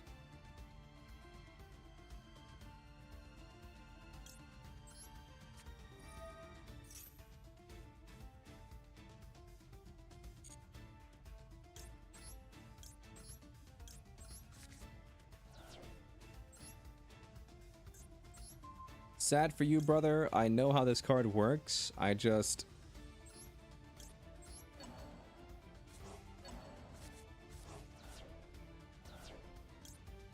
sad for you, brother. I know how these cards work. I just wasn't I wasn't counting.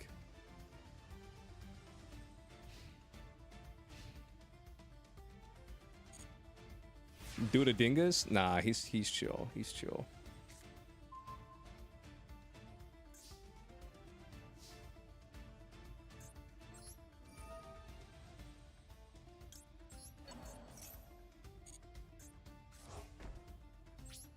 And here's the thing, he's not cooked yet. He's not cooked.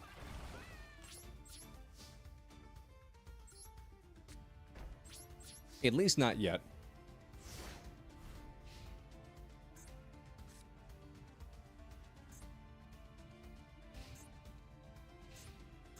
Unicorns at 2. Never mind. He is cooked.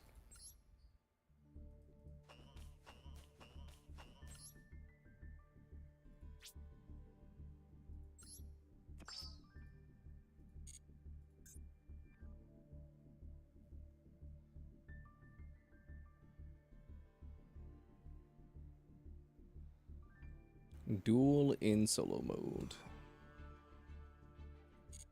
Yeah, we're chill. We're chill. Nah, I'm very disappointed that, like, this card didn't do what I thought it did. I guess I misunderstood what Sussy said when she said that this card was a super early card. And I even tried to clarify it. I was like, so you're saying that if I control a spellcaster and then you control a fusion, synchro, or link, or Xyz monster, I can just summon this card out? And then she was like, yep. But to be fair, in Sussy's defense, Sussy did specifically say super poly target. I just misunderstood what Sussy meant by that. But nah, it's chill. It's chill, chat. It's chill. In the meantime, I think I'm gonna call it here. Alright. Goodbye, YouTube.